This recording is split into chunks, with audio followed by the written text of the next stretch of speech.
Will you be the next president of South Africa? Uh, and I must say, I actually I didn't answer some questions perfectly because I think I slightly misrepresented some of the things because I was so fixed on trying to make an ideological point. In I was asked, sort of like, where do I see myself, or how do I want to do things? And I mean, I was just wanting to get sort of the gist through, but like why do I want to join this leadership program, which is Yeah. there to develop leadership, and I certainly need some developments in terms of present. I can't deal with groups of people, and I was being interviewed by 5 people, and At like the same time. I have been in intimacy instinctual variant. I'm one-on-one. I can deal Yeah. with one-on-one very well. Dealing with 5 people and trying to give proper attention to 5 people simultaneously is like I get incredibly discombobulated when I'm addressing a group of people, and then I'm having to deal or try to read sort of social politics in a group of people is sort of is a sensory overload for an INTJ. It's a sensory overload for my SE inferior or whatever. But Right. Huh. Maybe it's because you don't have the practice. yeah, well, I mean, it's also because the whole thing was I'm there making very, very complicated points, which I still feel bad that I didn't substantiate fully and to the best extent of those sorts of things. But I only have half an hour, and Oh, six but and five people essentially have 6 minutes each to ask me specific questions, and then they were asking me basic questions, and I was using those basic questions as a springboard to get back to the ideological polemic that I'm trying to draw. So it's not ideal. I mean, it probably went as good as I could expect something like that to go. But the problem is that I didn't properly substantiate the polemic. But it takes a lot more than half an hour to substantiate the polemic that needs to be substantiated. So anyway, but you I think didn't I you didn't dumb it down for him, did you? no, I did. But that was the problem because they were asking me questions that dug into my summary, and so I have to then give out the full workings out. And this I need 2 hours to elaborate on this stuff. I can't do it in half an hour. But I mean, so I was doing the sort of the best that I could, and I'm thinking about sending an email to try to give a more robust kind of answer to some of the questions. But I think I did fairly okay. But the problem is that I'm trying to sell them an idea which is it's a large hill to climb, but I mean, Yeah. hopefully they'll give me the opportunity to elaborate, essentially, because well, I mean, so I gave them a taste of it, essentially. But anyway, it actually really has to do with exactly what you're talking to me about now, But I mean, see, you see, like this is what I don't want to give energy to any of this stuff because just continuing to cerebrate about what the problem is in some sense, unless you get it into a form of a plan or a form of some kind of thing where you can actually you have a plan of action, Yeah. you are going to fatigue yourself. You are going to Well, I've learned that talking to people, even though they know somewhat what reality is, when they're not so hyper focused on their own ideological puzzle piece, hmm. which everybody keeps reverting back to. Um, I mean, if I can just give a summary of what the general problem is, the problem is that everyone has a sense of what that there's something rotten, that there's something wrong, and everybody every knows something's wrong. yeah, but no one is willing to take a stand. And I read this wonderful essay in Less Wrong that was emailed to me. They sometimes send me emails about sort of the latest thing that's doing the rounds, I guess, in Less Wrong. There's someone curates the best essays and they send emails out, and it's a pretty good essay, although there were some elements in it which I didn't quite care for. But I mean, the general solution at the end and some of the reasoning is really spot on in terms of detailing the dynamics, in terms of what's going on within the culture war, essentially, Yeah. and explaining how these sorts of things play out. But and so the name of the essay is "Concentration of Force" by some Duncan someone. It's probably enough to find it. And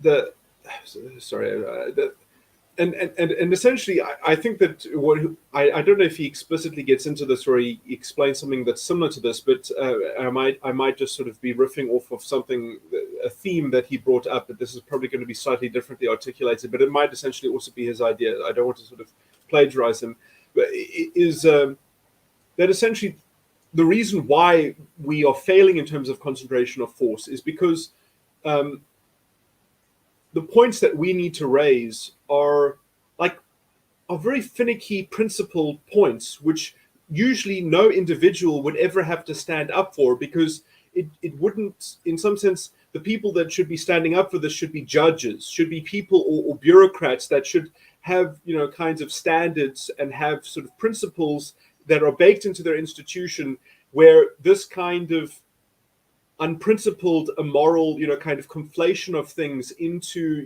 the kind of the reality tunnel of this weird reality where somehow you have to prove the negative and they hold the moral high ground. They hold the orthodoxy or the default position. And so when they haven't probably substantiated their point, it should be that, no, this is the liberal order. These are everyone's rights and protections. You have to make a damn good argument and substantiate your point. You can't say hypothetically that this is a deadly, disease or something like that. You haven't met the bar where you get to diminish people's freedom of movement and freedom of privacy and their right to privacy and all the. You don't get to demolish these things that are part of the liberal order just because you've been able to control the narrative, essentially, and you've been able to gaslight everyone, so you haven't met the standard of proof needed to actually subvert what is the default position, essentially, which should, which is the side of principle. And no one is willing to stand up for the principle, as it were, because in some sense they don't know if they can make a full substantiation and that grounds their moral stance. Because in some sense, we have, in cultural terms, in the zeitgeist, we have been so fundamentally gaslighted by this kind of by this sympathy narrative witchcraft, where you can just kind of frame things, and then someone's relativism, someone's hysterical emotional relativism gets to be the standard against which that you have to prove some negative, essentially. You have to prove a negative in order to have a seat at the table or whatever. Right. And otherwise their prejudice and their relativism and their unprincipled, kind of thing flies. And so people, in some sense, they don't, and this is the problem in the culture war, is that to stand on morality and say that, no, my morality is properly grounded, you have to trace your morality from first principles. You have to trace it through through the justice system. And the problem is that many justice systems, they don't have proper integrity. They never did. Right. In some sense, this is where the identity politics people have a bit of an argument in America, essentially, is that, as I've said before, is that justice in America, or the rule of law in America, it's not really there. It's all premised in democracy. Justice is what the democracy wants to define it as, and you can radically maim your own constitution. Your constitution, by its own structure, can just be sectioned out. So it has no. The republic has rented space from the democracy, and that's a de facto truth that we all have to put up with. But that doesn't mean that you should make your constitution sort of plug into that, and concede to that. Because if you really conceded to mob justice on principle, in some sense, and you just have this window dressing, and essentially all these rights don't really work against the democracy. If the democracy wants to, it gets to redefine whatever it wants. It gets to sort of work around these things. So they become hollow semantic protections that are just there to be fudged, essentially. Right. Especially in the American system, because look, it's worth noting that America invented the term rule of law, but it was never properly established because you established it in due process. So you deliver due process to people, but the problem is that to actually have the rule of law, you have to have laws of general application. And all the laws in America can never be defined as laws of general application because in principle, they are there to be re-promulgated and reimagined. And it's the experiment is just always there. No. Yeah. Yeah. So you they need call it progress. In principle, the law must be complete, and America definitely does not have a complete legal system. By definition, it's an ongoing experiment, right?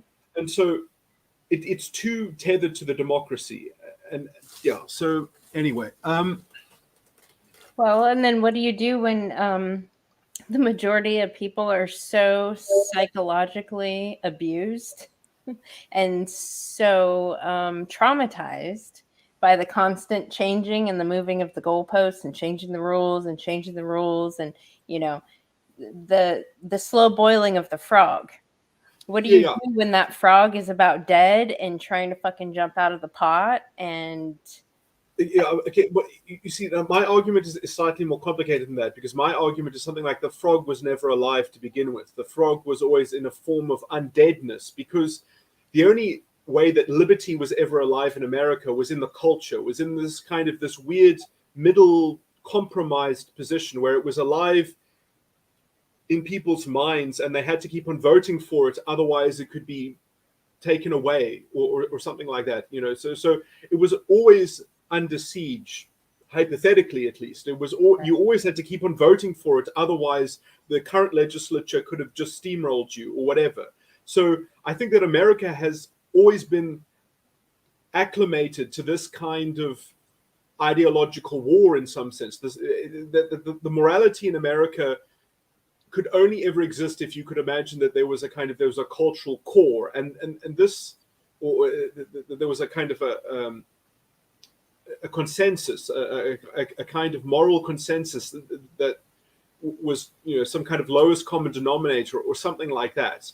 And that's problematic, because that means that the individual was always at the mercy of the majority in some sense. They always had to live with the morality of the majority within certain bounds. In some sense, there were only very superficial limits, semantic limits, that essentially if the majority wants to concoct a tyranny, they would just have to do so in a way that wasn't sort of overtly self-contradictory, in a way that where obviously the rights in the Bill of Rights, were obviously sort of being used in a double standard or something like that. So there was a kind of self-consistency, but that self-consistency again is more procedural than it is substantive. So substantively, there was never a solid justice or a rigorous kind of justice system that the individual could use against the democracy or use against the majority. Sorry, so the reason why this is relevant is because, in some sense, this is what we are being gaslighted about. We're not being gaslighted about morality, or we are as well, I guess, but we're being gaslighted about the concept of justice. In some sense, if justice was never firmly established, if it is just there to be projected on, or it is just there to be experimented and hypothesized, then why not their power play? Because that is essentially the whole nature of their grift. And it just shows that there is a lack of institutional integrity to rebuff this, and in some sense, again, because you need proper principles that are elaborated well enough that a judge will actually say, no, we've got enough structure, we've got enough rigor within our justice system that we can see through this this very fickle, this very this very cherry picked, this very sort of selectively constructed sort of editing of reality and morality, sort of simultaneously, in order to confect the outcome that you sort of already were gearing towards. So it's sort of essentially procedural. It's the rule of man. It's the rule of man all the time. Yeah. So if you never, the rule of woman currently, scared woman. The rule of a scared woman. So I'm not sure if it's that useful to kind of stereotype it, but just to say that if you never had the rule of law, it's very Mm-hmm. hard to try to make a defense of kind of reasonableness and coherence and principles when your system at its core never had those principles traced into all the institutional, structures. It never held together. It was never coherent or cohesive. And in some sense, it's still possible to make those kinds of arguments. But when you make those kinds of arguments, you are appealing to things which are, in some sense, outside the current framework of justice, and especially if you're in the public sector, like if you're in a public university or something like that. So these people are put at a disadvantage, because if you want to stand on principle and stand on morality, you only have the propaganda of the Constitution to say, no, look at the Bill of Rights, because that's all it is. It's propaganda, in Right. some sense, for the democracy to keep on voting for the right people, to keep the flame of liberty symbolically alive, because that's, in some sense, it's just like a cultural, it's part of the social contract. It's part of almost the ritual of the social contract in the American system, but it's hard to actually appeal to, because it doesn't actually, it's a promise. It's an ideological promise in the Constitution, but it's not delivered on unless the actual representatives, like, and I mean, how can you even prove if legislative people are that are making the legislation, their job is not consistency. Their job is not even to understand law that well. That's should be what judges are for. And sometimes you have to have a justice system that is independent and that is finished, that is in principle complete. But we don't have that in America. Right. So, yeah. So in some sense, you're structurally vulnerable to this stuff, more so, or. Well, I mean, everyone in the West is, to a large degree, because I mean, the common law tradition is in the same problem, because justice then is also, when you have a sovereign parliament, like, I don't know, the common law, the traditional common law system, within some sense, can, through its judiciary, have some extra protections in its weird nebulousness, but that's a whole other sort of complicated kettle of fish. But it's basically the same problem, but it manifests slightly differently. But this gets very philosophical almost in terms of jurisprudence. But sorry, so what's the point here? So yeah, I mean, the problem is just standing for morality and principles. Yeah. It's hard to do that when they're just figments, when they're almost a kind of fictional, inspiration that you're meant to take from these founding documents and from these, highfalutin documents, which don't really have remedies attached to them. They don't really have clear lines of vindicating them or making sure that your institution is in alignment with them. Right. Well, okay, so like, what about just from an institutional level, like say Texas A&M? They even brought up in this report, they mentioned the core values a couple times, but they also mentioned that the there wasn't let's see, the staff, students, and faculty didn't reflect the state demographics of minorities.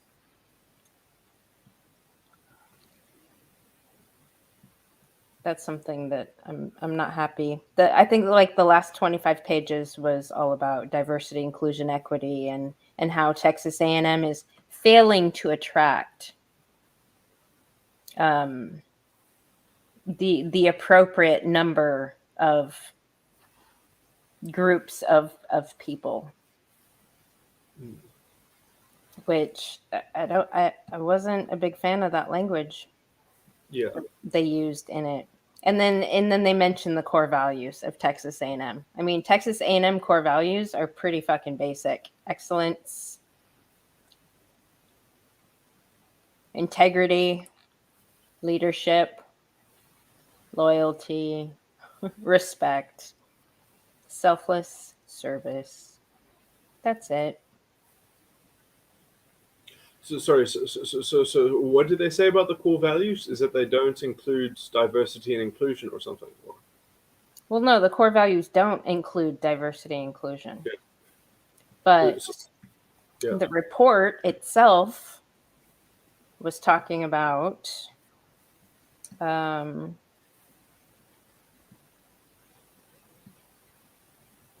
Yeah, I mean, I can criticize that, but I mean, in some sense, it's just, I mean, the problem is that no one has indicted, you know, on a kind of institutional level, no one has made a model of a university that actually says, no, we reject diversity and inclusion because it overlooks these sorts of things and it promotes essentially a kind of soft racism, and it also, like, it doesn't work. But essentially, I mean, the explanation for why Texas A&M wouldn't attract people on an exactly is because essentially, you go to Texas A&M probably for a lot of it is agricultural stuff, and so I mean, just mechanics. do a survey in the country.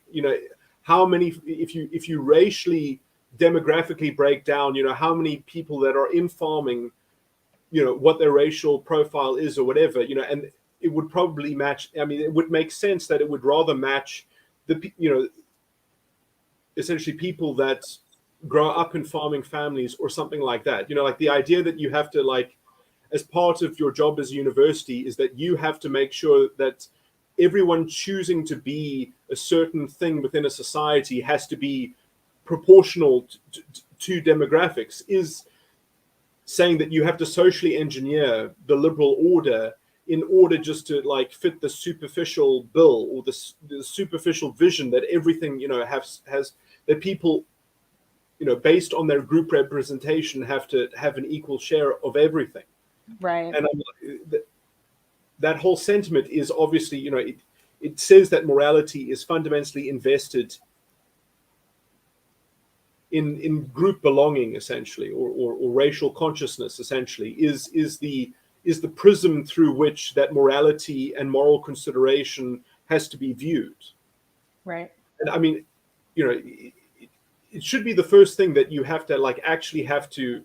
I mean, this is where morality has been destroyed. As soon as the term structural racism comes. I mean, I can concede that something like structural racism is in existence, but as soon as you use that concept, it's no longer a morally viable concept. It doesn't hold any moral water. As soon as you say structural racism, what does it mean for a society to be collectively racist? It's meaningless. It's absolutely, like, the only, I mean, that has a direct link to a fascistic program. But yeah, I mean, it gets boring sort of repeating all this stuff all the time. But yeah, well, under threats, lack of faculty diversity and poor retention of diverse faculty members, both at university and department levels.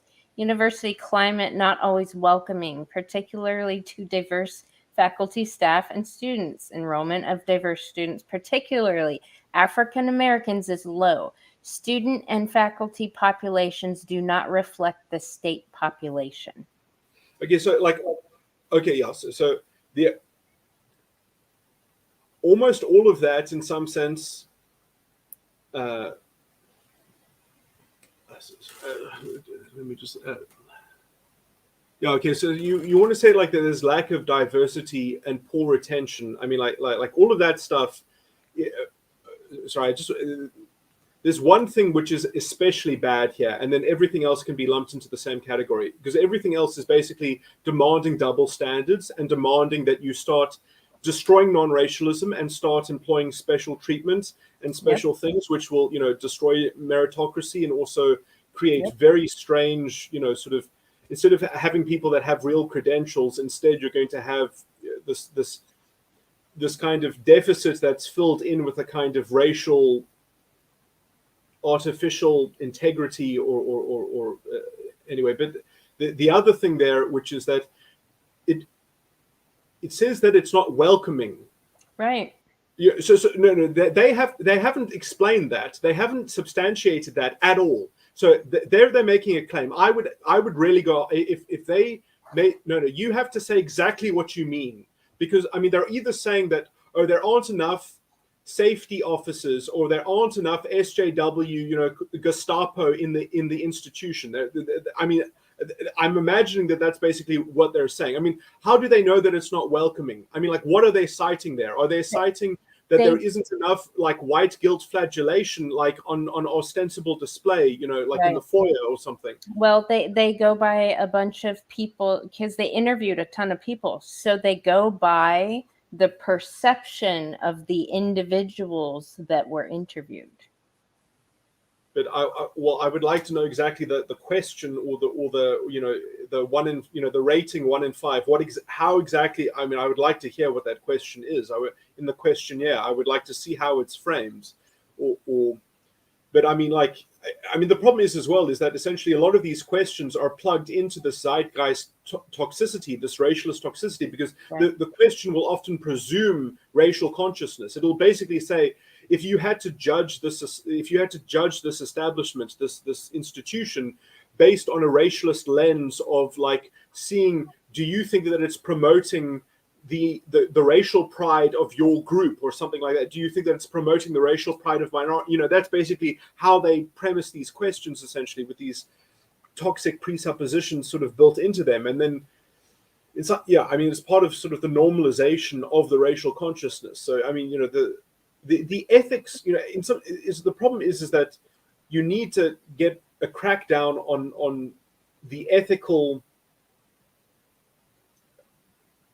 subterfuge and or just the general sort of the state of ethics. But sometimes, I mean, again, like, without leaders that have, you need someone to put up a filter against this kind of stuff, you know. But I mean, this also needs to happen within the academy as well, because it's sociology that has essentially invented this kind of cherry-picked narrative witchcraft and framing things. So, yeah, but this was concerning. Perception at TAMU, history and culture have negatively impacted student body diversity. TAMU has historically been conservative and slow to change regarding diversity issues. Fish Camp is an example of this. There is a lack of control over the content of the camp. The challenges of polarized politics have a potential to threaten core values. See, the core values are conservative, though. But then they bring in diversity. Like, diversity is nowhere in the core values. That's where the...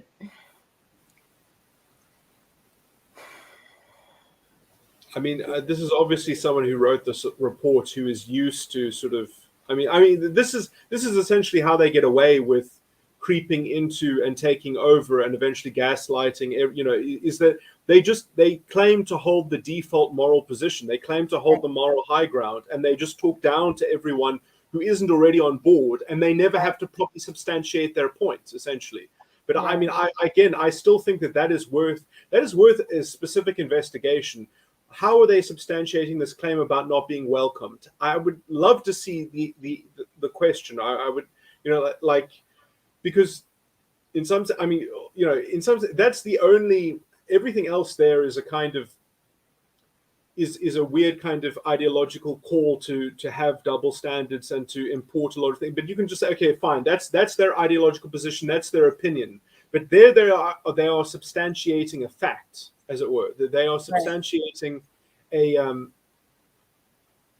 that they are saying that this is unwelcoming, and I mean, it probably is unwelcoming if your standard is anti-racism. But if your standard is non-racialism, it's probably more authentic and more genuine. I mean, you know, this is the problem: is that if you have a racial consciousness and you're not, and your racial pride of your faction is not getting stroked, is not being pandered to, and you expect your racial consciousness and your racial pride to be pandered to, yeah, it's unwelcoming.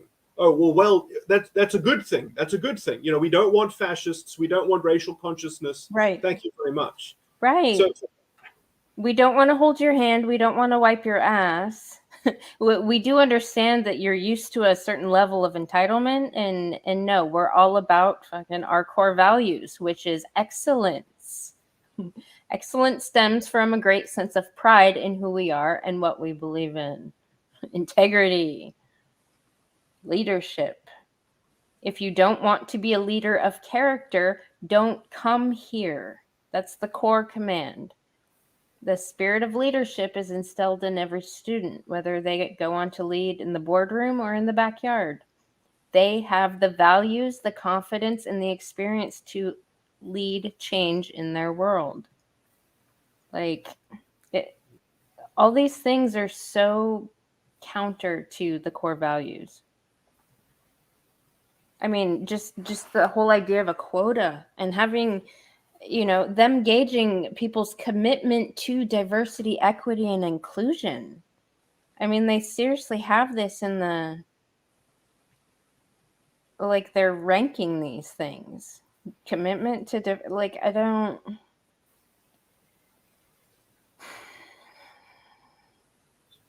I mean, where's the accountability in diversity, equity, and inclusion? There's no accountability.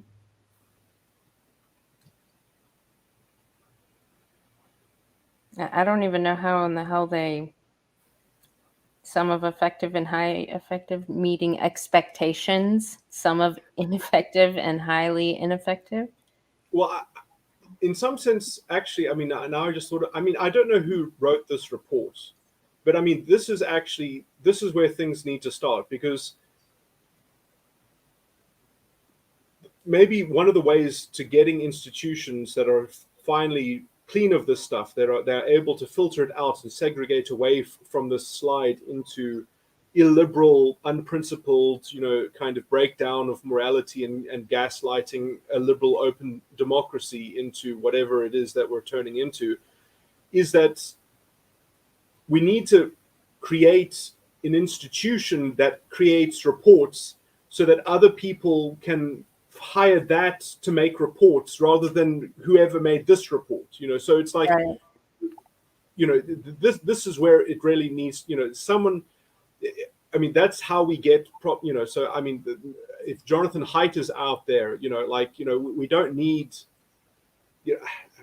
or what did he call it, the heterodox academy is a sort of program where he's trying to list all the institutions that allow for both sides to be, and which sides are just pure SJW or pure woke, and instead, if Jonathan Haidt perhaps could try to start creating, what's the word? Or okay, I mean, obviously he's just an academic, but we need people to start creating. And I don't necessarily trust him because he is for the safety and people not dying over people's rights and freedoms. So he's in that camp right now, and I don't trust him. And he was extremely Trump deranged. So just a symptom of this mass psychosis that these that particularly white men in academia have been suffering through. I can't trust him to be objective. Yeah. Well, I mean, these are the universities they compared him to. So this is Martin Crumpton Group, LLC, in partner with MGT Consulting.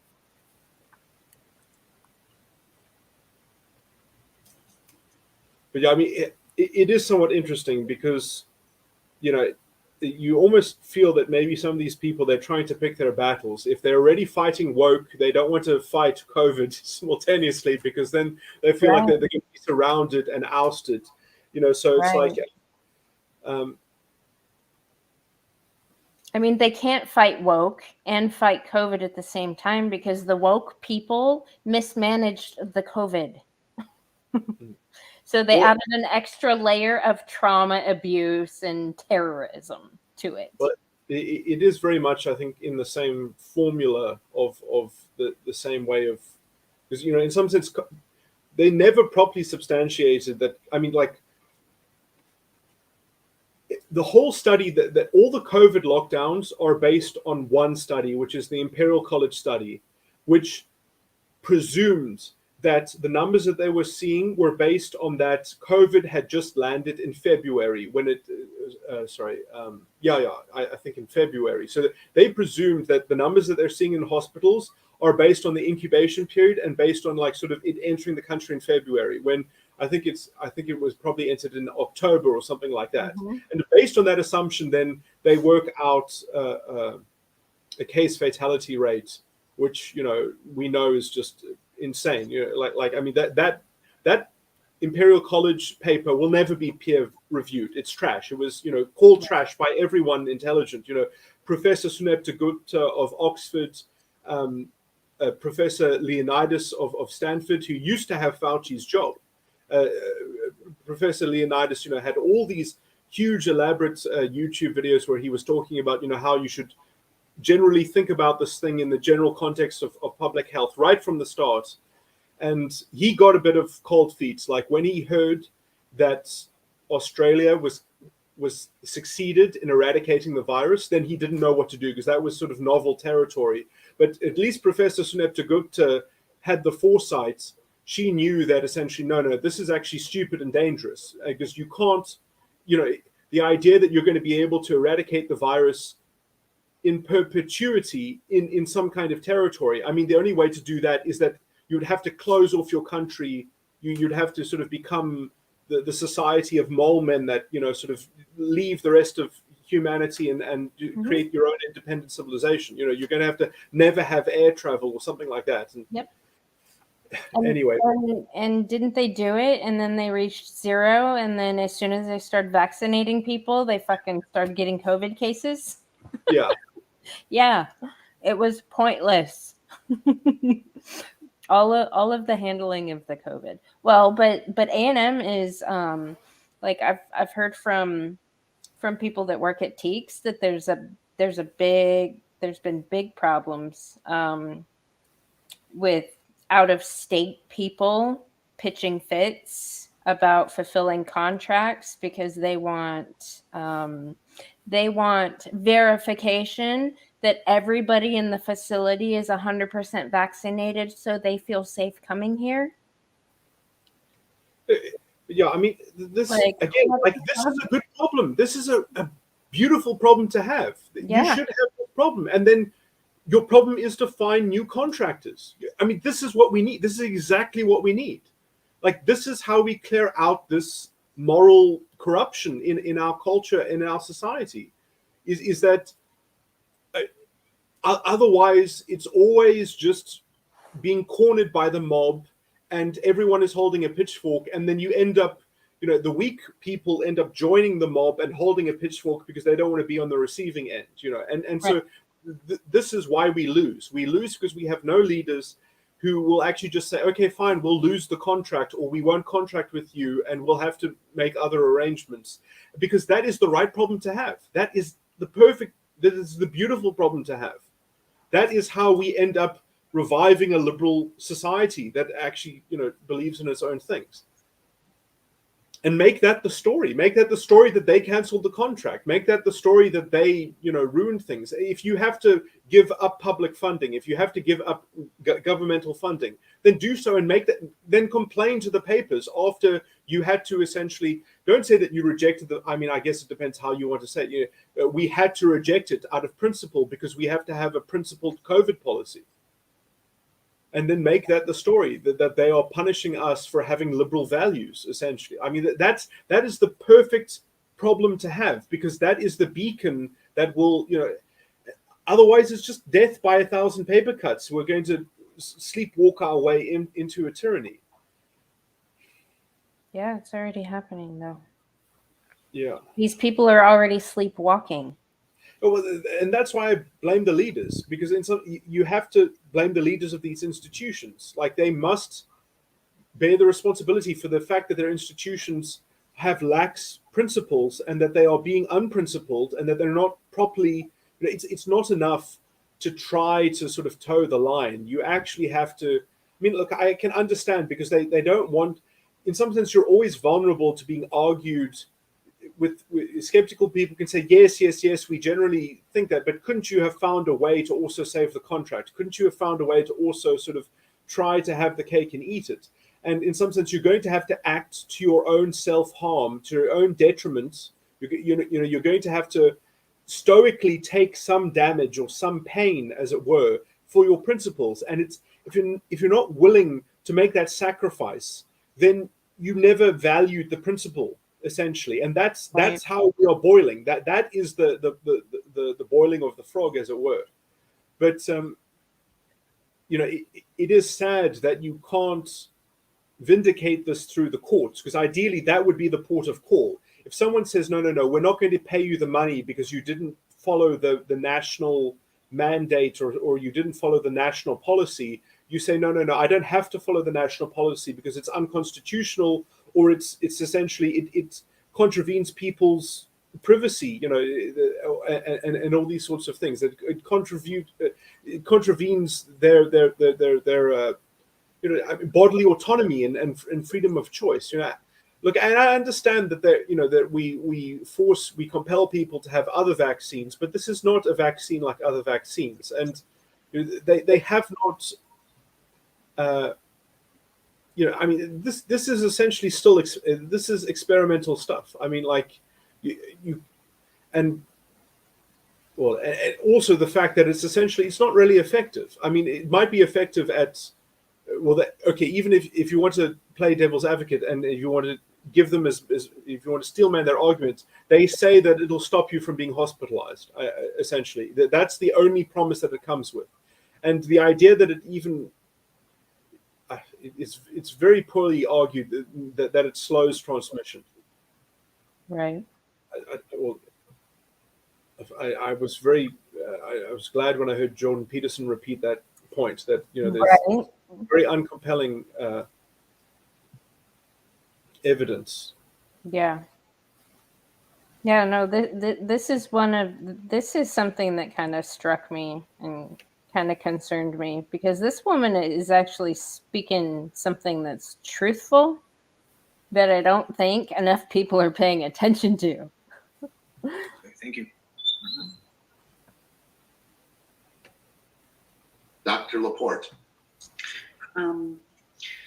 I just wanted to note that there has been lots of hidden costs, not only to this MGT report, but the university's response to COVID and the impact on faculty as far as energy and time devoted and angst and everything, faculty and staff.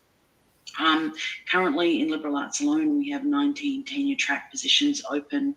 I'm on a search committee for one of them. We hardly have any applicants at all. I'm also on the advanced committee and speak to people in across the university, specifically in public health, where they are having real hard time drawing candidates to their positions. There is a real problem with the climate at the university and in BCS. And, how can you hire to a college that might not even exist a year from now? I would like someone to be measuring that, because if this is really a cost-saving measurement, there are costs that are hidden. Costs that are really hidden that no one's really talking about. The angst for the students, the staff, and the faculty that all of this is having. I mean, I have never ever seen mental health issues with my staff and my students like I'm seeing this semester. It's bordering on overwhelming, and we're just not talking about that. And I think that's a conversation that needs to be had.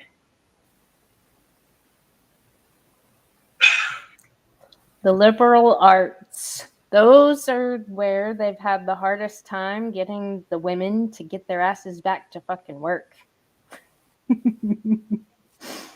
So are they saying that that there are far fewer students enrolling or something, or are they just saying that the participation in the college, or because of COVID? Because I mean, I guess they've been. Well, I wonder. See, America's different. When does your first semester begin? Is it in the middle of the year? Is it in June or something? I'm not sure. As far as I know, there's 5 weeks left of this semester. And this is of the first. So I wonder then. I imagine that this is the first semester, because I think you start sort of. We see we don't work the same as you. We started them at the beginning of the year. I think you start. I think also it's the same as your high school. I think your high school and your university go the same way. I think doesn't your school year start in after the summer? I don't know when that is. Is that around June? Oh, yeah, June, July, August, or September. So September is the beginning of your first semester, something like that. I think so, around there. Yeah, because my son was born like right after the cutoff, so he had to wait to start school, and he's end of September birthday. He's end of September. So no, but she just said that they have 19 tenured track, 19 positions. But no one has applied to them or something like that. Right. People aren't wanting to apply to them. But I wonder if that is also because, I mean, she also just said she's not sure if the college will be there in a year. And I wonder if that's because in the latest intake that there were almost no students essentially entering, perhaps. Maybe. Well, I mean, I don't know if that was part of what if that was part of her implication. But well, she was pointing out the fucking mental unwellness that her colleagues, staff, and that she's seen in the students. But all those students of the kind of liberal arts bent are the same people that are still running around with masks on. Yeah. And, I mean, I imagine it's almost, I mean, there's no point having a liberal arts education if you're going to have a liberal arts education with 2 chairs empty on either side of you wearing a mask. You know, like you need to be able to sort of commensurate and to talk about things. Well, it's left up to the students if they want to wear a mask or not. They don't have to. They can if they want. Oh, that's great. Yeah. So from what I can gather from the professors I do know, they say it's about maybe a third of the students they see are wearing masks. So.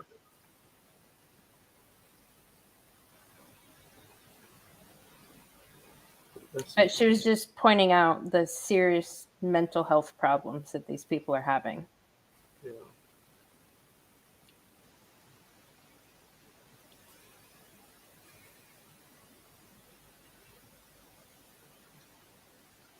Yeah, I must say, I mean, I don't like. I mean,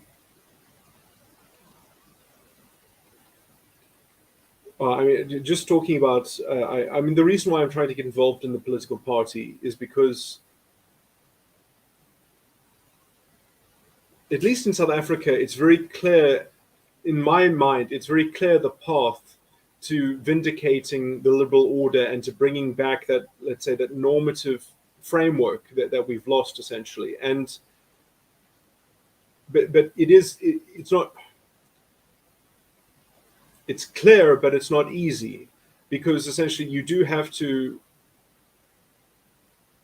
you know, I mean, the great South African polemic essentially covers almost everything that we're dealing with. But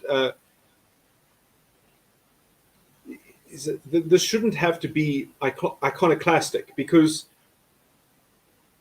I mean, that's what makes it difficult. That's why it's not easy, is because the courts have been institutionally corrupted, and the law has been institutionally corrupted, and that has put democracy into a weird position where we now have the kind of the American corruption, although I usually call this the Napoleonic corruption, is that we now have to protect the Constitution with our political engagement and our political participation, which is not the point of having a Supreme Constitution. You're supposed to have a Supreme Constitution.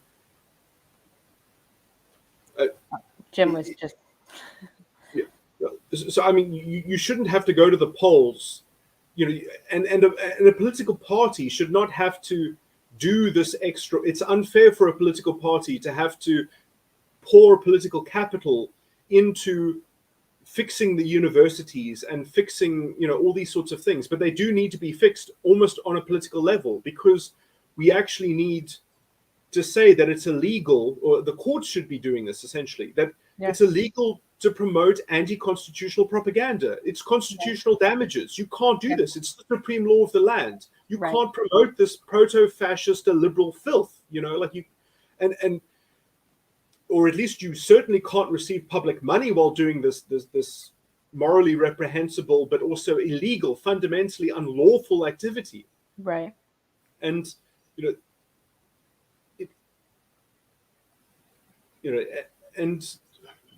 essentially, well, I mean, this gets into the issues of the illiberal, what's called the liberal intolerance paradox. But yeah, listen to this one. In the report, so excellent report, and this looks really good. On the underrepresented minorities, how was underrepresented minority defined? Because that's not always a standard definition. It can depend on by discipline. And so how is underrepresented minority defined? She just said defined by discipline. Nancy, do you know what our exact definition is? We spent a lot of time with definitions, by the way, so Nancy's done a great job. Yes, so specific to race and ethnicity, it includes students who identify as Black or African American, students who identify as Hispanic, or students who identify as Native American. Okay, thank you.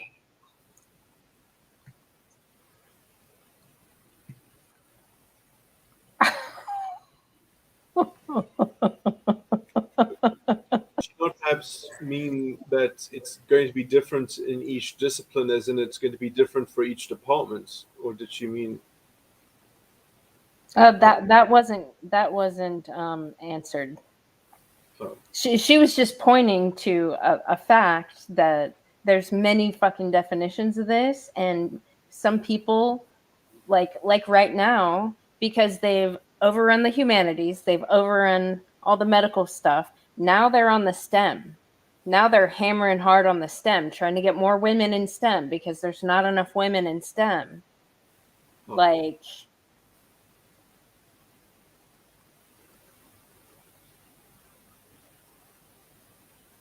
it's like they forget that the university as a whole has, a quota of, representation that they would like to see reflect the population, which should be half women, right? Yeah. Yeah. No, it's very heavy over here, but then they forget, they don't even look at that, and then they look at the STEM and they're like, oh my gosh, there's not enough women. So they'll start hammering on that. Yeah. I mean, there's so much moral baggage that's just in that underrepresentation. Right. Yeah.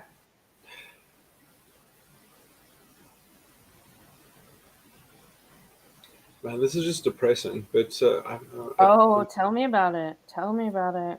I mean, again, I don't see the value in documenting the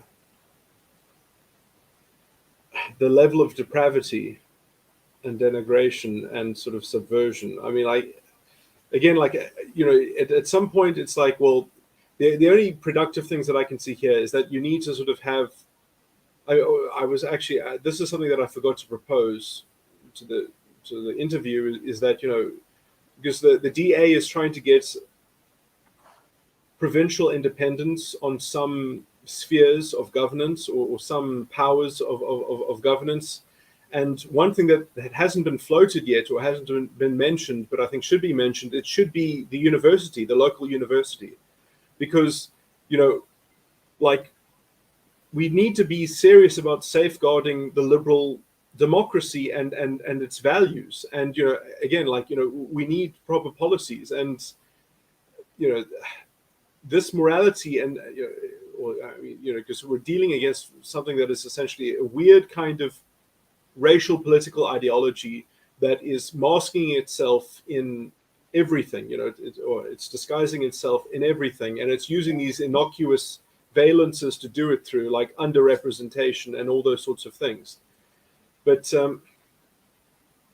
yeah, I mean, it's a, sorry. I mean, I was getting into describing essentially how to start to surmount this, because I mean, but essentially, you do need to make a large claim. You need to make a claim against the judiciary. You need to say that the judiciary hasn't done its job. It's institutionally corrupted the law.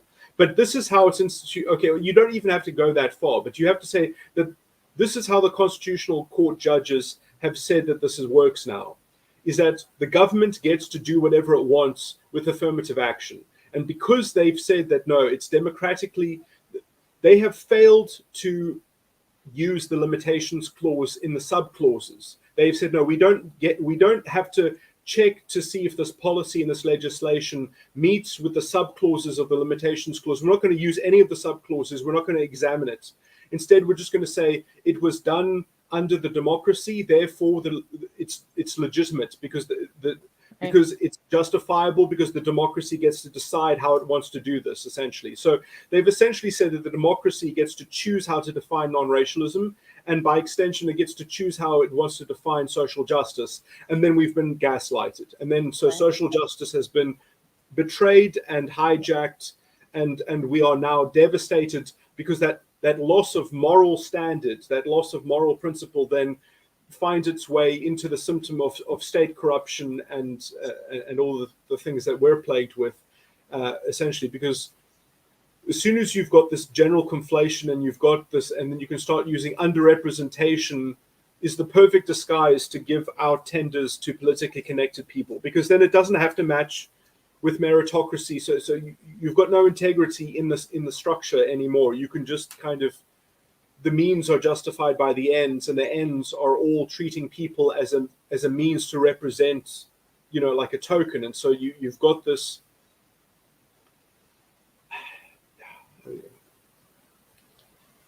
I mean, it very, it's so vacuous that it very clearly has to start doing virtue signaling stuff, because that's the only way that you can actually prove your fealty to the right kind of racial politics. Right. But it's the women in the institution that push this shit. Out of both of those long meetings, I didn't hear one man bring up the diversity, inclusion, equity shit. It was all fucking women that did it. Well, I mean, that is also the tendency, is that, you don't want to fall into the stereotype. I mean, you can see that essentially the ideology is based on vilification. It's based on scapegoating. It's based on finding a representative for why it's if being underrepresented is evil, then someone who is a token of, in some sense, the instantiation of the underrepresentation, then they by association with that lens, through that perspective, they have a piece of the collective guilt. Because if the system is racist, then the people who are in some sense a token of any underrepresentation, then they are vicariously essentially or by association, by group guilt, that they are racist. I mean, so you can't make the principled points. You're not allowed to make the principled points because you are their scapegoat. You are the Juden, Right. So the men don't bring it up because the men are actually concerned about the structural part of that report. Well, and then the women bring it up because they're concerned about the people part of that report. Well, so when you say that they're concerned, I mean, you've obviously watched this whole video. So when you say that I've watched them both, yeah. So you say that they're concerned about the structural part. You mean that, like, they just say that basically that it just kind of, it doesn't make sense, or it's slightly incoherent, or it seems that their reasoning is clouded or murky, or they're not explaining how. Well, there were, I mean, out of the men, let's see. No, this lady's a mess. Out of the men, like this guy, he is from Mays School of Business. And actually he had the most reasonable stuff to say. I mean, all the men had really reasonable shit to say. All the women were complaining. And actually, this guy made a comment about that. Oh yes, I work while walking typically, but anyway, I just stopped it.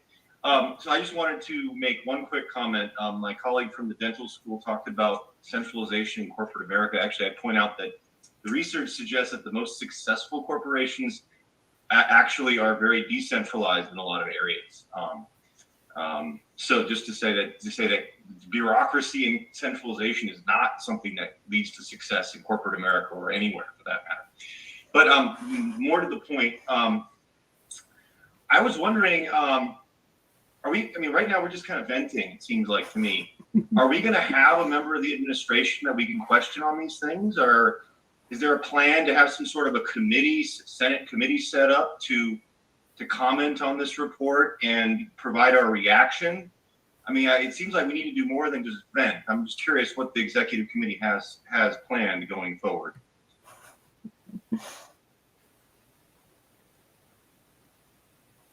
He's talking about these. For the president to have. Quickly, I think, and I'm really tired. I'm glad that I'm finally getting a chance to speak. Put my hand down.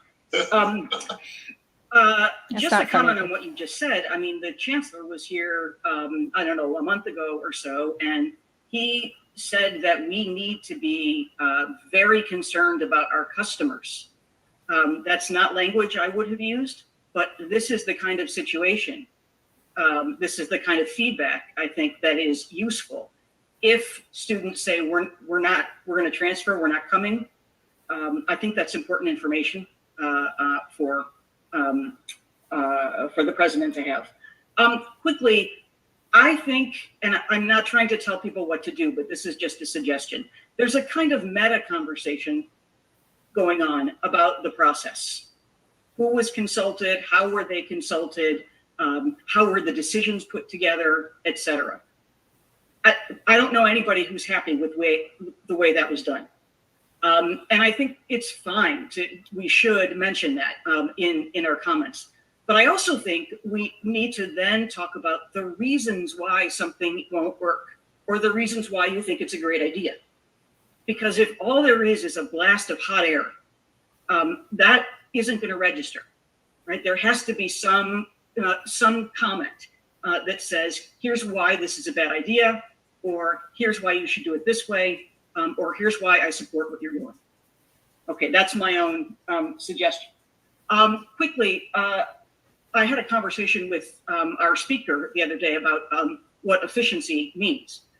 When people say efficiency, it doesn't mean anything. It's a sort of term that's supposed to be automatically positive. The question is, what are you trying to be efficient at? And if lowering administrative costs or centralizing administration is the goal, then this probably is a good report. But we're not really an institution whose goal is administrative centralization. We want to be efficient researchers, efficient teachers, efficient servants to the college. So I'm troubled by the word administrative efficiency, which is what I understand we asked MGT to do, and then what we actually got, which was, of course, under the guise of administrative efficiency, but certainly not what anybody I know expected. Two quick things. I'm from the College of Liberal Arts. She's a gender studies professor, by the way. I have not a good sample. They're all my friends, people I talk to. And all of them are very concerned about shifting liberal arts into a college of sciences. There are already some battles within the college between the social sciences and the humanities. My friends in the humanities are particularly concerned. They don't understand why. And they believe that we would be lost. Anybody who's not just doing quote unquote scientific research. And the majority of people in liberal arts are not doing that research. So you put us with the College of Science and the College of Geosciences. We're not asking to be considered scientists, but we don't want to merge. It doesn't seem to make any sense for us. There are colleges of arts and sciences, but I don't see any real research here. How did they evolve?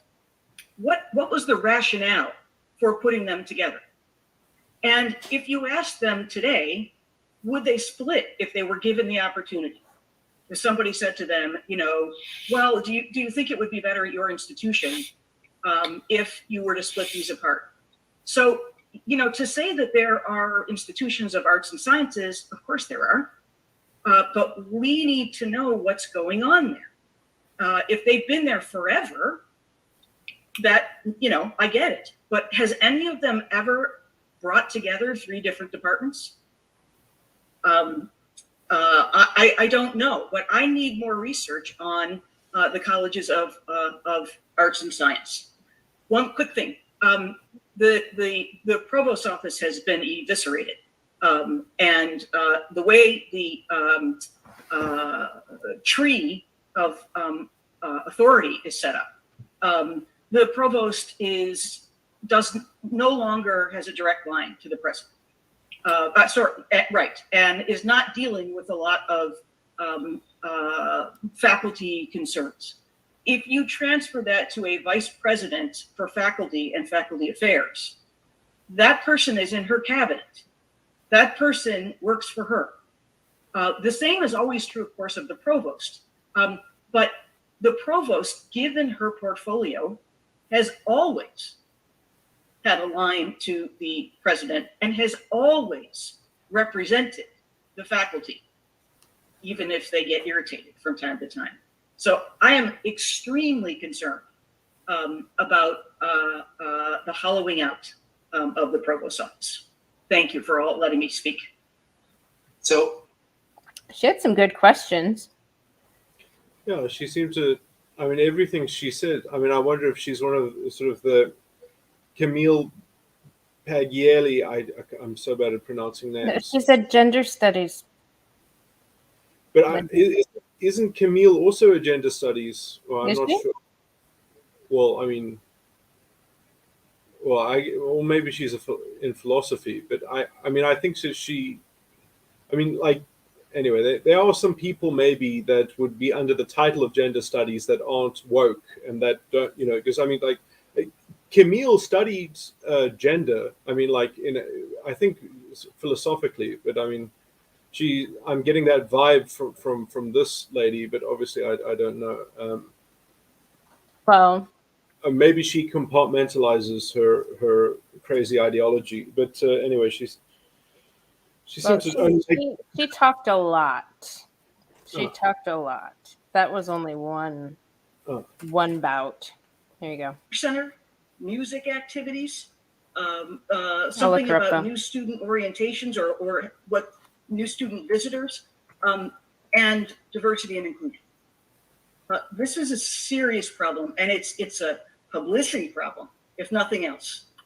This is precisely what her predecessor believed we needed to show the world, which is that we are not a racist, sexist, nationalist institution, to try to show them that. And I think that the politics of getting rid of diversity and putting it into an office that it's kind of does the, I don't want to say leftovers, but it's a kind of conglomerate of things that aren't connected.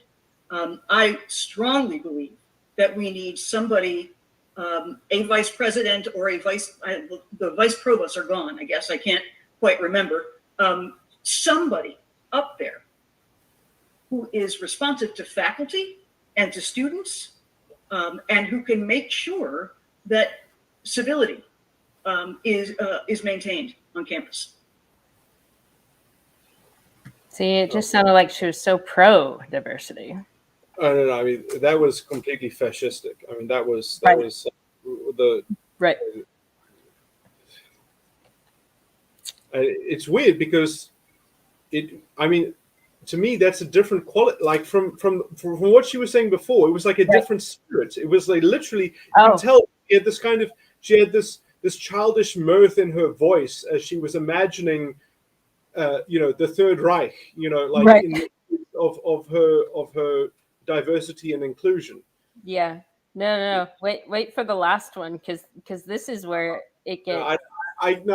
This hurts. I don't like. You don't understand. Like, this is not. No, I don't. No, this is where she's really scared and afraid for her job.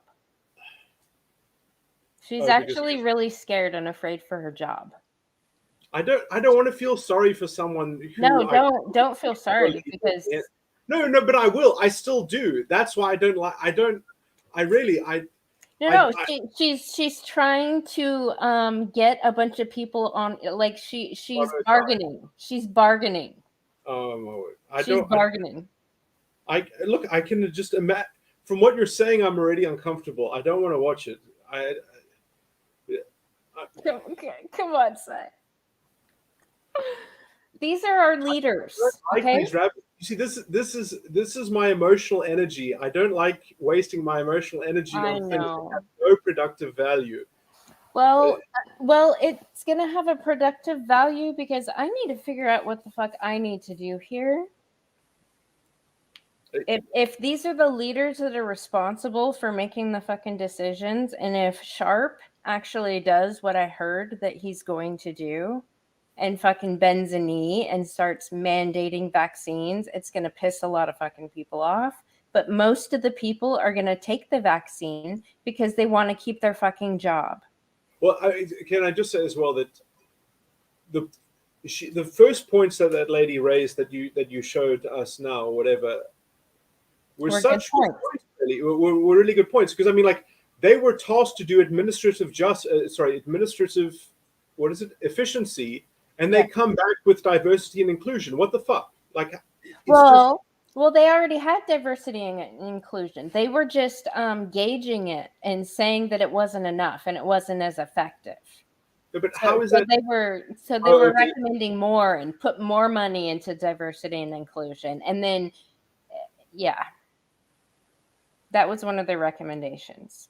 So I guess it was part of administrative efficiencies. They're looking at all the goals of all the administrations in the university, and then in their consolidation of that, then they are basically saying that you're failing in this administrative function that you were already trying to administrate upon.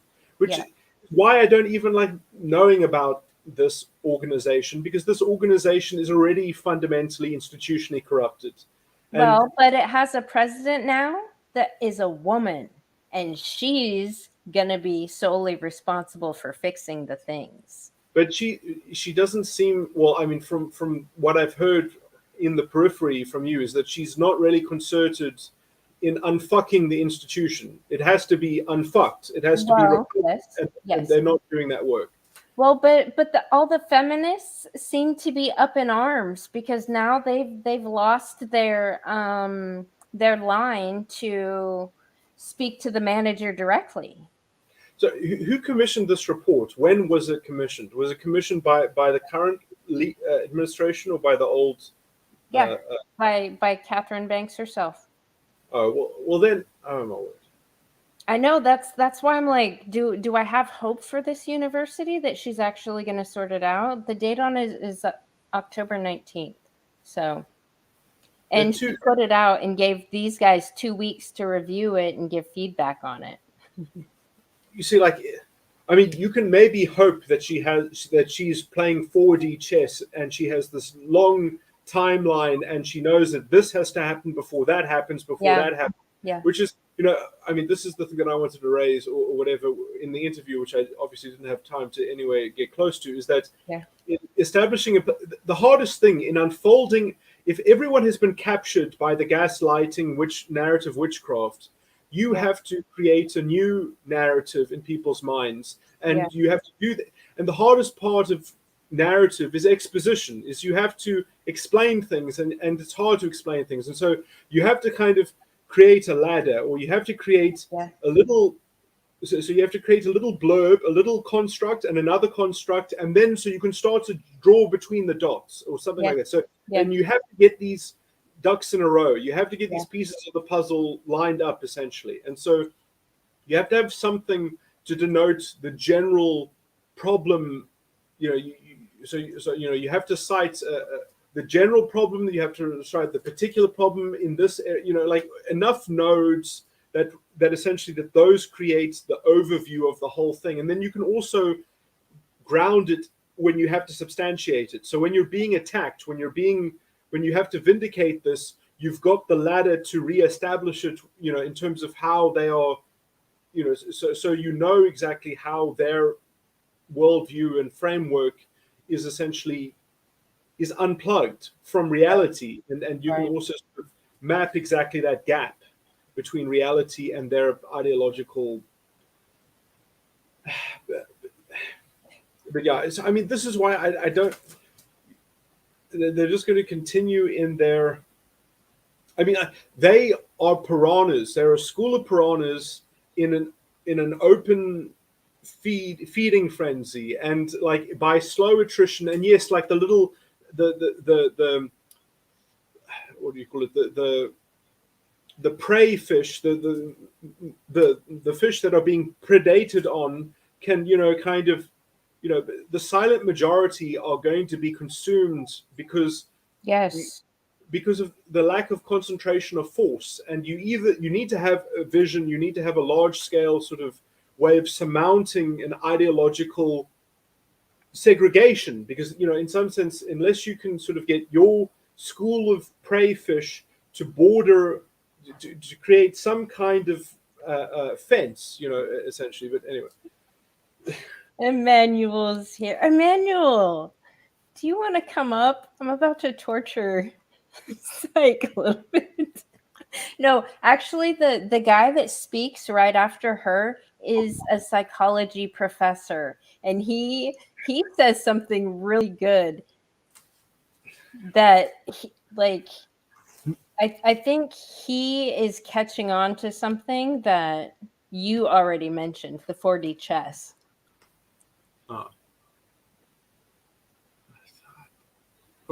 So is he alluding to that the feminists are going to be exorcised, or that guy? Another thinking outside the box, perhaps. So now to Dr. Wolf. I would just like to really reinforce that I think our first principle needs to be that no tenure-track faculty member is fired, because that is once you take that step, you don't know where it's going to stop, if it's going to stop.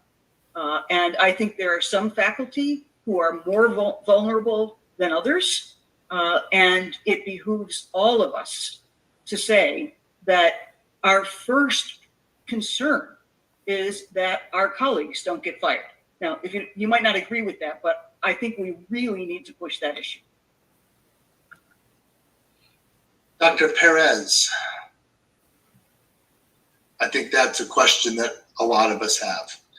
Dr. Elliott.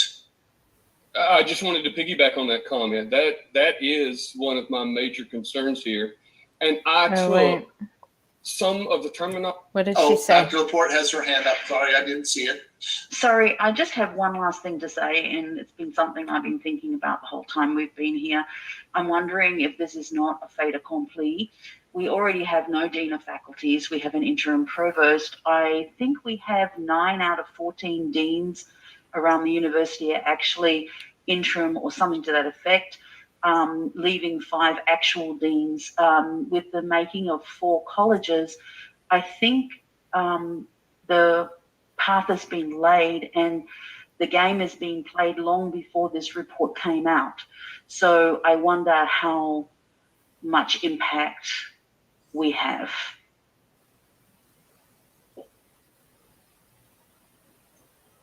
Well, it might be okay. It might be that if you have a centralized administration, that then the I don't know what she's called.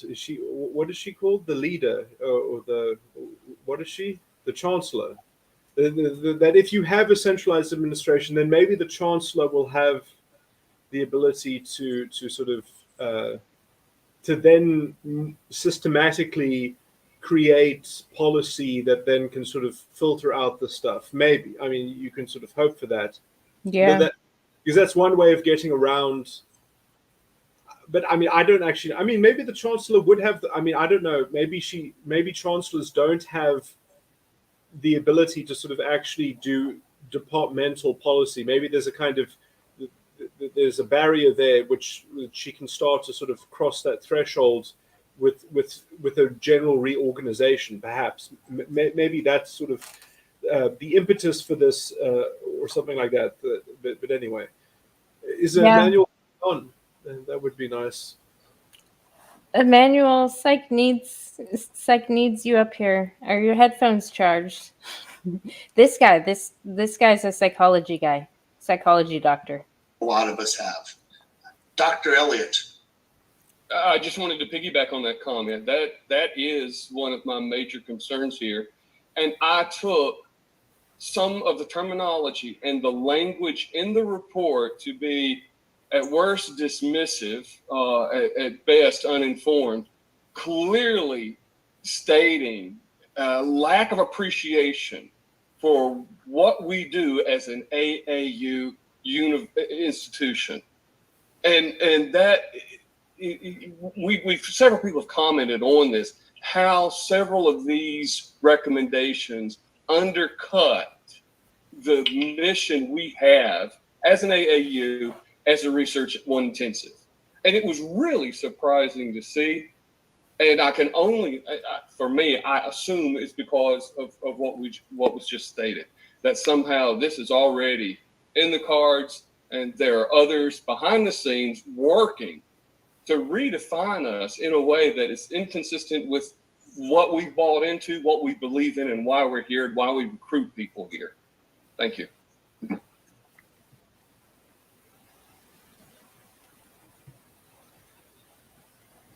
Huh.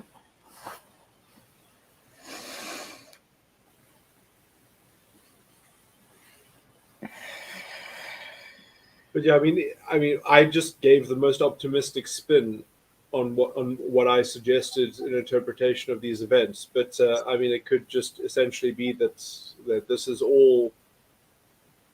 I mean, maybe it's just a cost-saving measure, and essentially that these are all people that are complaining about something that is essentially going to probably make their whatever administrative functions that are needed for their job to function. Hey, Emmanuel. Hey guys, how you doing? I'm a bit tired because I woke up at 4 a.m. No, I woke up earlier maybe. And I've been torturing him with this for a while. With the yeah.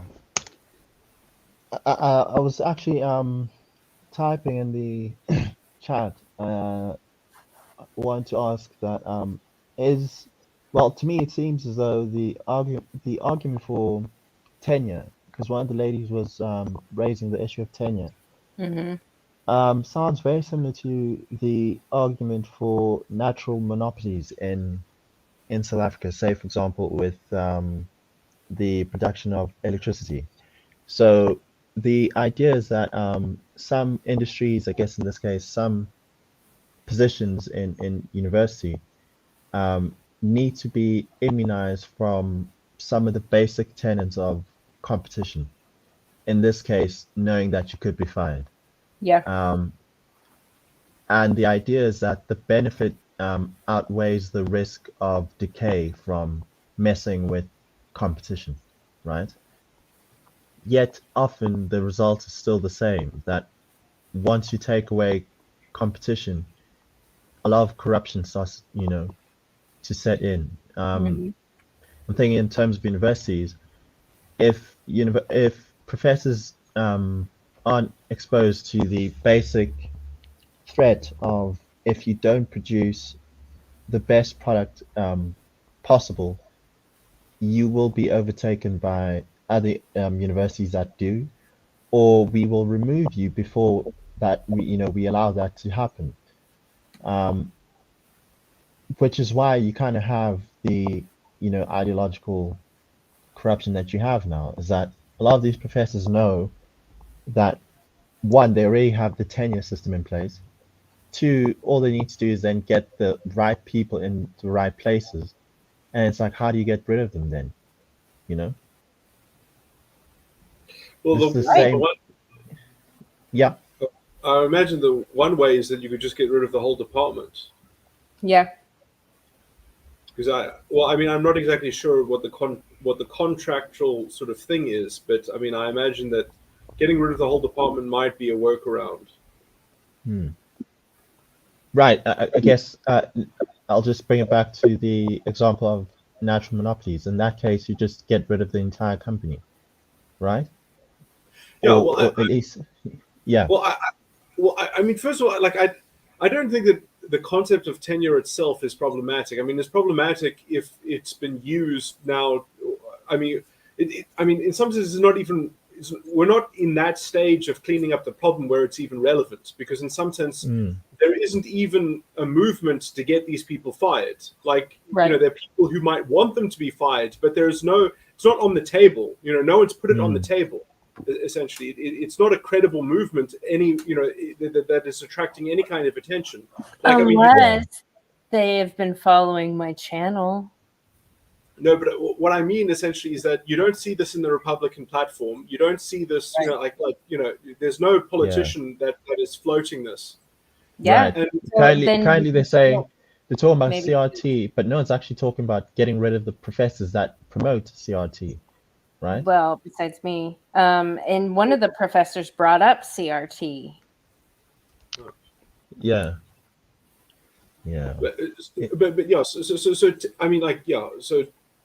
But I can think see that I also think that you can get around it, because I mean, I guess that this would seemingly break the whole concept of tenure. But what you should do perhaps is set up an ethics committee or something like that. You just call it something like that, and it's there not even to remove individuals. It's there to remove subjects, because it doesn't matter. It shouldn't matter what an individual ideologically believes or not. It's what they are teaching. It's the actual course content that is either going to be reprehensible or not. And I mean, I understand that this sounds like censorship or something like that. Yeah. But I mean, there is a thing where I literally saw a history professor when Ruth Bader Ginsburg died. I saw her blasting all over fucking Facebook about a student that called her and how she was like coddling him because she died. He didn't want to teach anymore because what's the point? I was like, what? Yeah, apparently this young black man who was very high achieving and all these things was having a crisis because RBG died, and he thought all rights were out the window for everybody or something. Like, history professor, former student, was saying how she had to coddle this man. Yeah. Was this man the professor, or was this man This man was a former student. Oh. Who apparently called her in tears because RBG just died and he was worried about civil rights. Oh. Yeah, that's just too much Like, CNN. what the fuck? Yeah, it's way too much CNN. But he's calling his old history professor that is then catering to this. Yeah. Well, I guess that's one of the representatives of the liberal mind bubble or something. But yeah. To find out what the latest sort of.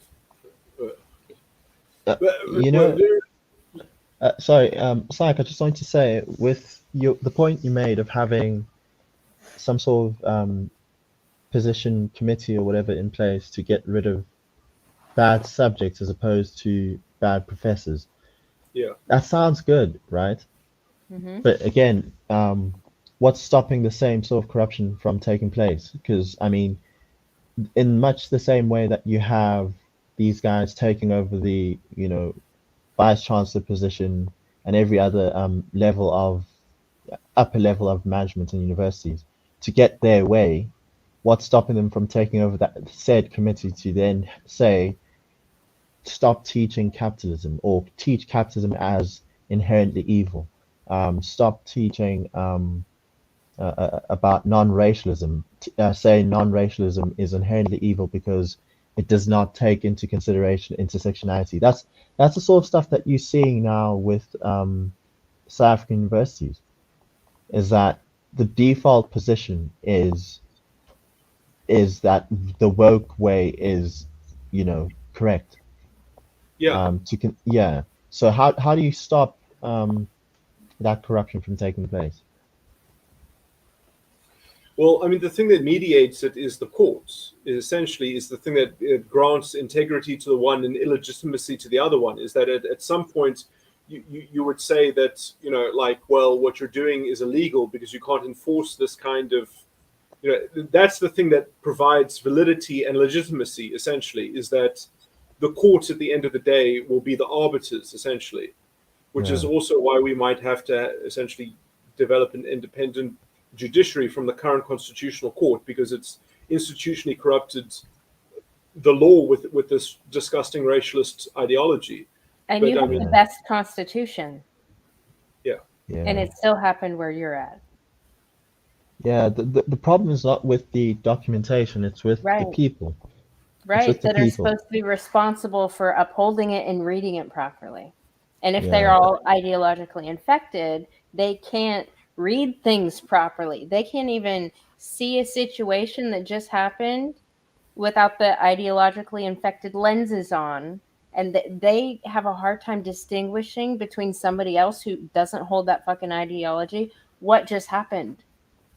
Like, their perception is completely fucking different. And their priority is to continue to rationalize their position, essentially. And it requires to essentially, it ends up swallowing everything, and then you end up in this, sort of confected, contrived, selectively edited, sort of everything is redigested through that.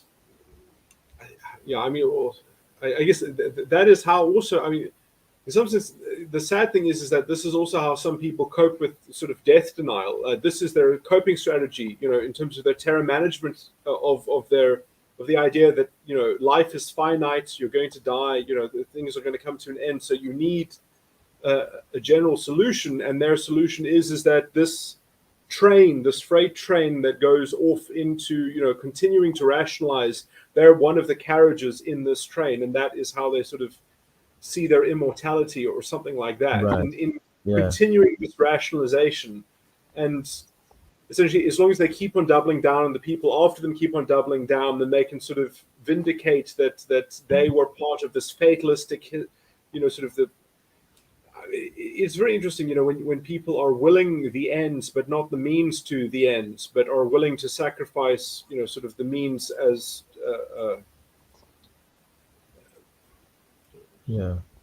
sorry, what is the phrase? The means justify the ends. The ends justify the means. Yeah. Well, maybe the means need to justify the ends. Well, so, I mean, so their lack of principles, in terms, so they won't, in some sense, they've lost that objectivity, because that's what a judge is supposed to be able to do. So supposed to look at things in a confined context, to just see the principles that govern that subsection, or that subdomain, and look at it to the exclusion of other things, because you have that procedurally, kind of that procedural integrity and fidelity in applying the full reason to this leg of a particular, sort of.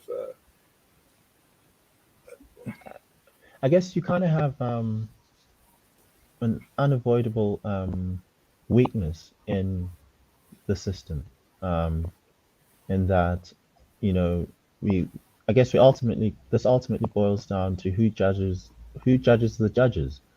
Right. it's great to have a good constitution, but then if the people who are supposed to be, using it, applying it, are Right. corrupt, how do we stop those people? And once you have people to stop those people, then those are the true judges. Then it's like, how do you stop those people? Right. How we did this traditionally, and you must remember that the South African judiciary stood up to apartheid. The apartheid government tried to do many things, and the judges, the High Court, got in its way. In fact, the High Court was so annoying to apartheid that the apartheid sovereign parliaments, because we were a common law system then, so traditional common law, we're a sovereign parliament. So what they did was they signed a law that said we are going to construct the High Court of Parliament, which we can fill with our people, and then we can just get them to make the judgments that we want, because the High Court are not letting us get away with what we want to get away with. You know what the High Court judges did? They just laughed.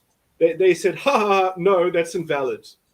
You see, that's how they kept their integrity. Is they were able to just say, "No, we're just not having any of it." But also how it worked is that judges were never politically appointed, essentially, or I'm not actually sure what the mechanism exactly was, but essentially how you became a judge was that you were a top-ranking advocate. You were known by your peers to be of the highest caliber. Then you would be given an acting judge appointment, and then you would be an acting judge and sort of get into it. And then eventually, and so after you were an acting judge for a certain period of time, or some people that were just brilliant, some people that were just, so essentially it was known within the, industry. I don't know what it's called. Oh, yeah, but there's a better word than industry for but anyway, but yeah, it's like basically the industry of it's known within the fraternity or whatever, within the, I can't remember, but that's how you were essentially judged by your peers in some sense, because that's also why, so the top advocates became the judges. That was the trajectory, that in the tenure of your life, in the, sort of, it was almost a duty perhaps as well. I mean, obviously you could refuse it, but essentially, some people, and that's how you had integrity essentially, and it wasn't politicized, or it couldn't be politicized. It was somehow it was immune to that, I guess, because. Yeah, we always had a judicial services committee, so I don't exactly know. I think the judicial services committee was always just it was populated by people that were representatives of the bar or something like that. So it was always, the lawyers just always kind of checked themselves, because in some sense it was you wanted the best people to be judges, because it doesn't work, like if you're litigating, it also, because in some sense, the South African justice system also works out better this way, because it is a philosophical enterprise, because the law has to stay the same. In principle, the law is finished, it's complete. It's only the legal tests which are being refined. And so essentially the law of general application is all there already, and it's just meant to be stable. It's just like, it's not like parliaments can invent some regulations, but those regulations have to conform within the already existing law, and they will continue to enforce those regulations. But those regulations are in some sense just a manifestation of the mores of society, that society does get to have some scope. But now we know that scope is limited within the constitution, essentially. So now you can have the parliament can legislate whatever it wants to legislate, so long as it's consistent with the constitution. Which is why when the Black economic empowerment stuff happened, which essentially when it was challenged, because it should be challenged and it should be found unconstitutional, they said, we're not going to look at the provisions. We're not even going to apply the subclauses of the limitations clause, because they're just going to say that it's justified because the democracy wanted it. So they're using democracy as a shield to unconstitutionalism, essentially. And so now if we want to protect the constitution, we have to do it through democratic participation, which means we don't have a supreme constitution. Yeah, which is nonsense. What do you think caused that rot? Because I mean, as you said, if we had a system that was immune to the corruption of apartheid, then I mean, Lies. in the advent of democracy, of freedom, etc., how are we more vulnerable to corruption than what we were during apartheid? What do you think the essential shift was, say, post 1994, that allowed there to be a situation where now you are not so sure that the judges are, impartial, that they're actually trying to apply the law in the spirit of, the Constitution, So, yeah. so I mean, in some sense, this is the double-edged sword about having a Bill of Rights. If you have a Bill of Rights, it has to be good. It has to be good enough. It has to be rigorous enough, and it has to conserve its own values and principles that are locked within it, as it were. And so if you misinterpret or you misread or you like radically subvert that, then it just becomes a kind of hollow sham. And so in some sense, this has been the problem in Canada. It's been the problem in America. I would say it's the same problem, is that when you have a Bill of Rights which isn't good enough, then it creates a delusion. It helps pull the wool over people's eyes, because you can just basically say, well, okay, maybe not so much in America, because in America, in some sense, I think people know that the Bill of Rights, you can't really defend it in court, that you kind of have to do it through your political participation. But in Canada, where you're going from the common law traditional system, which in some sense, in the common law traditional system, you know that it's very important that you send the right people to parliament, because if you send the wrong people, they can turn it into a tyranny. They can turn it into a demagoguery or something like that, So it's very important that the culture of liberal, open freedom and stuff like that is respected, as it were.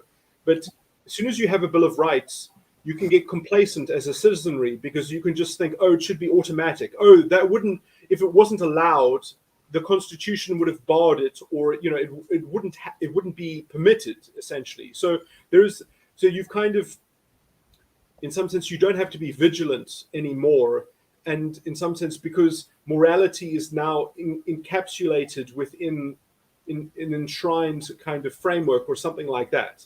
And so, in some sense, which is necessary as well, because in some sense, to have proper social justice for the individual against the democracy, you have to have a robust enough constitution that then you can actually say, no, I've got all of these values and rights, which with these proper sophisticated ways of using the practice of equality and the limitations clause, that I can make sure that these values and these protections on the individual scale will continue to be vindicated against the majority. So the majority won't be able to steamroll me or scapegoat me or use me as a sacrificial lamb or something like that for the ends that are the means are justified by the ends, so that you can guarantee that. Essentially, that's the true meaning of social justice, is social justice for the individual, essentially, not to be used as a means to an end or something like that. That you must actually have general laws of application and a equal justice, essentially. So equality before the law and equal justice, which must be equal protection and benefit of the law, not just equal protection. Because if it's just equal protection, then you can conspire to make laws of general application, but because they don't give equal protection and benefits, they are essentially designed in their application phase to essentially be extractive or to target or to diminish some sort of faction of people. Yeah, or to something discriminate. Like that. Yeah. Yes. Yeah, I was going to ask you, what do you think the loophole is in the Bill of Rights? I just want to make this one further qualification, because in some sense, law will always discriminate in some way or in some effect of it. But it's about having a rigorous way of conceptualizing within the law, within the legal theory, where it's very clear to continue to track what fair discrimination would be as opposed to unfair discrimination. Yes. So it's a finicky point, but it was just worth raising, because that's to be said. It's obviously, again, you've run into the issue of interpretation, where discrimination can obviously be twisted to be used to for particular ends by people who say, okay, the way you treated this person isn't equal to the way you treated another person, but obviously there are things like nuance. There are things like I all don't sorts of treat like, everybody the same. I treat people right, based on your behavior. right. But then that's the paradox, because at the same time we want equality, but you have to say that it's People equality should when all act the same then if you want fucking equality. exactly. So you have to have equality where people are effectively the same, and then it goes back to how do you define where when people can be Yeah. So said to be effectively the same. yeah. So I mean, this is just the confusion over Yeah, what the principle of equality is, or what the actual sort of value of equality is. Because I mean, like, yeah, there is no such thing as the right to equality. It does not exist. There's the right to equality before the law. That's a thing, That's So, not even a thing, though. well, well, on paper, It's good on paper, but it doesn't it doesn't happen in practice because women get there's a huge double standard between men and women in our society. Women don't get held accountable for breaking laws like men do. yeah. Uh, Again, that comes back to application, because I Yeah. mean, strictly speaking, the law doesn't have any. I don't believe there's any law in say the United States or South Africa that says that people who commit the same crime shouldn't face the same time, shouldn't Right. do the same time. And yet, in practice, that's what happens. Yeah. And that, again, comes back to biases. It comes back Right, to, because you have individuals making those calls. yeah, I mean, it's the fact, I understand if you had like the odd case here and there where maybe a woman doing the exact same crime gets less time than a man doing the same crime. But it's commonplace, which suggests that the law, the courts, all of that, the entire structure, framework is unable to guard against those biases. Right. Yeah, And there's lots of crimes women commit that they don't even they're not even considered crimes. Like what you talked about before, you mentioned the mind rape, like the psychological rape of these ideologies and the narcissistic abuse type stuff and how they brainwash people. Like Sam Vaknin even mentioned that. And yeah. how we already have a fucking structural framework for rape, but psychological, like mind rape and indoctrination. Yeah, well, but I mean, well, okay. Well, my personal view on this is that this is the spiritual realm. I mean, the psychological realm is the spiritual realm, and you can't, in some sense, I do think that on some level you could say you just take your sword to the,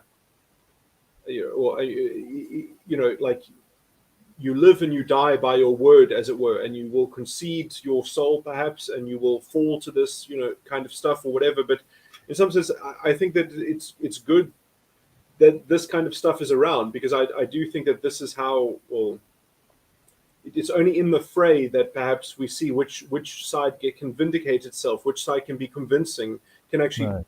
provide. But I just want to say that I don't think that there's necessarily any kind of bias just because there are consistently differential outcomes. Like, because I don't know if I believe conceptually if there is something as the same offense, there is the same sort of charge, in terms of what the prosecutor is bringing, but there's no same crime in the sense of like, the context is always different, and like it might Okay. just be that women always commit crime in a different sort of set of contexts, which always attract a lower sentencing or something like that, and so, I mean, if it is women committing the same crime in the same way, in the same general context, then I think, but I mean, in some sense, it's a fundamental sort of comparing apples to oranges. I mean, just thinking sociologically in the ordinary, So I mean, I don't. Yeah, so I don't take the point that the law is necessarily prejudiced or biased or unfairly discriminating against men. Okay. Why would you say? Why would you I say don't, it is, right? I don't mean that in every case. I mean that in terms of differential criminal sentencing. Yeah. Right. But then, again, that goes back to the law of averages. It would be fine if you were talking about the isolated case.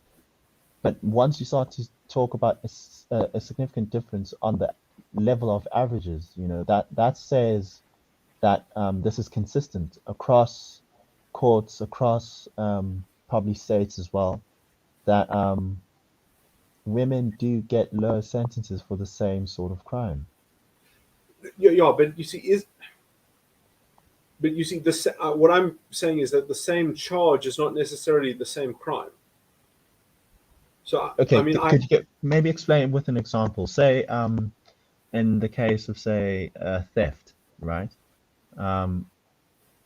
If a woman steals from, let's say, commits a shoplifting offense, same as a guy, why do we understand as the United States, for example, if we were to all be Americans, why do we all have in our heads and know it to be true that there's a good chance that the woman will get off with a lighter sentence than the man? Yeah, I mean, I do see your point, but I guess the differentiating factor, I think, is essentially that when people are assessing the character of an accused, they are not doing so within a completely non-sexual. You see, like non-sexualism, I think is a lot harder than non-racialism, if I can just say that. Like, because in some sense the human condition is gendered in terms of its manifested, kind of archetype, and also in its lens in some sense. And there is a kind of general distinction to be made, that there is something like a female perspective and a male perspective, and and that goes into that there is a different male development and there's to female development in terms of cultural, in terms of because sexuality is such a large part, and it conforms so heavily to gender, essentially, and biological sex by extension, because these things have such a high, they essentially are the same thing. So Ben Shapiro just actually spoke tonight, and one of these women asked him about a question like that. His response was brilliant, by the way. But she pointed out something important. She brought up all the PhD organizations that say that it's not the same thing, and you can pick all the things. And she listed a whole list of psychological associations and organizations and medical people that the women are in control of, the feminists that are making these decisions for our society. She was arguing against that. Let me just iterate again that I think that, sorry, this is not a repeat, but it's worth bringing up here, that I think that the way to actually resolve non-sexualism or non-sexism in this kind of case is not that you have to try to find a way to treat the case of a woman and the context of a woman to the same context and case of a man, because in some sense they're not the same. They don't embody the same perspective, as it were. But the way to bring to manifest or to have a way of looking at this that is non-sexualist, and this is how I do it, is that I don't see individuals through their biological sex. I see them through their gender. And so I break down subcomponents psychologically in some sense. And I say that, people embody both. They embody both genders. They embody both elements of both genders. And that way I homogenize it. But in some sense, I always find that someone has their femininity expressed when they differently to how a man would have their femininity expressed, or something like that. And in some sense, there is a, this gets so complicated to talk about the Hannah man, that mus, and things like that. But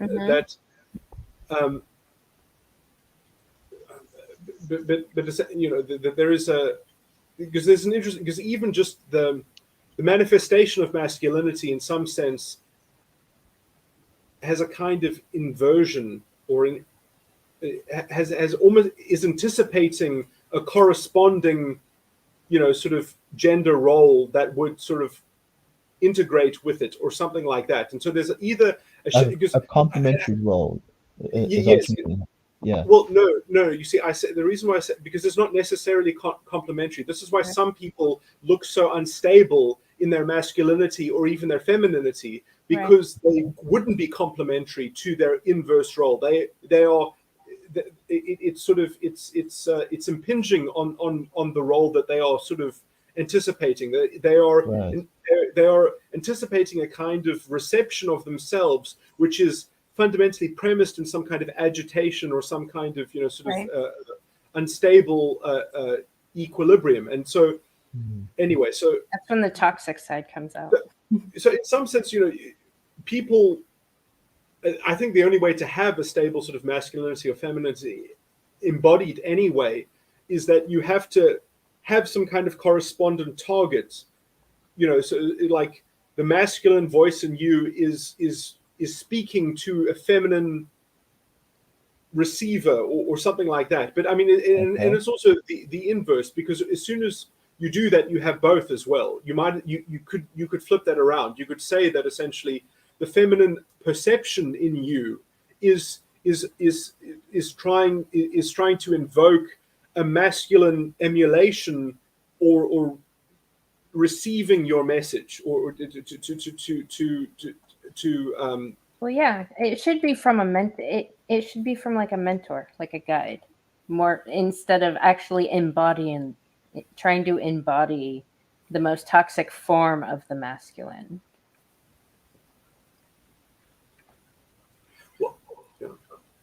I mean, there are lots of toxicities that I think can involve this, where essentially, where people can almost play a kind of Jekyll and Hyde and try to be both themselves. So it's not actually in correspondence, that they're sort of wedging the two, and they're always sort of dominating everything in their environment. Right. But sorry, this is really going off into the weeds. But feminists can't do that, because feminists don't respect men, so they don't look to them for guidance. So they haven't collected stuff from men, I think. But they simultaneously just are always focusing on the toxic part of the man. I think that's why they embody that really gross masculinity. They simultaneously value them, anything. Right? So it's sort of like they hate them, but they also want to be them. And it's, you can see that in the fact that as much as they hate them, they still try to embody certain aspects of them, But it's not the noble stuff. It's not the valuable stuff that they respect. Right. It's always the toxic shit that they're against. Yes, which is weird. Well, let me say that's the contradiction, right? That they simultaneously hate those traits, but they try to embody them, because I guess they've seen that those traits in like being effective in allowing men to get what they want. And so while they hate them, they also want to use them so that they too can get to where they see men being. See, I don't see those things being effective for men, though. I see those things as being what feminism teaches women men are like. Like, it's not even, because a lot of the way these feminists and these freaking toxically masculine women behave, I don't see men behave like that.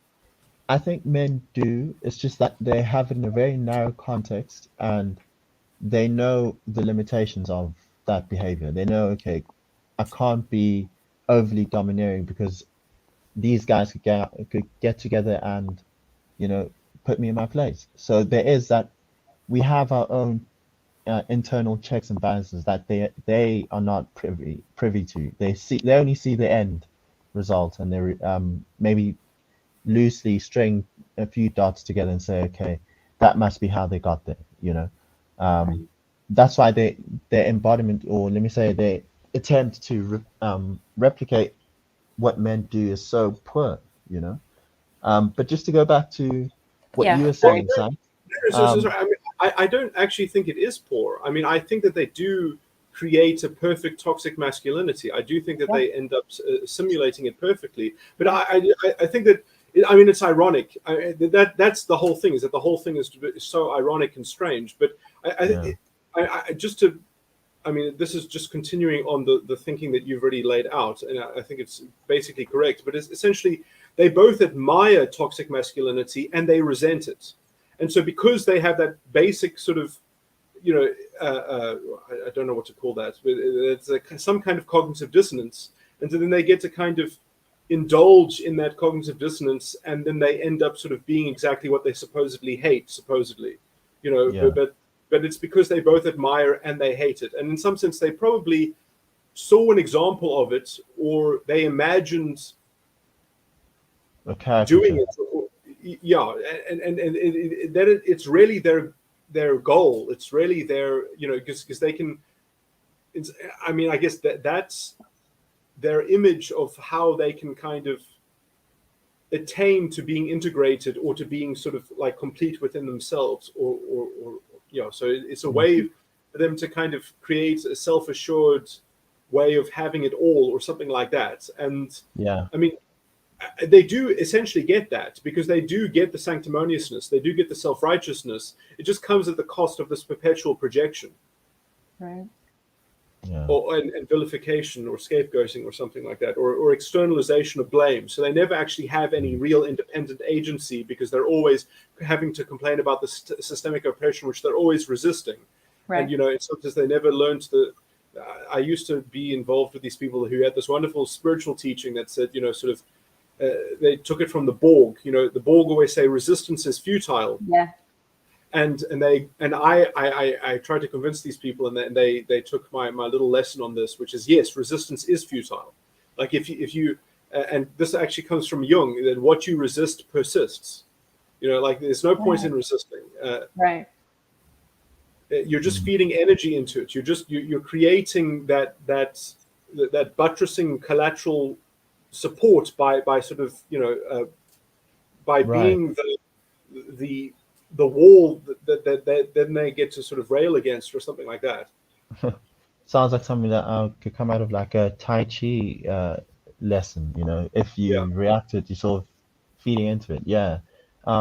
Just to go back to what you were saying earlier, Psych, about men and women being, I guess, different. How do you not wind up in the same sort of trap that you have with intersectionality? Because I can understand what you're saying when you say perhaps the crime's not the same, because, you know, the context in which they're done. I mean, when you're looking at it from a male perspective versus a female perspective, may be different. I can understand that, but then you run into the slippery. I guess you're on a bit of a slippery slope, because before you know it, you'll have to start saying, well, this crime from the perspective of a black person who comes up from this particular area is different than the same crime from the perspective of, say, another race coming from another area. Yeah, that's where the intersectionality comes in. That's the sort of, you sort of have like, I understand having different standards for things are qualitatively different, or significantly different, right? I'm okay with that. But then if you have separate standards, then you should also have separate benefits. You know, you should basically have a thing where we know that, okay, if women can get away with certain crimes, then they should also be excluded from certain benefits. Because what you effectively said when you were making the distinction between men and women is that, I mean, to summarize, is that men are held to a higher standard. Effectively. Well, no, okay, well, yeah, okay, I understand that contention. I mean, I think that's too broad, because, I mean, in some sense, look, I think that there are benefits to being a man differentially. You know, it's different pros, different cons, and there are different standards. Yes, there are different standards, but I mean, I don't think that there are different legal standards. But within the legal examination, as it were, or within the legal investigation of the unfolding case, in some sense, that there is a different context as to the assessment or something. Okay, so I know that that's what we're basically talking about, but I mean the idea that there should be different benefits, and well, I mean just to argue that point, there are different benefits. Like, and in some sense, although that those they're not enshrined within structures, but I mean, I think you have to concede that this is on the same point that you're making. So I haven't explained this very well, but essentially that there are different numbers of men and women in different positions. There are different that, and so if you're going to count that as a benefit, then that, if you're going to count, sort of that women can get away with crimes, which I don't think is true. It's not. I mean, we were just talking about sentencing, so we weren't talking about getting away.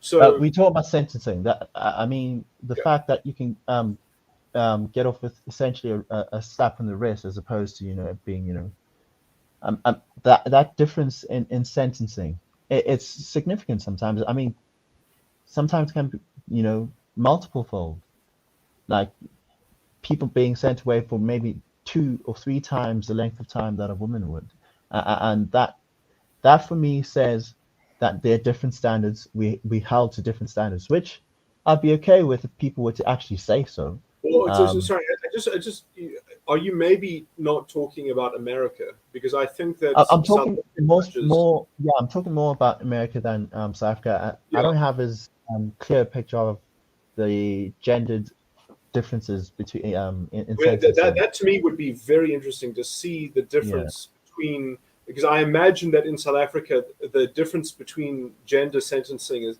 I imagine, okay, I mean I'm saying this in the dark, but I imagine that it would be smaller.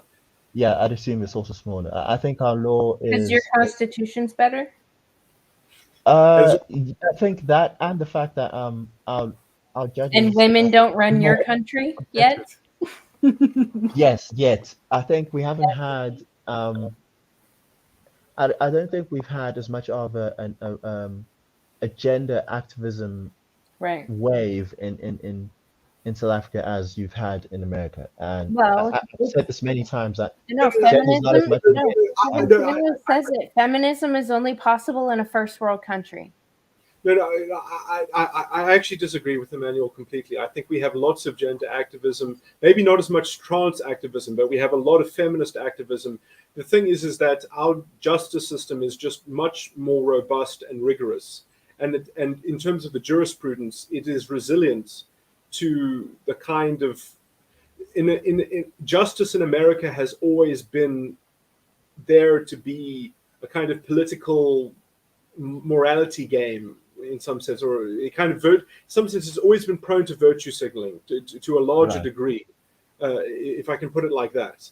Although it's always been rounded off by structural fairness by having equal procedure, but the substantive law has not been even across the board, and the substantive principles are not rigorous.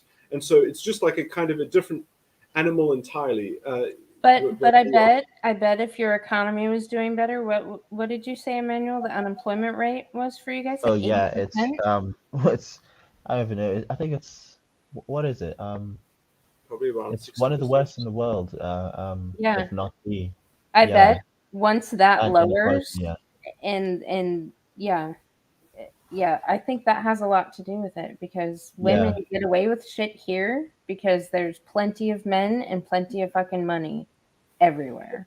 I also think that sorry, I think what I was trying to say with the whole gender not being as much of an issue in South Africa is just, it's not that it's not there. It's not that we don't actually have activists. It's just I think our focus is more on race than it is on gender. So they haven't had as much of an impact, relatively speaking. I mean, right from the beginning of, like, when I was at university in 2008, a lot of these social justice activists, which I don't know if I would have called them social justice then. I don't know if that word was in the vernacular, but I met someone who, and her top priority was that you must believe all women, and that the standard of proof in court cases is wrong. That was her activism. That was her top priority, is that, like, we need these rape cases to land up with convictions, essentially. That was her top one priority. And I'm like, well, like I can have sympathy for your intention, but like what you want to do is you want to turn things into a kangaroo court. Like we can't do that. I mean, these are hard cases to prove. Perhaps like maybe women should modify their behavior or something like that, so that to prevent themselves from being raped, but also to perhaps safeguard the evidence or something like that. Yeah. I just want to say that there is actually, I mean, technically there is an inequality in the law, is that men can't be raped in South African law. Men cannot be raped. Only women can be raped. The definition of rape is the, but anyway. That's right. Actually, that's what the feminists, I heard one of them gloat about that feminists have done in America was get men under that rape umbrella. So men are also included in it here. Well, I mean, we had other offenses, which would just be sexual assault. Right. I think that, I'm just trying to think of all the... Yeah, it is kind of twisted. Yeah, our laws are not, our respective, laws are not perfect. I mean, we have our own flaws as well. Like, I mean, it's ridiculous, like what you just said, the fact that men can't be raped, legally speaking. but does that play out also in terms of statutory rape, as in, the raping of a minor? Do you have, let's say a teenage boy has sex with a teenage girl underage? Yeah, so I mean, who would be? Yeah. Sorry, I'm talking over you. No, it was, my point is that this doesn't really matter because we have other offenses, and so there's sexual assault, and they could be what is called grievous sexual assault or something like that. And so the sentence for grievous sexual, so for penetrating a male minor without consent, which is essentially rape, but it technically isn't rape according to the definition. Grievous sexual assault, or I'm forgetting, I might be saying the phrase wrong, but essentially would attract the same sentence as rape, or even greater. There have been cases of sexual assault where the sentence was much higher than you would see in a rape case. Okay. I mean, people, I think, have gotten life for grievous sexual assault, but usually that's involved more than one minor and perhaps a court of sexual assault. But if it was an adult, would it still... Potentially. Is it a kid? Sorry? Is it because it's a kid and they crack down harder? Well, I mean, a lot of these things, I think, are dependent on other things like abuse. Or like if it was accompanied with assault, I mean, there are going to be lots of contextual thing. I mean, like the variance in cases in terms of this kind of crime is huge. Like, I mean, there's a huge difference between being assaulted towards an inch of your life and then being sexually assaulted on top of that. Is a different sort of animal is different kind of offense. So, do you guys have a problem with teachers that are women sexually abusing students that are boys? Yeah, it happens, but it's not nearly as... Do they get in trouble?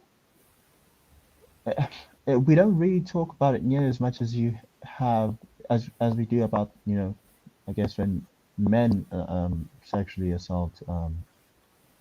I mean, I know of all cases like that. I mean, famously, although it didn't involve boys because it was an all-girls school and it was done by female headmistress. In fact, that's the famous school that Oprah started. Oh yeah. She closed down the school. She had to close down the school. Really? I didn't know. Really? Well, I don't know much about Oprah. I missed that because I actually had some of the people I went to university with, UCT, were actually from the Oprah school. So I must have missed that and all the crazy. Well, maybe they all weren't boarders, because perhaps it was only the boarders that were subject to that kind of abuse. or were they all? I don't know if it was Oh, yeah, only. I remember that story actually. Now that you, oh yeah, yeah. So what happened? I don't know the story, so. So it was a boarding school, or I don't know if it was only a boarding school, and essentially the headmistress and I think some of the other female teachers, because I think it was all female run, were essentially I don't know the description of the abuse, but they were molesting the children essentially. Yeah. And it was an all girls school, I believe. Yeah, it happened in 2007. So the school actually stayed open for a while. I think it might even still be open. It happened about 2007. I'm just seeing a headline here saying from Time magazine saying Oprah scandal rocks South Africa. Yeah. So they got in trouble, went to jail? Yeah? Yeah. Well, I mean, I didn't. I imagine so, because I mean, at that point they would have had the testimony. That I mean, I imagine they certainly would have prosecuted the case. But female teachers that like will get pregnant with a 13-year-old boy's child that is a student in their care, does that happen? Because it happens a lot here. I mean, you see, the problem is that I mean, it's not going to be prosecuted unless someone talks about it or finds out about it or reports it. You know, at some point it has to be reported. But I mean, I know of examples of this. I mean, when I studied law, these were cases that I saw. I mean, there were reports about. Actually, this wasn't in my law book. You see, that one of the legal lecturers was a prosecutor. She was actually in the Scorpions. She prosecuted. Mm-hmm. She had like a 97% or maybe even a higher percent success rate. And she only prosecuted sexual offenses. She was a specialist. She only prosecuted sexual offenses, which are usually very hard. And she was telling me about, or she told the whole class about a case. I think it was like a 7-year-old boy, and or no, it was younger than that. And the boy could not have an erection because he's sort of too young or whatever. And she put a thermometer. Yes. Sort of. Anyway, is that a famous? That was a thing. Yes. Well, I remember when I was in school, I remember being told about a case of I don't know if it was a local area, but I remember being told by a teacher that this is what people are doing now, that they'd stick a knitting needle into the kids' little boys' penises in order to, I guess, I don't know how it works, but I guess that's how they stimulate, get an erection out of the kid. Yeah, it was horrible stuff that was happening. This was when I may have been in primary school when I was told about this, maybe early high school. Yeah. So yeah, it does happen. It's just it doesn't get as much airplay as when the genders are reversed. Right. Yeah, it just doesn't. I guess that's just one of the benefits of that women have, is that their issues get taken more seriously or are made more public. I was even when they're concocted and not even real. I was actually trying to get back to this point, Psych, is that you say that there are benefits to being a man, but and I agree with that. I meant that facetiously. I meant that from the level of looking at it, because if you're going to look at it statistically and look at it in terms of differential outcomes, which I think again is too obtuse, because you're not looking at the actual context of the process, as it were, the actual sort of the granular detail, which is hard. And which you can never divorce, you can never truly get into perfectly in terms of actually checking to know that it's not discriminatory, because in some sense the human condition is fundamentally gendered in that way. So it's like, how do you, like you can't, there is no quota that you can know that now it's at a parity, sort of. Right.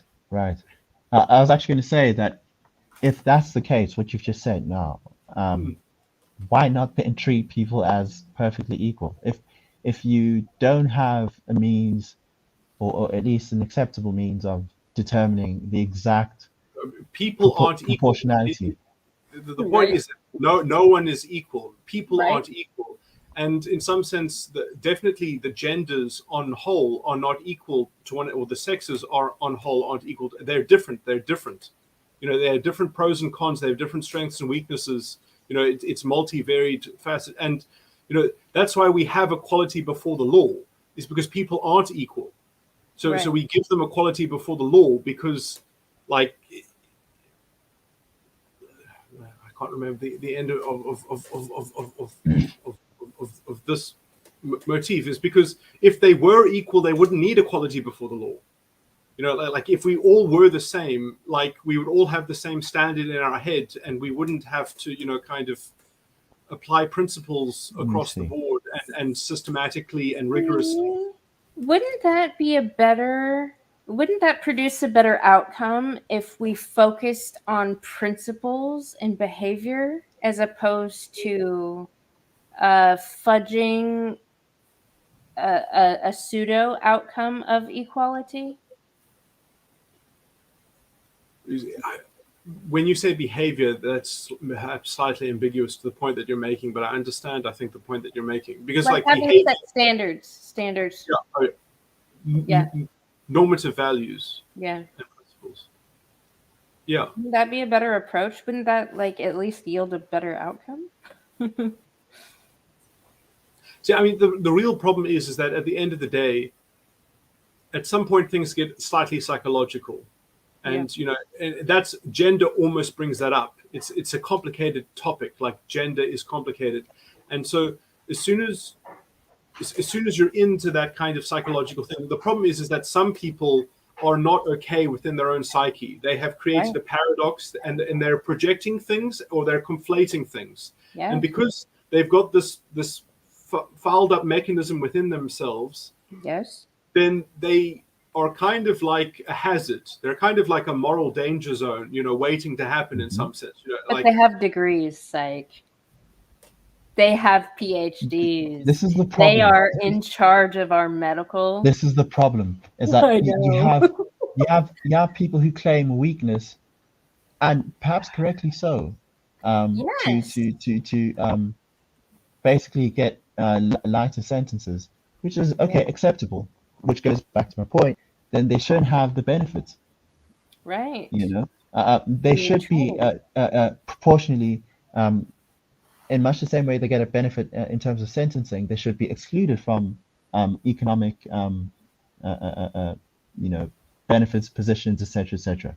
And one might say, okay, you already have that in place because in the upper management positions, you know, it's mostly men, etc., etc. But it's like, is that a matter of a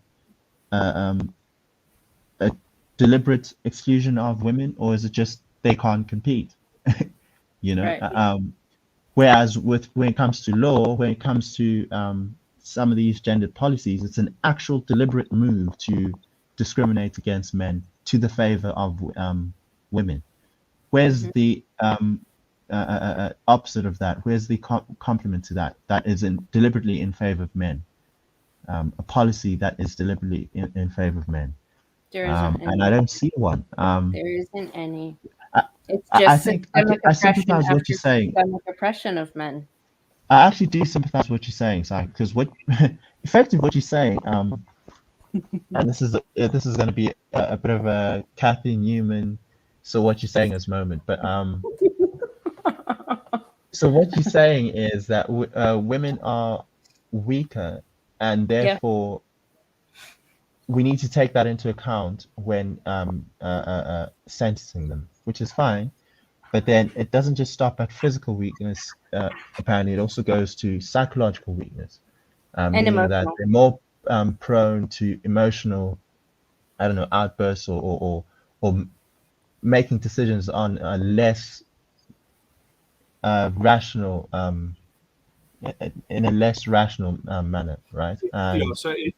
Especially when afraid of dying. Right, which is acceptable, and I think a lot of people, just colloquially speaking, would say, yeah, we that's not surprising, to hear people say that. Okay, fine. Then why are they in charge of the things? Exactly. So if that's the case, we should have laws that are just as rigorous in excluding them from positions of power. Yep. Yeah. So no. Okay. So I don't follow any of that argument, because essentially, Okay. Mike's an egalitarian. So the reason why, so the reason why, let's say on average women get a lower sentence is perhaps because most women have a different relationship to responsibility. Now, that's a generalization. I just said most women, so perhaps it's most women or something like that. Yeah, Well, our society doesn't hold women accountable or put responsibility onto women. They just give them benefits. Perhaps that's a causal explanation, but perhaps it's not that they have less responsibility. They have a different kind of responsibility. They have a different way of manifesting responsibility. They have a different way of sort of embodying it, or something like that. But now, again, that's that's maybe most women, so that you get the statistical difference. What? But that's not all women. What is it? What is it then? What is their different way? Because I don't see responsibility being taken by women. Especially for motherhood, because of feminists that fucking constantly denigrate motherhood. I mean, that's a big responsibility, raising the children of the future. Well, I mean, so I can just give one sort of example of it, which is that in terms of being a successful woman in your life, you have to cultivate you generally have to cultivate some kind of femininity, okay, and to have and so that you can operate within the sexual marketplace, so that you can find a partner, okay. So in the course of doing that, because when women and men have different sexual strategies, because they have different, because eggs are expensive and pregnancy is risky and sperm is cheap, women have to know that they can count on their partner, essentially. So they have to have a femininity that helps them navigate the courtship and helps them select an appropriate partner, okay, essentially. And so women need to test how responsible their environment is, because they're going to need to depend on that for pregnancy, okay. So they have a different cultivated relationship psychologically, but also within their sexual. Now, not everyone is really plugged into their sexuality. Like, not everyone is performing their sexuality. Other people, their sexuality is a tiny component of their personality. Other people, it's their central focus piece or something like that. So some people have more. But that doesn't matter if the culture and the environment is different from where you started. Because the environment changes all that shit. Yes, if we had a more non-sexist environment that would hold women accountable, then within that context, it could get. I'm talking from the men's point of view. Like if a man was, a certain way in a certain environment, and then you put that couple in a completely fucking different environment, and it changes things. So that's not a really good predictor. Like, I wouldn't put femininity at the helm of picking the person when the environment changing can completely change the person. Well, I guess that applies to almost anything, If you put it in a different environment, it's likely to, pop out a bit, different. Does that impact on my argument? Or were you just making a further point? Because I don't see how that connects with, I don't understand the point. Sorry. The cost?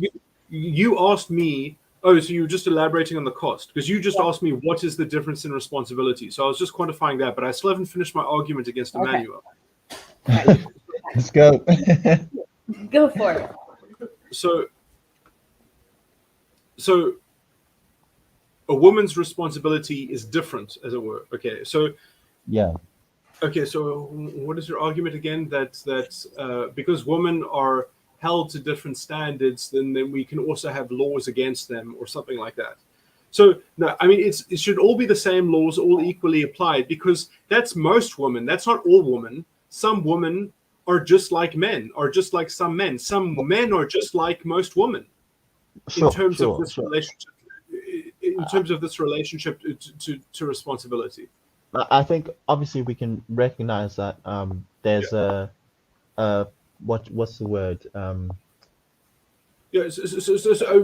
Basically, so I'm not in favor of creating a two-caste system and saying you're in caste A and you're in caste B, and you get these different responsibilities and these different privileges and these different or sort of obligations and duties or restrictions. You get and you get that. It's that no, we have the same law. It's just that in some sense, when it comes to sentencing, we do treat people different. But this is also why people should use their discretion, and they should say, "Oh, I don't have to have a female manager. I don't have to say that I have half the managers that I hire are female and half are male. It's that who's going to be a good manager."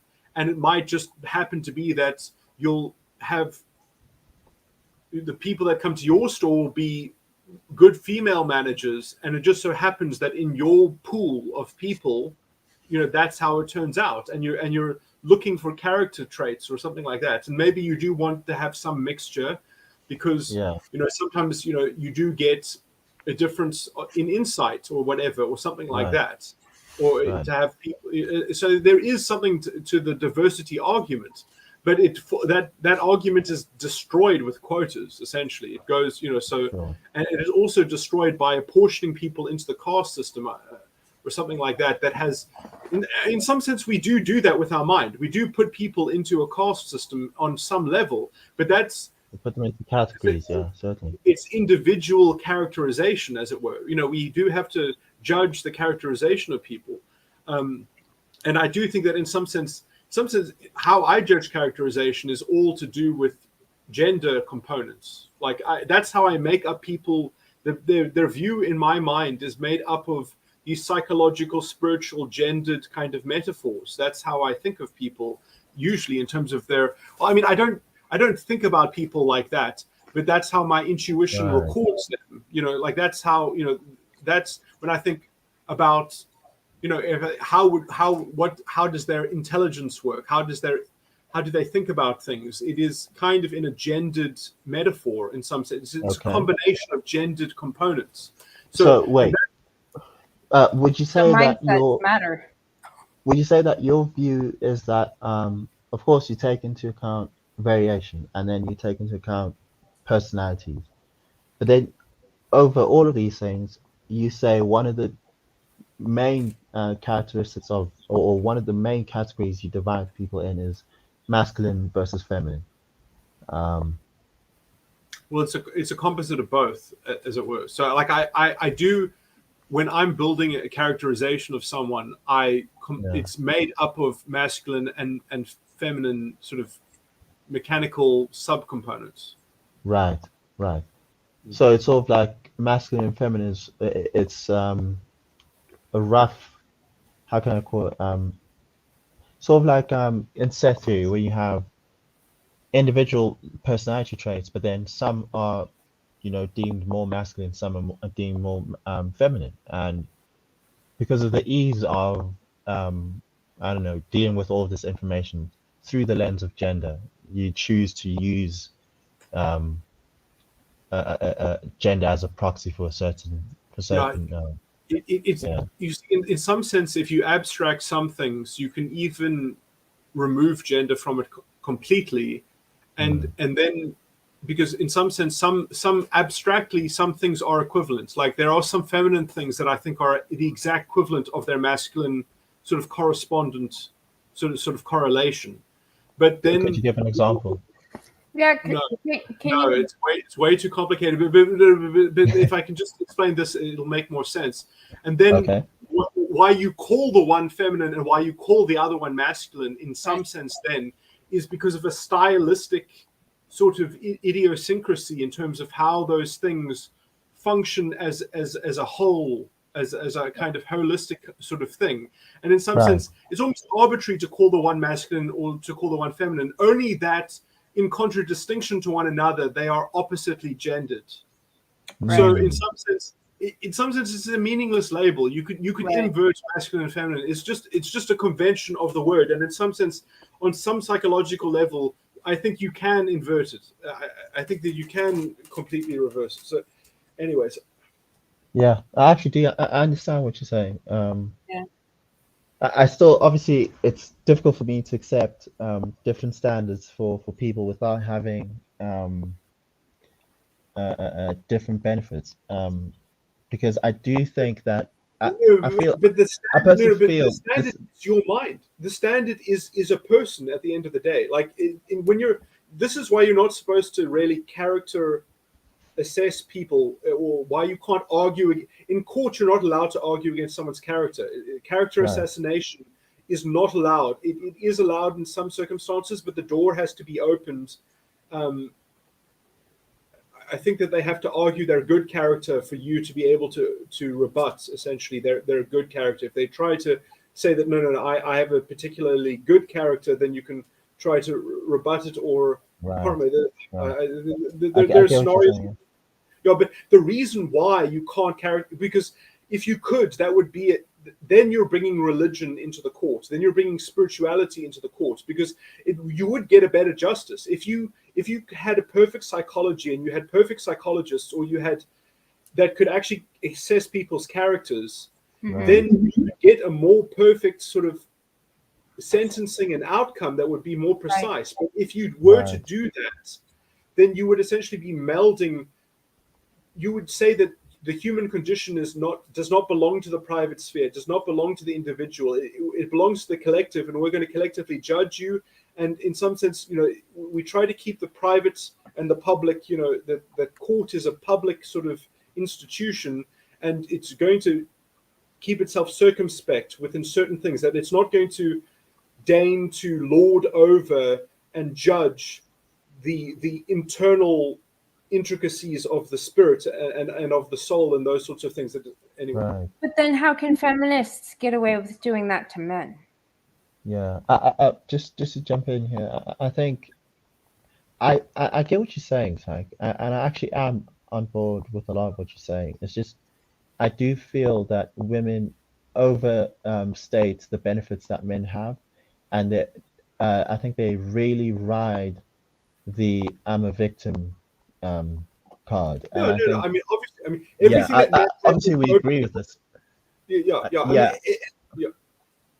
I was just going to say that I feel that we need a more comprehensive analysis of the gender dynamics, and certainly not just through the lens of feminism as we've seen in South African universities, because what that does is just it produces another biased view. And I think certainly in the whole, if you look at the system, I would wager that men are actually net losers in the system. I'd say that they're net contributors and women are net takers from the system, which is why I still don't think they should be having all of the benefits that they do, certainly economically. I think I'm perfectly fine with men being held to a higher standard. I think if you are I'm not. more likely to be, here's my reason for it. If we say that men are more logical, right, are less prone to emotional outbursts, are able to bury that sort of thing, to opt for a more rational way of handling things, then that behooves, it's incumbent on you to be wiser, because I mean you're engaging rationality. Therefore, we ought to hold you to a higher standard, because you're not using emotionality. Because if we say that you are rational, but then we allow you to act badly while claiming rationality, then we sort of saying that, we're undermining the entire definition of being rational. Exactly. So I think I'm okay with men being held to a higher standard, but then there has to be an equivalent. There has to be a bit of give and take, and I'm getting the sense that femininity, as a whole, if you're just to talk about it as if it were a spirit, right, is taking a lot more from society than perhaps what it used to, and contributing a lot less. Yes. Yeah. Well, they're contributing the wrong things because they're in the wrong place. Right. They're I'm taking their natural tendencies, their mommying tendencies, and they've transferred it into areas that it shouldn't be. Yeah. I think Because, it's misplaced. And Misplaced certainly mommy not. energy. Yeah, it's misplaced. The positives are misplaced, so much so that they wind up being negatives. And I think where they should have been contributing positively, I think a lot of them are not doing so. Yep. And yeah, I think that's the overall sense that ultimately it's a net negative for society, and no one's really saying anything about it because the overarching theme is women were oppressed oppressed in the past. It's sort of like how the apartheid thing in South Africa allows a lot of nonsense to take place because black people were previously disadvantaged, Right. and I think that these slogans prevent us from looking at things critically and allow us to, I guess, in trying to protect the victims, allow them to get away with murder. Well, it turns them into perpetrators, though. Yeah. I was just watching the first 3 minutes of the Peter Hitchens clip. He was being interviewed by the Australian guy. I'm so bad with names. But John Anderson. Sorry, what Anderson? What's the first John? name? John Anderson. And right? he said something quite beautiful just now, or whatever, which mirrors that. If something about if you allow people to indulge or to express their sort of their nastiness or whatever, like a lot of people will sort of jump on the bandwagon or something if you give them sort of the leeway to sort of to be sadistic, and I can't remember exactly how I phrased it, but anyway, but what stops people from doing it if they have all the free reign possible? I mean, because essentially that's freedom, right? You give people the freedom to make the right fucking decisions, and people.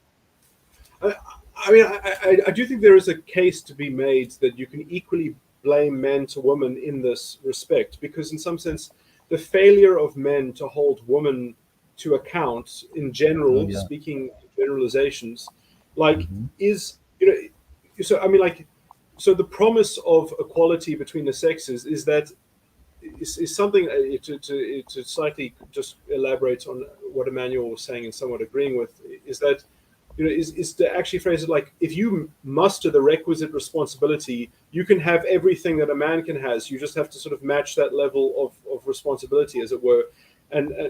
But they've said basically collectively, in some sense, we don't want to do that. We don't have to do that. And they got a lot of men to sort of condone that rhetoric or condone that byline. And then now we're in this toxic purity spiral. Why, which has no resolution. How did they get the men to do that? Because they guilted and shamed them. They abused them into submission. Yeah, they kind of did the whole Delilah thing, where they know that the man cares for them, but then they turn that against them. I think it's the abuse of the good intentions of the man to be the knight, to be the person who stands up, protects, takes care of, and then instead of being the complement to that, they decided to take that as a loophole and abuse it, in my opinion. No, I think they used in the past some bad actions of some men as leverage to get what they wanted, like bribery. If men were all as evil as they said they were, right? Then that wouldn't have even been on the table, because it's like you're going to talk to someone who actually wants to destroy you and say, look, I'm being destroyed by other people who also want to destroy me like you do. Please help me. Right. They just, Right. do what the other guys are doing. It's actually proof of the fact that the very claim that they made was not true. Right. The fact that they were able to corrupt, men's initial, I don't know, duty But that to goes back protect. to what Psych said earlier about men and women have different strengths and weaknesses. Yeah. Like Certainly. women are really, really, some would say inspiring when they're honorable and noble, but some would say very fucking manipulating and controlling when they're being malicious. Two sides It's the of same coin. tools, but Yeah. it's, the intent is different. So I do think that there is a moral equivalence between the juvenile feminine sort of, we don't want to muster the same responsibility, and we want that to be what's the word? Sorry, damn, I can't think of the right word. It sort of comes from insurance or something that means sort of a word that means something like a guarantor, or anyway. So that whole sort of grift or social manipulation or something like that, which is all premised on self-victimhood or something like that, I think is just the same, is just as bad as the white knight. Because on Emmanuel, when you said what you said in response, to me, that sounded like the same shirking of responsibility on the ideological side, that, sympathy for us, please, or something like that. And I think that what the white knight, in fact, the white knight is an evil sort of thing. And I think that I can even link this to a sexual strategy that is run amok, essentially, because what the white knight symbolizes is, in some sense, I think it is linked to male promiscuity. Yep. Because this is the heuristic that allows you to facilitate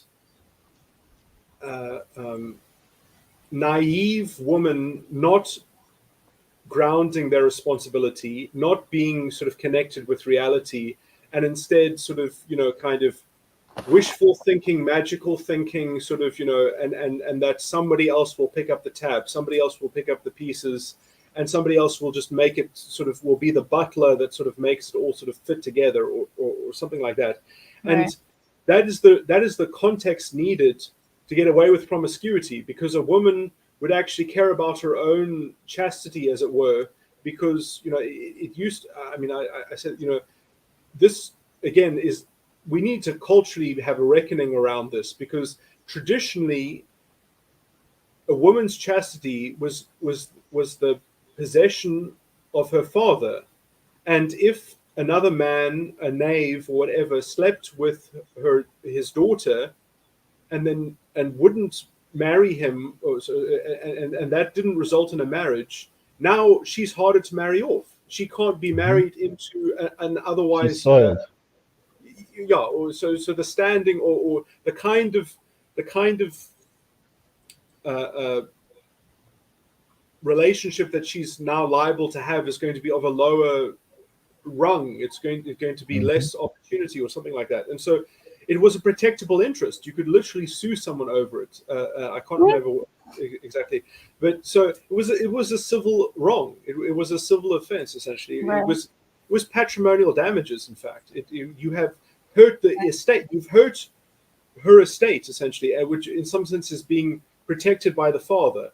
Now, I'm not happy with this arrangement. I'm not saying that daughters are owned by their fathers, but essentially this de facto legal structure reflects a kind of common sense, reflects a kind of reality or something like that, which the white knight is trying to subvert. The white knight is trying to get underneath this so that they can be the white knights. They can delude the woman with that they can construct their own reality tunnel.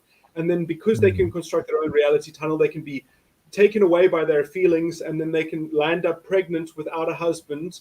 And then they're they're in a very precarious situation, and and that's a positive for the white knight, because the white knight was just sort of they are protected by their own naivety. Oh, I can't be a husband and a provider. I'm still a high school student or something like that. That's what the white knight is. It's the juvenile. In some sense, it's the irresponsible father. It's the spirit of the irresponsible Right. father. So Because- in the manosphere, they call that the Chad and the Tyrone? Is that what they No. call it, Amanda? No. No? Chad and Tyrones are not your white knights. They're actually quite. Oh, okay. Sorry, I'm trying to they're all, overlap all of these. if anything, it's closer to the simp. It's much closer to the simp. Because he sort of does what the woman wants, or tries to sort of like save her, and in doing so, that's part of his strategy to actually attain the woman, certainly sexually, maybe not for the long term, but yeah, white knights are closer to simps than Chads and Tyrones. Yeah, Okay. in that framework. Yeah. Well, it's interesting because, I mean, obviously it's not attractive anymore. It's not alluring. Now that it's become ideologically it's raised to the surface now. Like right now, people are looking at ideology like they've never seen it before. It's always been disguised within, sort of cultural motifs and fashion and things like that. So, but I mean, this was the allure of romanticism. This is maybe why some girls fell for some boys and things like that. Is because of their imagination and because of their, sort of that women could project their fantasy, or women could sort of create a bubble reality, a reality tunnel, and that a boy could be a part of sort of helping them construct this sort of fantasy of control or something like that. Because in some sense, in the same way that a woman is looking for protection and stability because pregnancy is risky and dangerous, if you can control something, then that is in some sense a marker that something is stable and protective. If you're capable of having your whims catered to, if you're capable of it's almost like it's a bit of a, sort of issues of Zahav, they call them Zahav displays, so in some sense, the kind of the fantasy romance, I think, might be, sorry, I might not be saying the phrase right. It's named after a sort of anthropologist, I don't know what the field is exactly called, but they're called Zaha. It's in evolutionary, some kind of evolutionary sort of game theory or something. But anyway, that kind of stuff. But anyway, so white knights are on some level being a kind of irresponsible father on some level. And women like that because they need the space of the irresponsible father to indulge, to have freedom and to rebel against their own responsibility. Because if you rebel against responsibility, or generally speaking accountability, then you can have fun, you can experiment and all these sorts of things.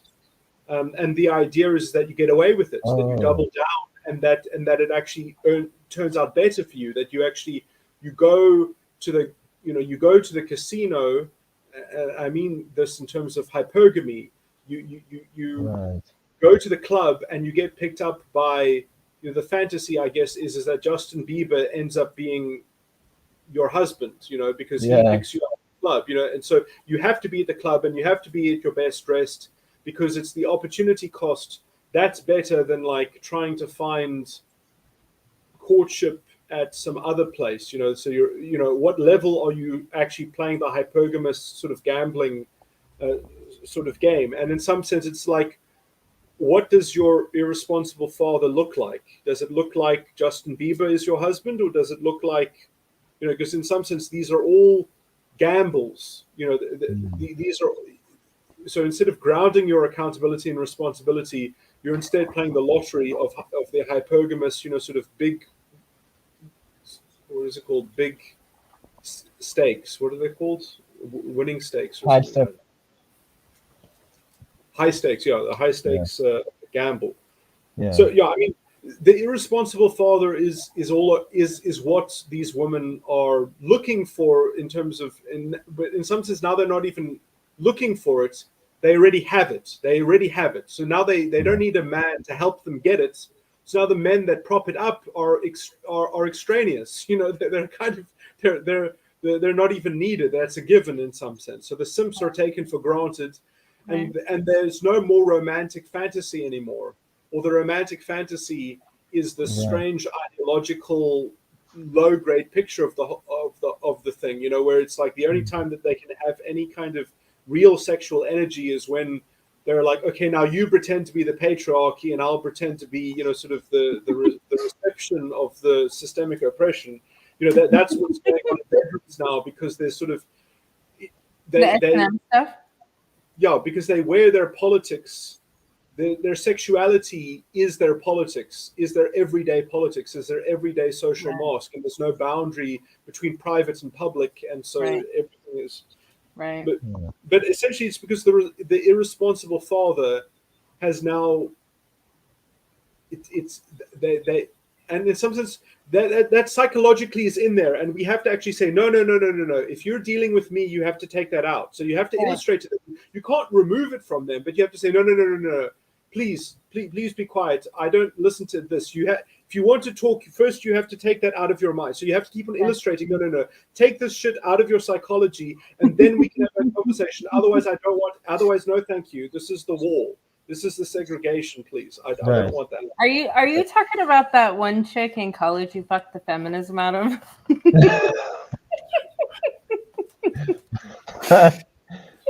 I think what you just said about them being irresponsible in this sense, good mother, I think simps and chads and tyrones are the same, in that they both are irresponsible.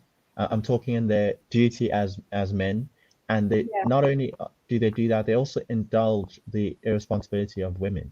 And I think that's I guess that's kind of the toxic attraction in that obviously some women will have for white knights and for chads and tyrones. But feminism caused this, because that is another thing that I heard one of these feminists say on her laundry list of accomplishments that feminism did, is they brought the private into the government. They facilitated that. Yeah, make the private public. I get that, but attaching it to the government. I'm not coming from the angle of the government. I'm coming from the angle of the man and the women interacting. Yeah. So if I were a white knight, I would have to, in being a white knight, I would have to indulge some of the irresponsibility of, I'd shoulder the responsibility of the woman. Some of which, like, she should be carrying, but a woman doesn't need a white knight.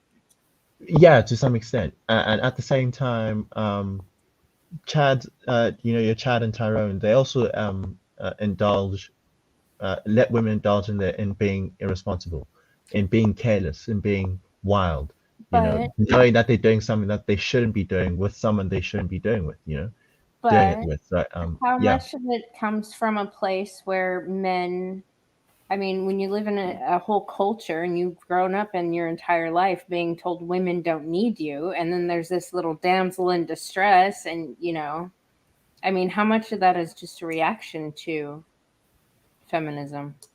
I think both men and women haven't had the culture of responsibility, of personal responsibility, put into them. I think that just goes with the fact that both are trying to play the victim. I think you're right, Psych, in pointing out that you're pointing out earlier that something that I said is still like an abdication of responsibility on the man's part, and I agree with you 100%. I just can't remember what you were talking about, but the point being that both men and women have become less responsible, and in doing so, it's sort of like a cycle or like a vicious circle where I'm irresponsible personally, and I'm also irresponsible with you, which only encourages you to do the same. So it's a race to the bottom of the drain of irresponsibility. Yeah. Yeah. just to reiterate, the point that I made was that men are being irresponsible in the sense that they're not holding women to account, essentially. Exactly, yeah. But they're doing so, in my view, that there is a kind of there is a, again, the white knight culture, as it were, is the allure of and fantasy of romance, because in some sense that was the mystery in which most men and women, I mean, even in the traditional days of, let's say, the ordinary sort of sexual myth or whatever, in some sense, everyone knew about this myth, everyone knew about this kind of allure, and essentially how it was. It's made to be fickle, it's made to be destroyed and replaced by some kind of reality and some kind of negotiated couple or something like that. The stuff becomes conscious. You have to kind of graduate from it, and some women never did, some girls never did, essentially.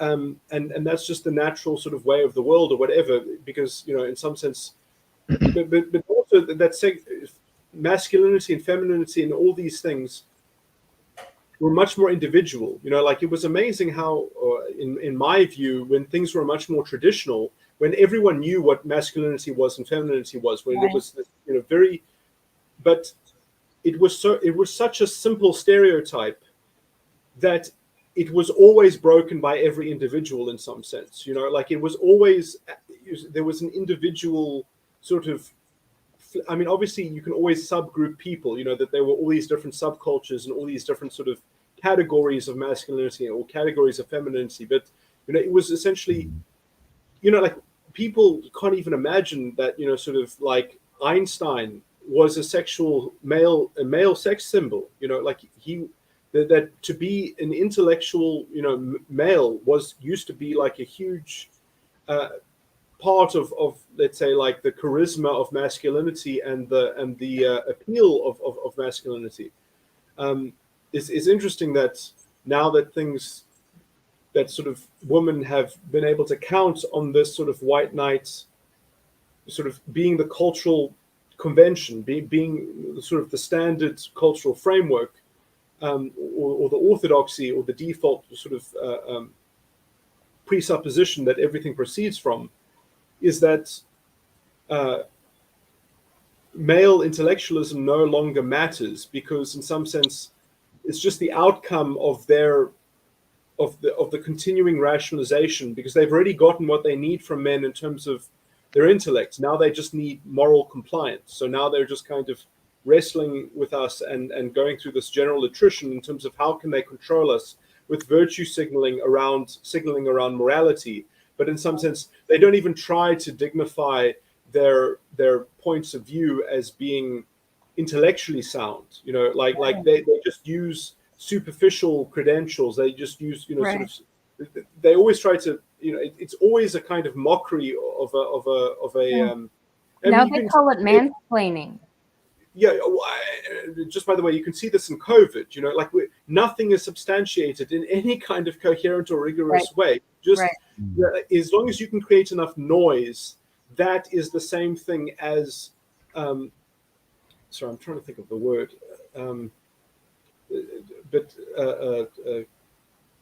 It's because women pieced all this shit together. I'm trying to think of the word that tries to think of the word that means credential or something, merit, or that's the only sort of. I can't think of the proper word anyway. Yeah. This is why Psych always say that whenever I speak to you, I get the sense I need to delve into psychology a bit more, you know, because I think you can't analyze a lot of this stuff without some sort of grasp on psychology, because it's certainly, it seems as though that's the driving factor. I mean, politics aside, we know feminism is obviously a political movement, but they have hijacked the whole psychology field, Emmanuel. Yeah, I mean from a sense of objective analysis of psychology. I don't mean from the actual psychologists trying to treat people. I mean from the study of psychology. Yeah, just understanding what sorts of incentives we have on a gender basis on throughout the stages of development, like what Psych was saying earlier about how a lot of women don't. It seems women these days don't graduate from the pursuit of romance, to something more stable. And so there's a phrase that they tend to use that there's a difference between falling in love versus being in love, right? And I think a lot of women are just hooked on the high of falling in love, and as you're saying, the romance and all these things. It's indicative of the fact that, again, responsibility hasn't been properly inculcated in a lot of these, certainly my generation, the millennials. We just people don't have a sense of, we need something more stable, something better than just the high of, oh, the date was amazing, or we did this and that I could post on social media. We need something more stable than that. Things that last, a lifetime, that can last 40 years, 50 years, can't be dependent on whims, on Kevin Samuels even touches on this quite a lot when he says what he sees from his perspective is that Black women are so obsessed with sexual compatibility, which is so counterintuitive to the incentives that women traditionally should have, which is more long-term stability, etc. Yet the emphasis in the Black community is, the 3 6s, 6 feet, all these things. But that just leads me to believe that it's just an instant gratification kind of mindset. Exactly, like instead of a long-term thinking. Like they have no forethought for the future. They don't plan stuff out like that. They don't look at the value of certain things on a long-term basis. Right. Yet they still want to complain to everyone else once things don't pan out. It's very interesting to see. And it's also like it's combined with a total lack of responsibility, because you'll have women. I remember seeing a clip of a woman who had 5 kids by 4 men and was rejecting a man for having 1 kid. I saw another clip of a woman arguing that men make them single mothers, which, I mean, technically speaking, is true. But I mean, it's a total abdication of your right to choose said man. Like, as in, you have that agency. It's not like you were just passive. Everything was just happening to you, Right. Yeah, and again, it goes back to the lack of responsibility. The only way I can see a man making a woman a single mother, making her, is if he were to rape her and she got pregnant. Exactly. That's the only way it can happen. Yeah. Besides that, you were an active participant. Right. The one actually going to seek it out, because women don't have sex unless they want to. Yeah. They don't. So putting all that responsibility on the man is ridiculous.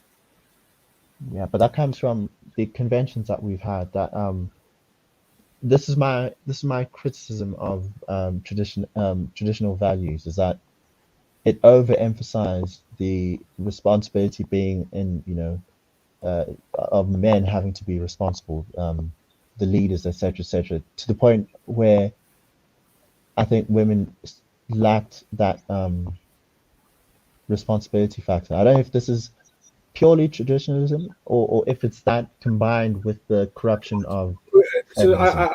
I have a special comment on this. So I think that the problem is that we are the inheritors of tradition, which has been too good for us. And I mean this in a technical way, because we have been behaving in such a way that we have been instructed by traditions that we don't understand the wisdom thereof, but we get to benefit from the sort of the inculcated sort of implicit wisdom woven into the prescripts that we just follow like a recipe.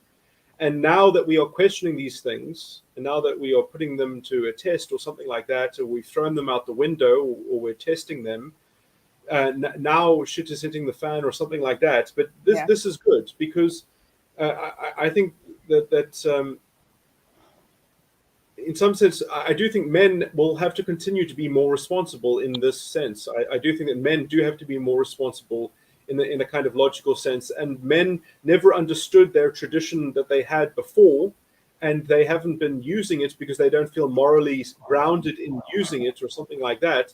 But they have to hold women to a higher bar of responsibility. They have to hold women to a higher, and that is how you get women to be more responsible, is that men have to hold women to account, essentially. I do think that men, it doesn't matter who does it first. If the women start being more responsible, or if men start, I mean, I'm talking about a generalization, so this is relevant anyway. But I mean, individuals will be as individuals will be. But what do you do when you have all these gender studies professors in a college teaching that the old way of doing things and in the traditions is bad? Because that's what feminism has been attacking.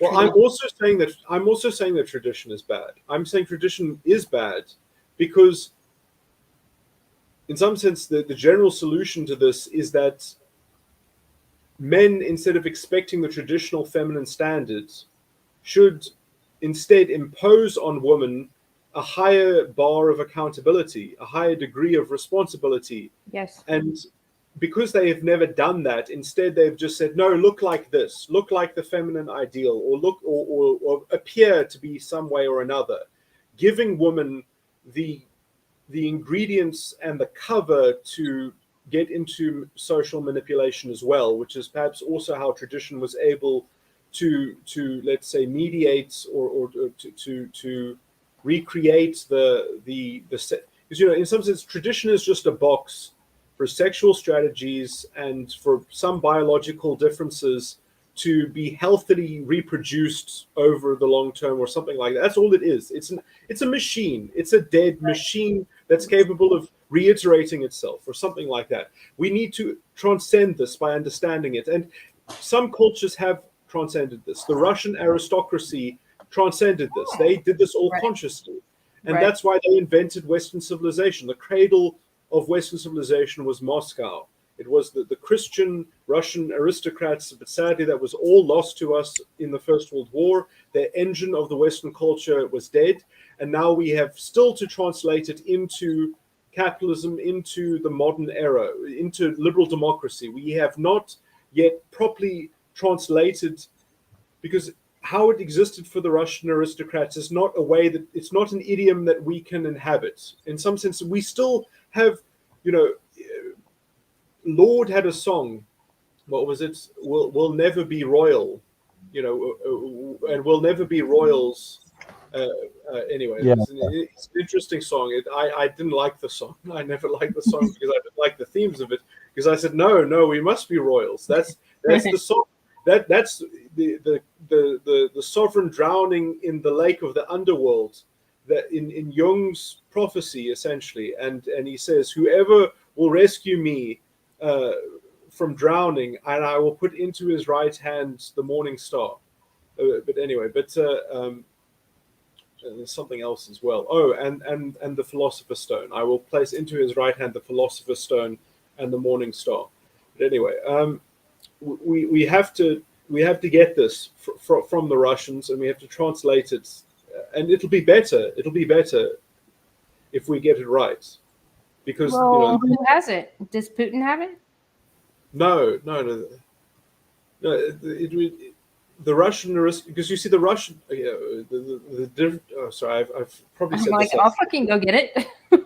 No. So like, their culture existed because they had 1,000 aristocrats. They had 1,000 princes and princesses that all married for love. In fact, if it looked like that they were marrying for convenience, if it looked like they were marrying for money, they could not marry, because they would not raise a family under that shadow of suspicion and intrigue, because intrigue was the precursor to seduction, was the precursor to essentially sin. Essentially, that is the catalyst.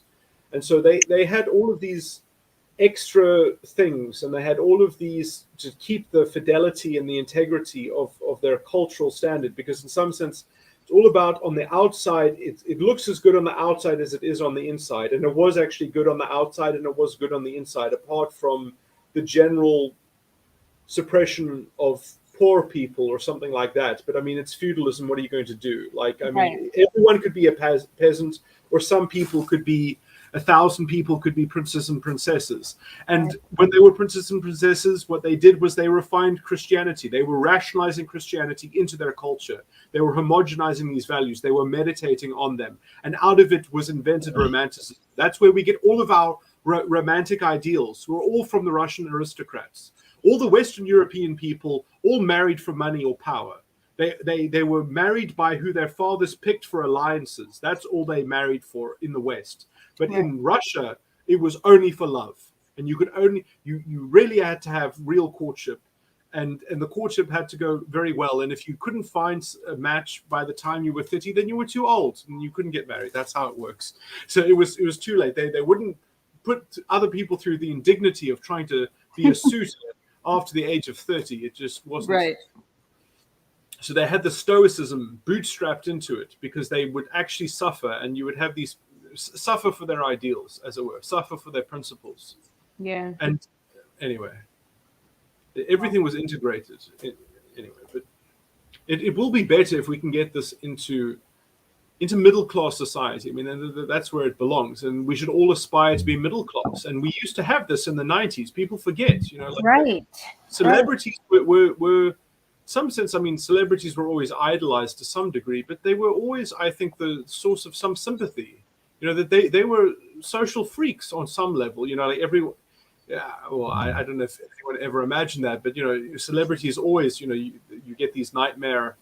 You know, like when they have these drug spirals, or they have these, you know, because what is real for them? Who knows what's real for them? Right. Yeah. Anyway. So sorting out the university on a psychological level. It's not going to happen. You need to have a filter, an institutional filter, and you need to start creating. Like whatever that thing was called, whoever issued that report, you need to start creating new institutions that they can go around and do their own study and charge $600,000 for it. Yeah. But shouldn't it be done on a ideologically possessed framework? I mean, is it interesting looking at a report that is essentially encouraging, in my view, everything to get worse in terms of in terms of just the psychological state of this ideology? Because in some sense, the more you put into diversity and inclusion, the worse off it becomes. In some sense, you'll get more complainers, and in some sense, the university will be less welcoming, because that's what it does. Is it inspires divisiveness? Yep. Because as soon as you have double standards, you have this perverse incentive to rationalize them further and to look for. Yeah. So I was going to say something about also just what I was talking about the Russians, probably off on a huge tangent, but the responsibility for your own dissatisfaction. I think that when you do that, then you actually have a proper personal boundary and an internal locus of control. Because I do think that, you know, no one has to have, you know, just because I think the biggest cause for despair is you can just say, oh, well, there are too many women that are controlled by this, therefore there is no hope, or something like that. But you know, you're using a general argument. In some sense, you're making the same kind of thing about I'm systemically oppressed, so I can't have what I want, or something like that. And you know, you can reduce everything. I mean, this is what hypogamous women do: is that they reduce everything into a gambling game, and then they work out what the best sort of opportunity cost, you know, sort of is, and then they choose their stream. They choose, you know, which high stakes lottery or which sort of gambling thing they're going to optimize their hypergamous sort of outcome with. See, life is always reducible to that kind of reduction, but right. Essentially it's not real. It's in your mind. It's sort of, you can choose to apply that level of analysis to it, and it's disembodied, and it's disempowering, and it's depersonalizing, it's dehumanizing, and you're already sort of you are becoming a hypergamous sort of person as soon as you kind of see yourself opposed to those kinds of forces. Like, you can, like, abstractly you can say, yeah, maybe there are statistical things. What's the value? I mean, you can do the statistical odds in terms of, well, where's the best place that I can find an authentic person? But that's more of a qualitative moral distinction and less a statistical one usually. I mean, this is why I think it's important to have segregated spaces. We need to have spaces that we know are culturally filtering people out, right, for this ideological possession, essentially. That's the otherwise there's nothing to grow from, there's nothing to build on, there's nothing to connect with, or something like that. Yeah. So I mean, and those are private solutions to a large degree. Like, those are things we don't have to complain that the university is fucked up. In some sense, the best way would just be to get onto something productive, that we can start having a segregated space that we can build from there. See, where my despair comes from is watching people I care about get destroyed because of this bullshit. But you see, this is how I see that they're already destroyed. They've already let the vampire in.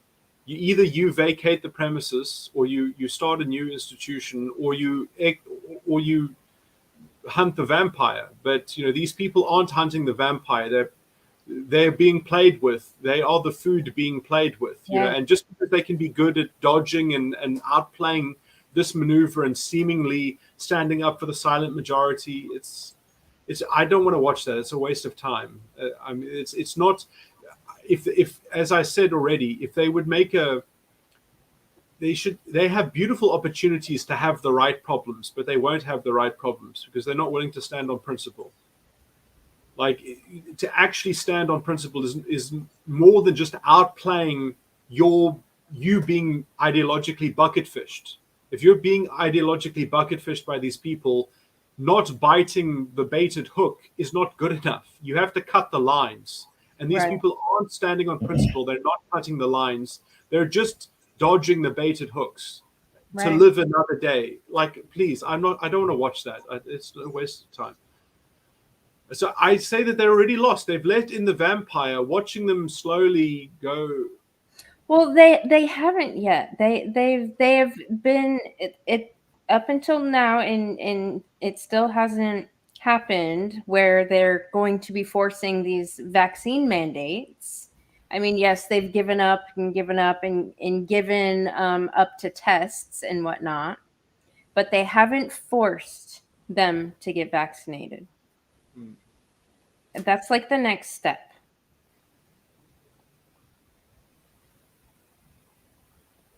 Yeah. That's the step into fucking hell, as far as I'm concerned. If that happens, I will fucking sell my house and I will move the fuck away from here, because I don't have anything to do with it.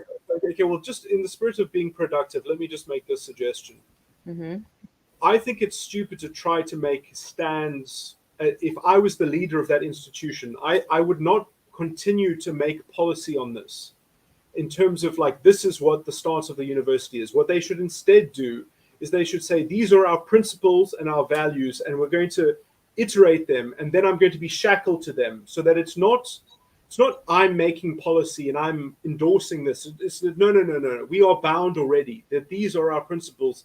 We haven't had a substantive enough argument, because you have to almost turn it into this is how the judiciary should function. This is how the law should function, because in some sense it should not be people having to surmount a polemic against this bullshit. It's that no, they haven't made it as a good enough case yet that what's the word, that legitimizes this kind of sorry, I can't think of the right word. It just the substantive bar has not been reached where you can even start to entertain this kind of authoritarian kind of stuff. But people's safety, their feelings of safety. And now that the fucking left and Nancy Pelosi and all her fucking monkeys have control over our military, like Texas A&M has a $2 billion contract with the government for a whole bunch of shit there that's pretty much on the line. There's so many different contracts from so many different places that people are putting a lot of pressure on them because they people don't want to come and do trainings and shit at TEEX because they require for their sense of safety because it's allowed in their fucking state and they've already forced the mandates that they don't want to come here because they don't feel safe unless they have proof of 100% vaccination. Like bullshit like that. I mean, they're getting a lot of pressure from a lot of areas. Our fucking government being one of them. So yeah, but this is when you're supposed to show that you actually stand for the principles right you claim to stand for. Right. So if that means risking, losing some of these contracts, then so be it. Because I mean, if it's a value, then it should be above, a few contracts. And you need to trust the fact that most Americans believe in the Constitution, and you can't have freedom and total safety at the same time. You can't.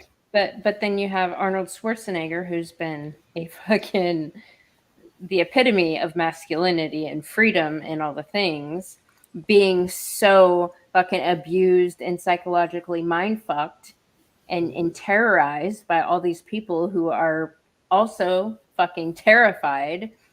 For him to come out and say fuck your freedom, like people need to be concerned about safety, that's a big deal. Yeah.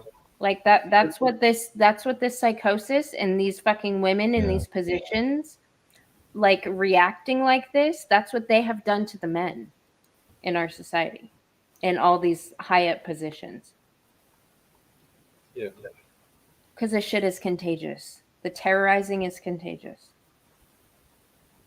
It's interesting that, in some sense, sorry, just to tie this back to the irresponsible father, because now the irresponsible father is an ideologically pegged narrative that everyone has to fall in line with. Otherwise, you are essentially, you are the Black Knight, I guess, then, in the metaphor. You're the opposite of the White Knight. You're the villain. Right. But anyway.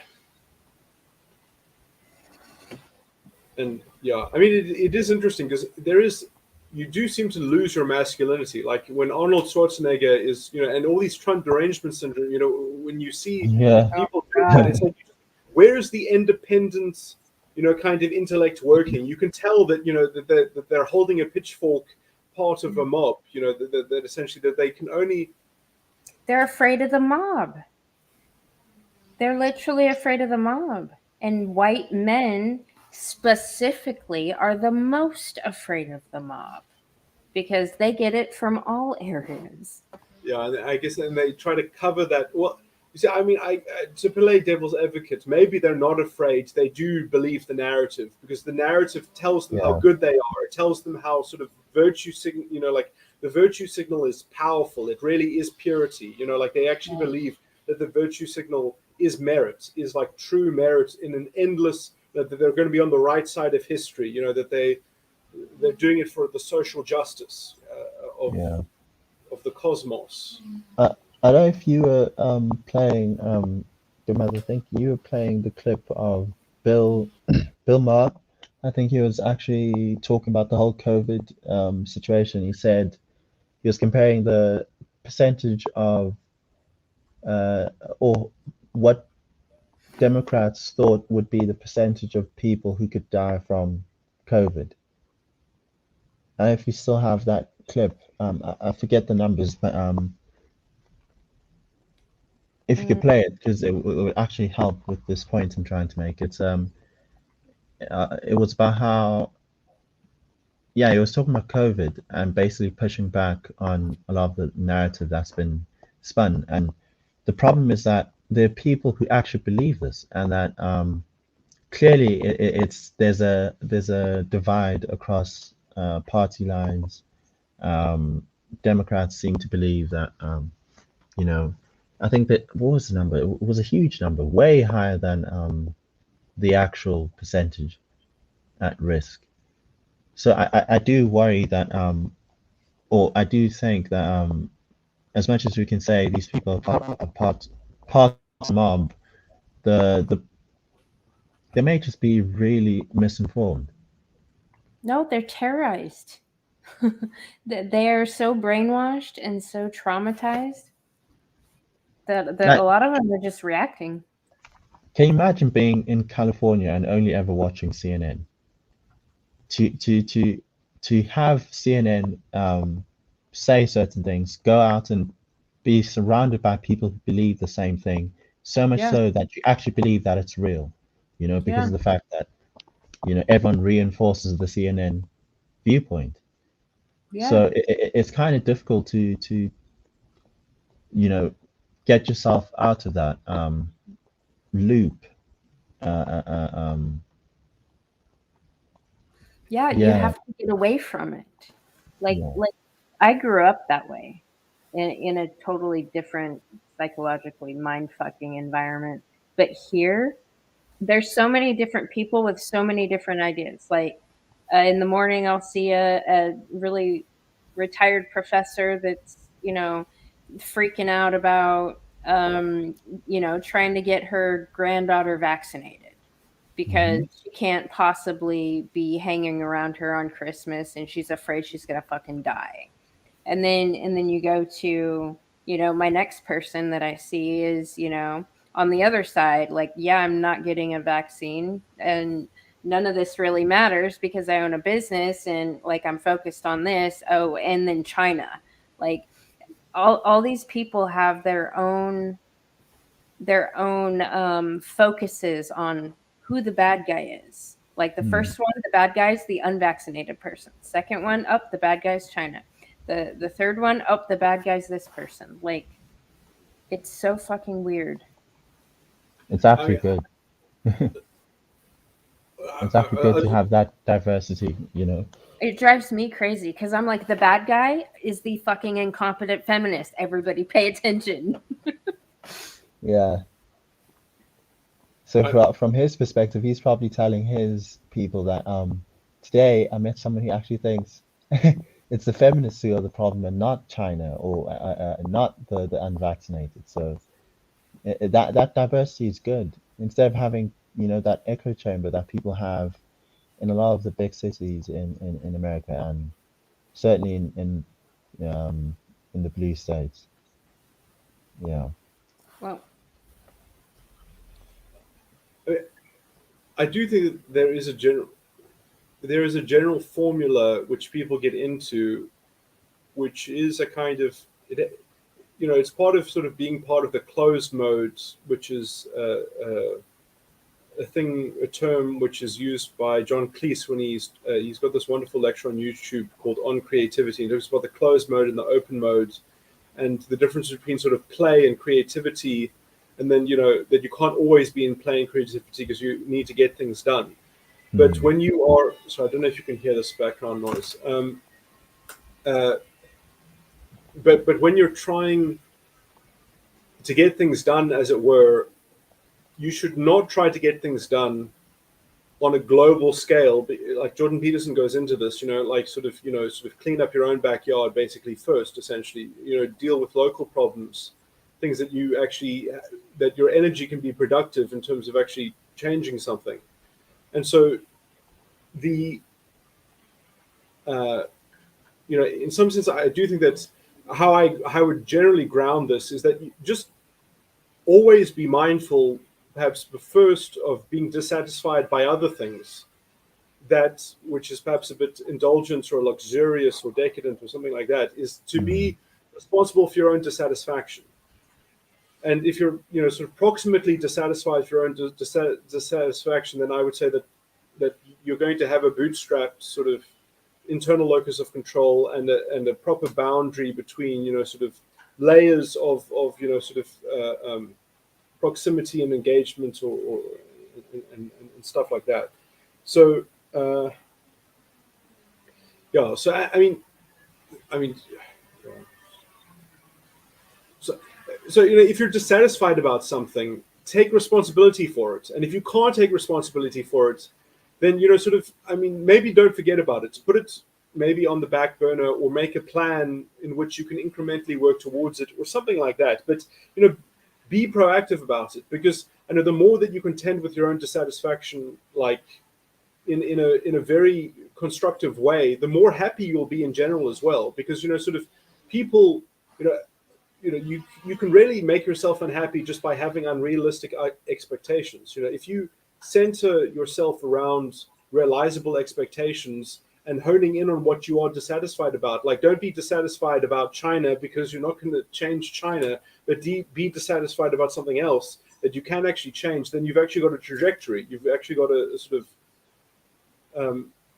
yeah. So I don't know. I think a lot of people can sort of be addicted to this outrage, you know, and in living in a narrative in which, you know, in some sense, there's so little that you can do. All you can sort of do is proselytize about it abstractly, or be an activist about it that leads to nothing, or something like that. So I do think it is very important to try to envisage an actual sort of bridge, an actual sort of halfway house that is actually obtainable, or it is something that would be the next step to resolving it. So I mean, like, I have a lot of things which almost are never complete because I can't complete them by myself.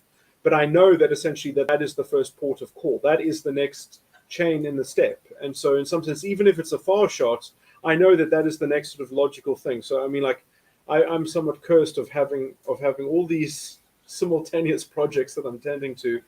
But I know that it's the most efficient way, because in some sense I've tried to locate what the next port of call is, and that's why even if it's a far shot, I devote myself to it, because in some sense I think that it's a necessity, as it were. There's no alternative, at least if we're going to have a hopeful sort of future, as Elon Musk would say. Yeah. So anyway, be proactive, essentially. And be proactive in being responsible for your own dissatisfaction. Yeah. Well, it's very dissatisfying that I keep seeing families break up and people going crazy. When Trump was in, after Trump was elected, it was my super left-leaning clients that started fucking slowly going mad.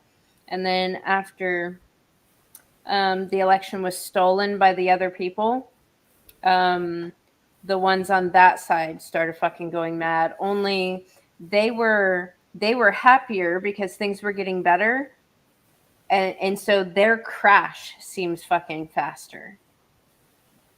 Like these women on that side, there's a couple of them I know that have gone fucking batshit crazy, like batshit crazy.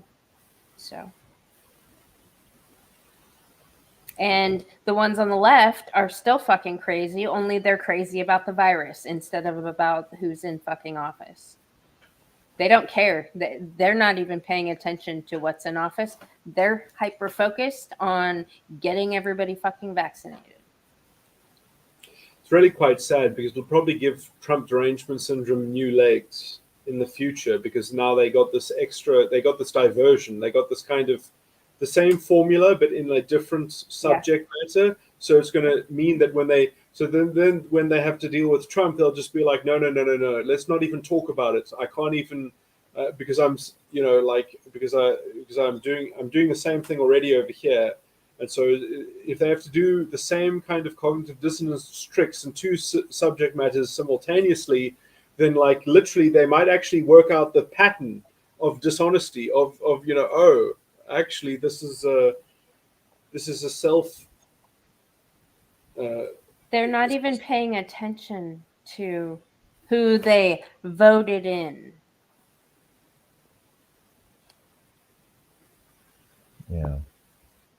How is that not fucking weird? I mean, I don't know very many people that voted for Biden, but yeah, the ones that I know that did are hyper focused on getting the children vaccinated, and they hope all the unvaccinated people fucking die. So that's weird. That's fucking mental. Yeah, I like to look at people who are productive, who show traits that are you know that I could look up to, and then see what their opinions are of a lot of these what you call them, these situations, these political issues, and politicians as well. And one of the guys I've been picking up on is Elon Musk and his takes on Biden, on certainly on Bernie, on the taxes that they're trying to introduce.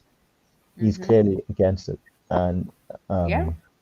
of late he's been speaking out particularly against Bernie Sanders.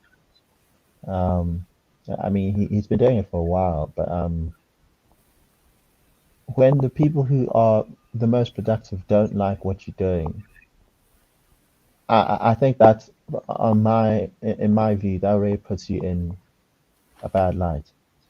But he was already there when he was in California, and when things were opening up, he said he was gonna fucking open up, and he didn't want any of his employees arrested because he checked out the science and he got a bunch of tests, and he's like, yeah, these tests are bullshit. Like, I Yeah. just used 10 and 5 of them were positive. 5, like, he already looked at all the science. He's like, no, I'm opening back up. Like, if you're gonna arrest anybody, have it be me. Like, we're going back to work. He called BS very early, Yeah. Yeah. and yeah, it people will say They're getting away with what they are because they billionaires are get a very inducing bad terror rap. into all these women, and all the women make the decisions for our society. Yeah. So that's why I'm like, I what saw a tweet. decisions shall I make for our fucking society? I saw a tweet from an economist. I'm not sure if you're familiar with him, Paul Krugman. He He's saying, trying to clarify my thoughts on inflation. I got inflation wrong. I didn't see the current surge coming. But why? I didn't think the fiscal stimulus early this year would boost demand as much as Summer et al. Predicted. And in fact, so far it hasn't. And then he goes on to make a few tweets about demand. I just worry about what happens when you're economists and people who have who's supposed to be the professionals, who's supposed to be the thinkers, the policy makers, clearly have a bias. I mean, Mental illness. as an No, they're economist, mentally ill. They're mentally how ill. do you not know? This is like basic ecos that if you pump money into the system, inflation follows. Yeah. That's basic ecos.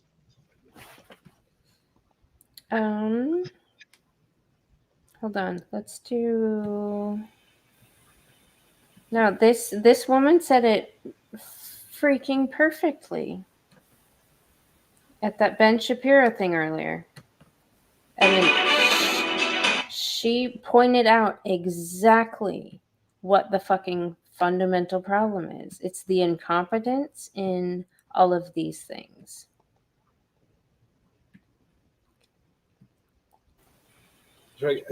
Guys, I think I need to go and pass out. Like I'm. Okay. Sorry, but I'm going to continue to watch this. So please play this so I can watch it. But anyway. Well, yeah, because this girl is the pretty much the epitome of what the fuck is wrong with our society. Oh, so an SJW asked Ben a question. It wasn't. Yeah, this was tonight. Oh, Yeah, this was tonight. Yeah, right here. A sexual dichotomy between male and female. They're ignorant. Yeah, you can answer. Right. So sex and gender are two different concepts, but gender is tied to.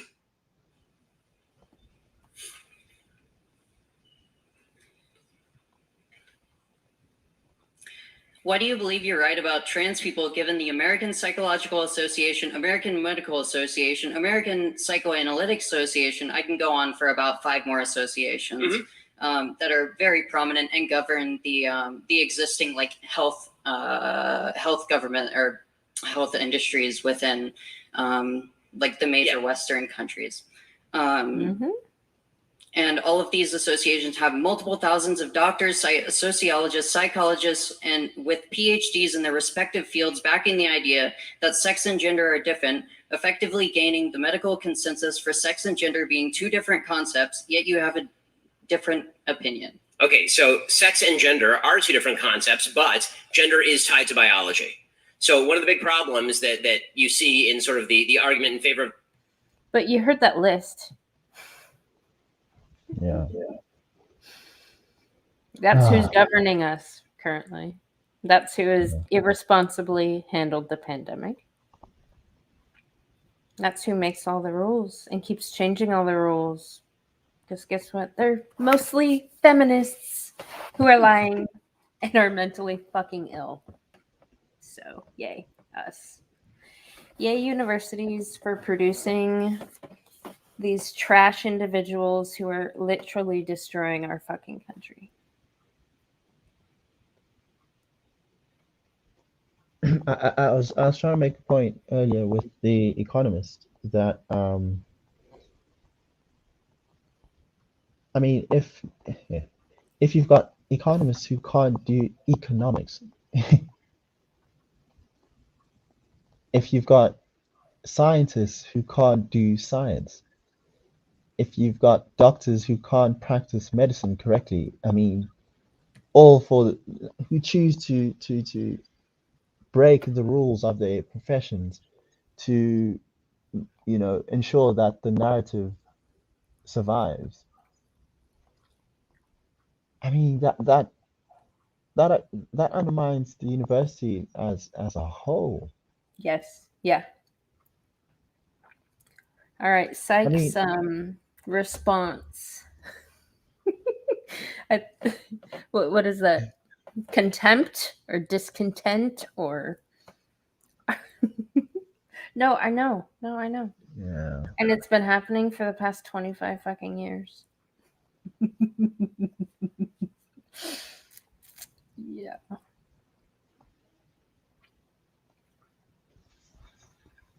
Raymond says points exactly to the Chinese thought train.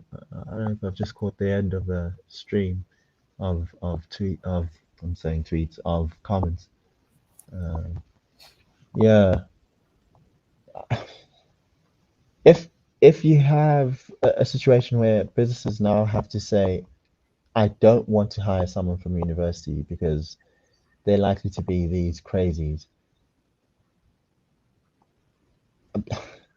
Well, obviously there's the idea that you just hire, you just make new universities, but then I mean, if the entire institution of tertiary education has been undermined, then you kind of have to do something that's not even called a university anymore.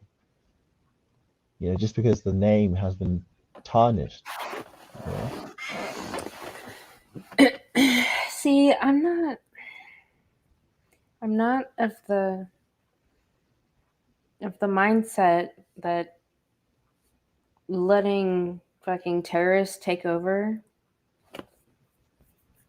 one of our institutions should result in us walking away from it and just making a new one just so they can fucking take that one over too. It's like, why?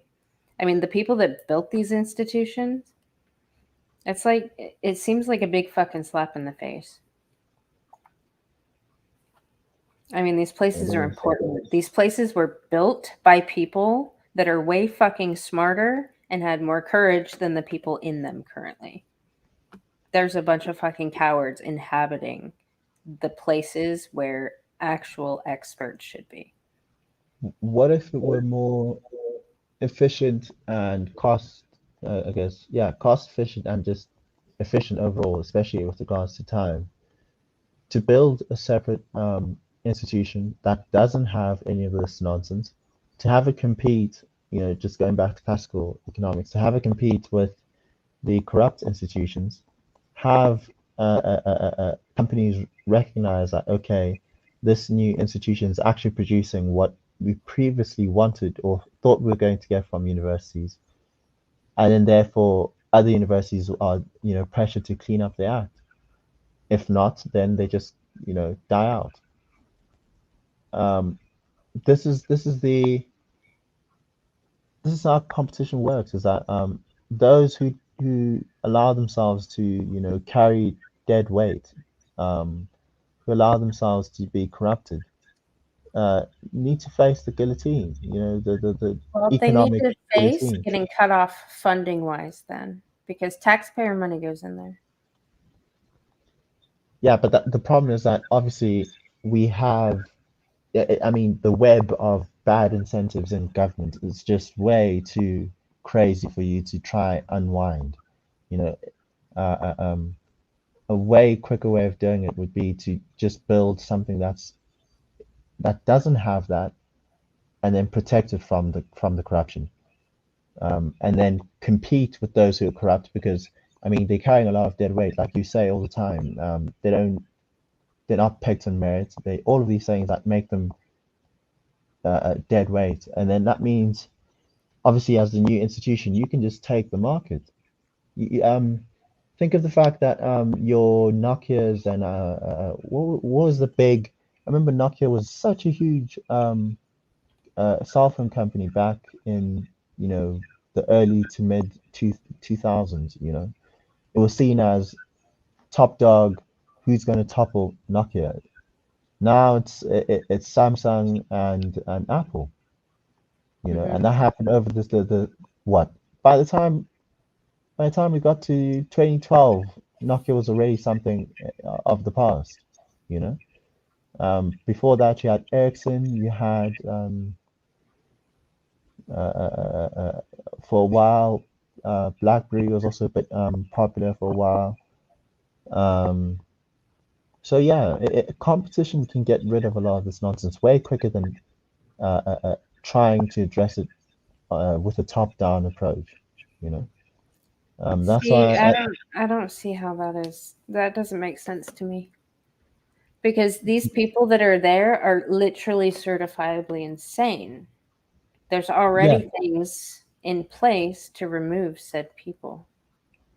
Why does it make sense to you? Do you think it's easier to get rid of people who are insane, who have a whole structure of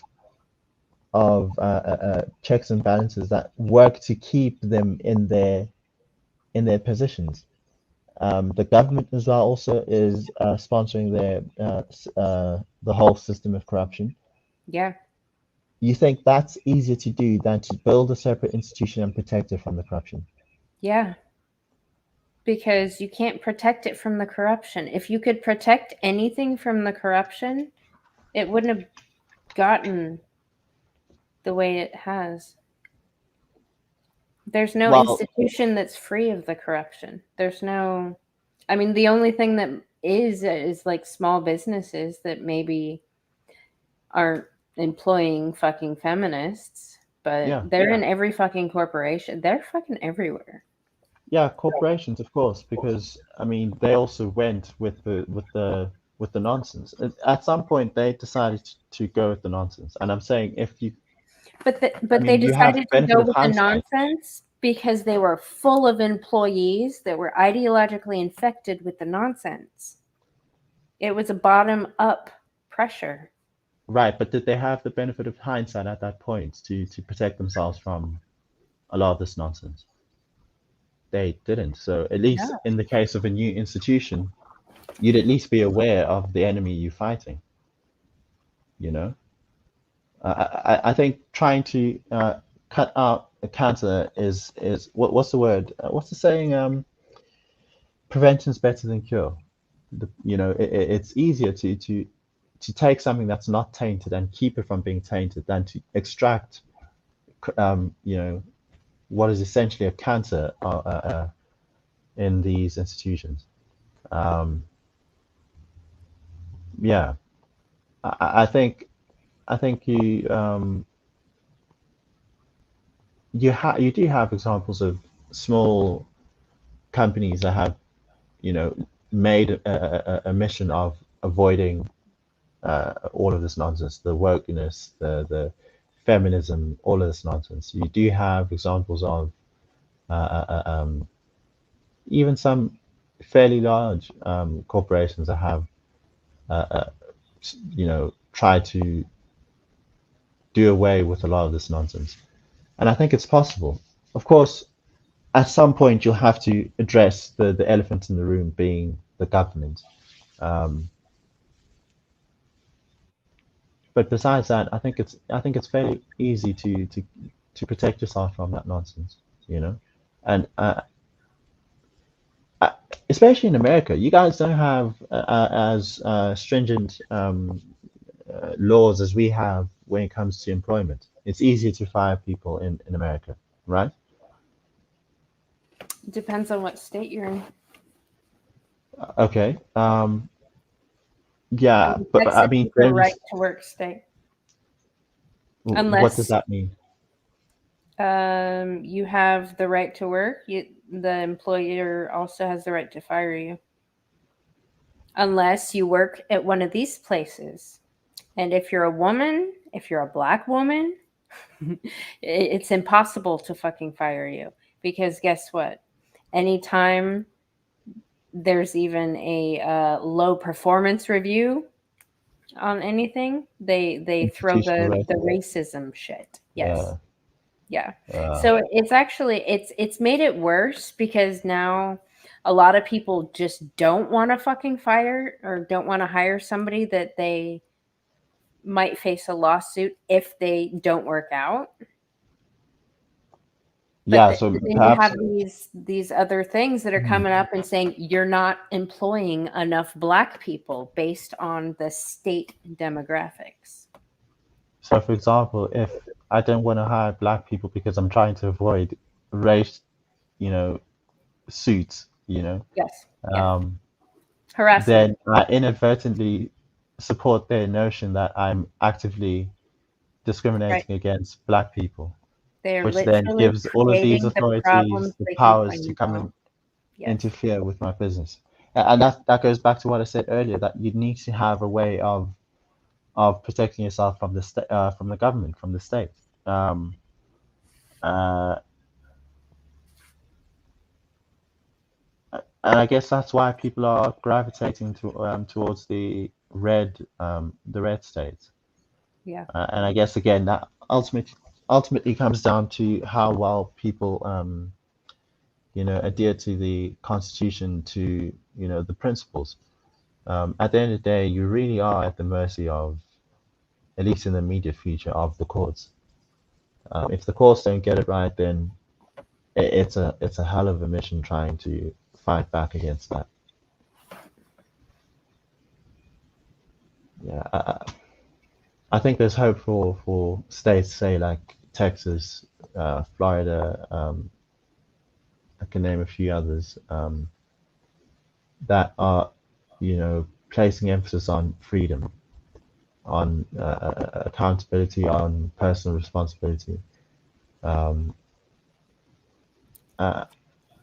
mean, what are the chances of you getting a lawsuit based on one of these weird policies of gender, equality, racial representation in Texas? Do you think that's a thing? A lawsuit? Like, do you think on a state level, all this woke stuff, is it present in Texas? It is at my local university. Yeah, I had a client that gave a poor performance review for a really, really lazy, shitty employee who they spent a lot of fucking time and money on some extra training. She had to fucking go behind her and fix a whole bunch of her shit. She was just lazy. She didn't want to be there. So she got a honest performance review. And the bitch turned around and went above her and accused her of being fucking racist. Where were It's they like, working? are you fucking kidding me? An extension of Texas A&M. Right. So instead of being fired for her shitty performance, she ended up transferring departments. So she became somebody else's fucking problem. Because these people don't get fired, they actually get promoted. So yeah, all of the institutions that you've spoken about so far seem to be those that are subject to the a federal national level conversation. Yep. Via the fact that they in some way or another are beholden to the government, and if that's the case, then that's I mean, tax money. That's our money. Sure, but I mean, on a state level, on a more localized level, Yeah. you don't. I'm hoping. I'm hoping you don't have as much of a problem. Say like in Restaurants, local businesses. No. yeah, that's even more local. I'm not sure about American government. What sort of institution is run exclusively by your state, as in your Texas government? Would that be like your police? But even that is handled on a federal level to some extent. DPS, the DMV or whatever. Right. City government. All the bureaucratic red tape bullshit. Right. Do you have that in say the smaller towns? I'm not talking Houston. Yeah. You know. So you still have. Geez, if that's the case, then that means the stuff is really far-reaching. You know. It's everywhere. That's why you're like, oh yeah, build something new. Okay. Geez, how is it possible that you are more of a pessimist than I am in this situation? I tend to be the most pessimistic. Well, no, I don't want to give up on the university. Well, yeah. Yeah. I just think okay, from that perspective, I think I'm more pessimistic. Is that I actually believe that some of these universities are just beyond saving. See, this You one's just need not. to sort of let them I don't think this one crumble is. under their This own weight. has the fucking this. This has the biggest fucking military. That's the thing. The Aggie Corps cadets. There's the majority of this university is not woke, but the people that are fucking making the terrible decisions are. That's the thing. And it's in a very red community. It's like this tiny little blue dot in a super red community. So that's why I don't understand why things have gone as far as they have at this university. Well, it would be because they're isolated. I mean, what happens at university? The university is not influenced by local politics. They kind of have. It's almost as though they have their. It's almost as though they are their own country, with its own politics within the university. Whenever locals try to interfere with the university, it's almost like if Texas were to interfere with what, say, New York wants to do, But not in this town. All these businesses, all these medical facilities, the doctors, the vets, all the people that have built up around this university, they're all alumni of this university. Right. Are they also woke? No, they're this bullshit is pretty new in this university. That's what I'm saying. Like it's not it hasn't really dug its claws in.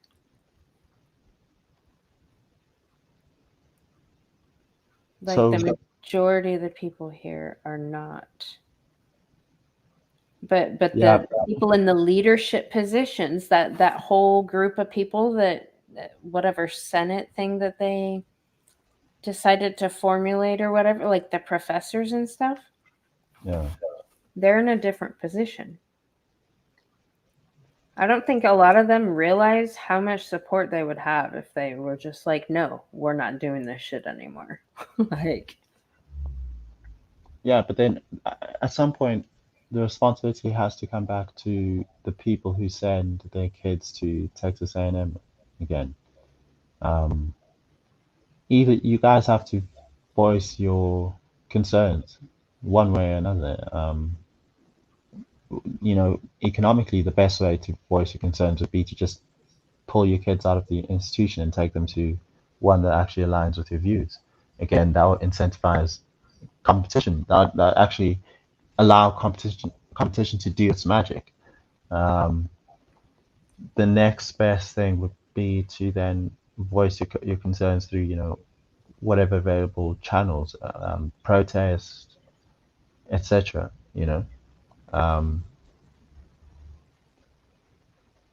Do you get the sense that the locals in your town are prepared to go that far? Because if they're not, then from the university's point of view, yeah, they may as well not be saying anything. right. Well, a lot of them are so busy focusing on their life, their livelihood, getting their businesses back up after the I mean, there's a lot of moving parts in all of this, but I think a lot of people don't really know what to do exactly. There's this I forget where Even this quote people comes that work from. at the university had no idea about this thing. I only heard it from one person. There's this quote that I'm just trying to think of that goes something like, men who don't take take interest in politics are, bound to be subjected to evil men, to the actions of evil men, something along those lines, and I think comes from Plato. I'm not sure. Yeah. I think the same can be said with wokeness, is that if you're not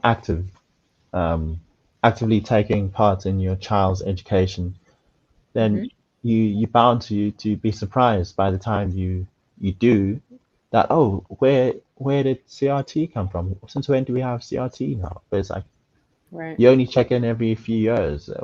How on earth are you supposed to keep up? right.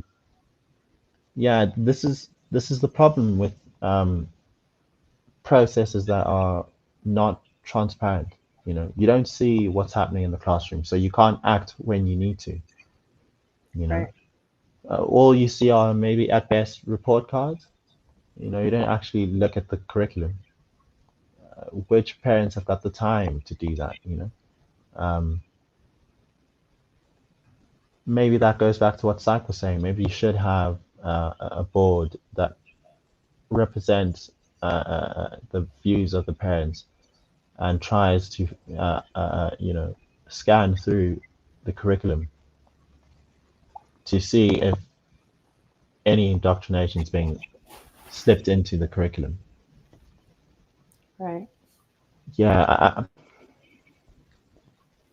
all this is so complicated. Like, my brain just says, just scrap it and build something new. I think of this as an example. See, my brain deconstructed it all, and I found the source, and I want to sort out the source, because the source is also the ones that are supposed to be sorting out the fucking problem.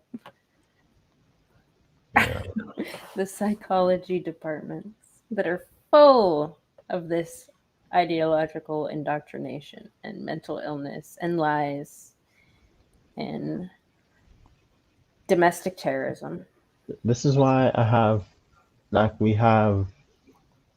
said before, we have a certain part of our country that wants to secede, or at least a portion of them want to secede. And I am sympathetic to what they have to say for this very reason, that the rest of South Africa does seem beyond saving. You know, they're so, like, they've been corrupted by this pro-African woke nonsense, Right. mixed in with Marxism, you know, socialism, and all that nonsense. And Right.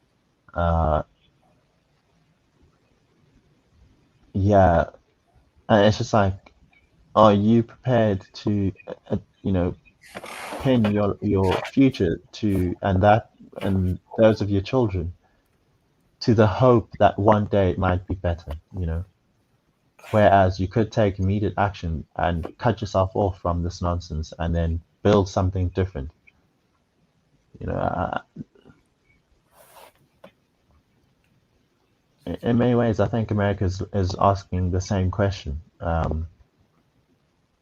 Do we pin our futures to the likes of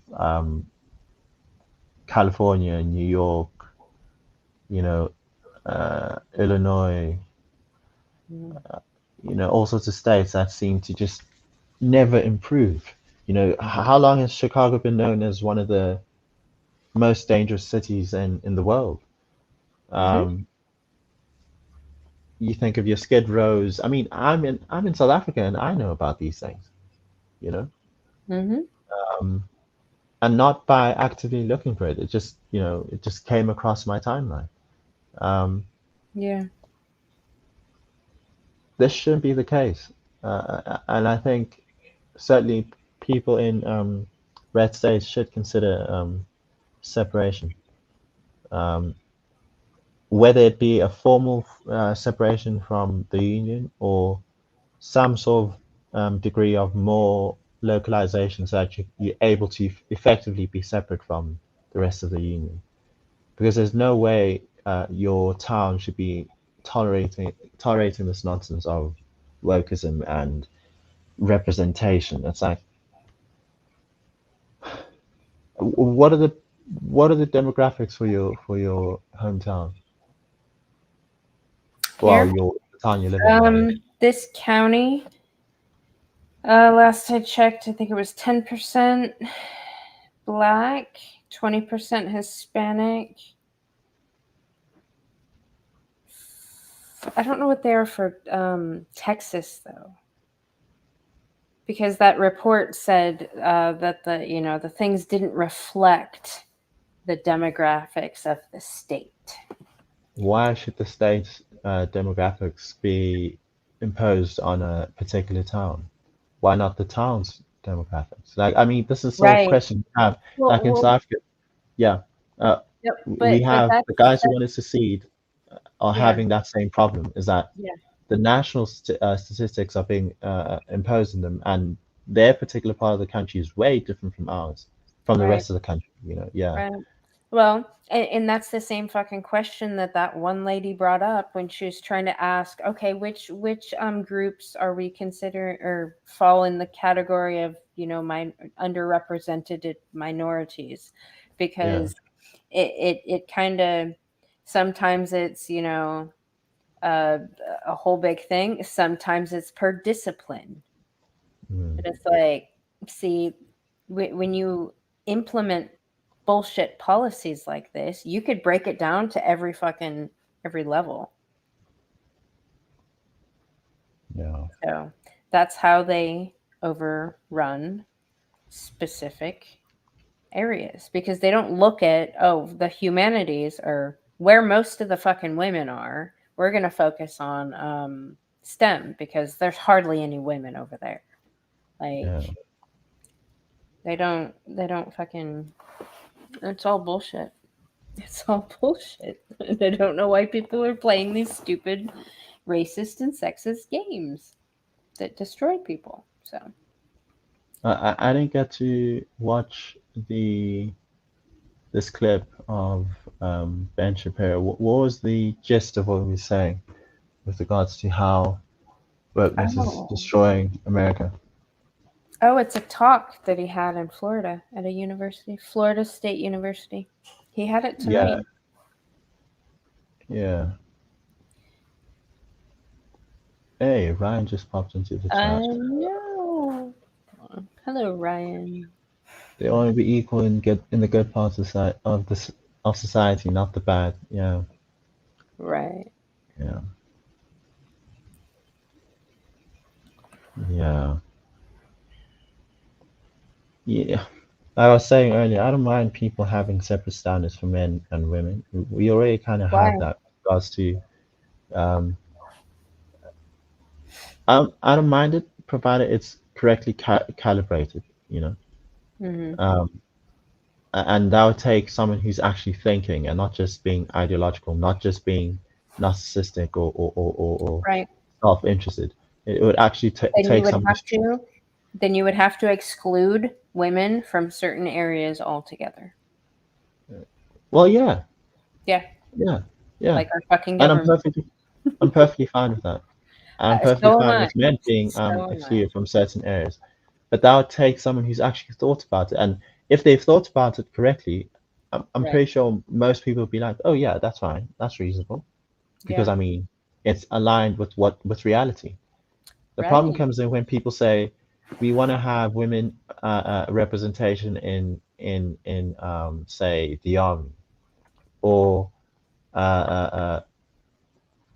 when you have people saying things like if you don't want to have a relationship with trans women, then you are being transphobic. Right. You know, like I saw a clip the other day where they were discussing lesbians being told that if they don't have relationships with trans women, then they're being transphobic. And I've never thought about it from that perspective because, you know, I'm a man, so I think about it from my perspective. Mm-hmm.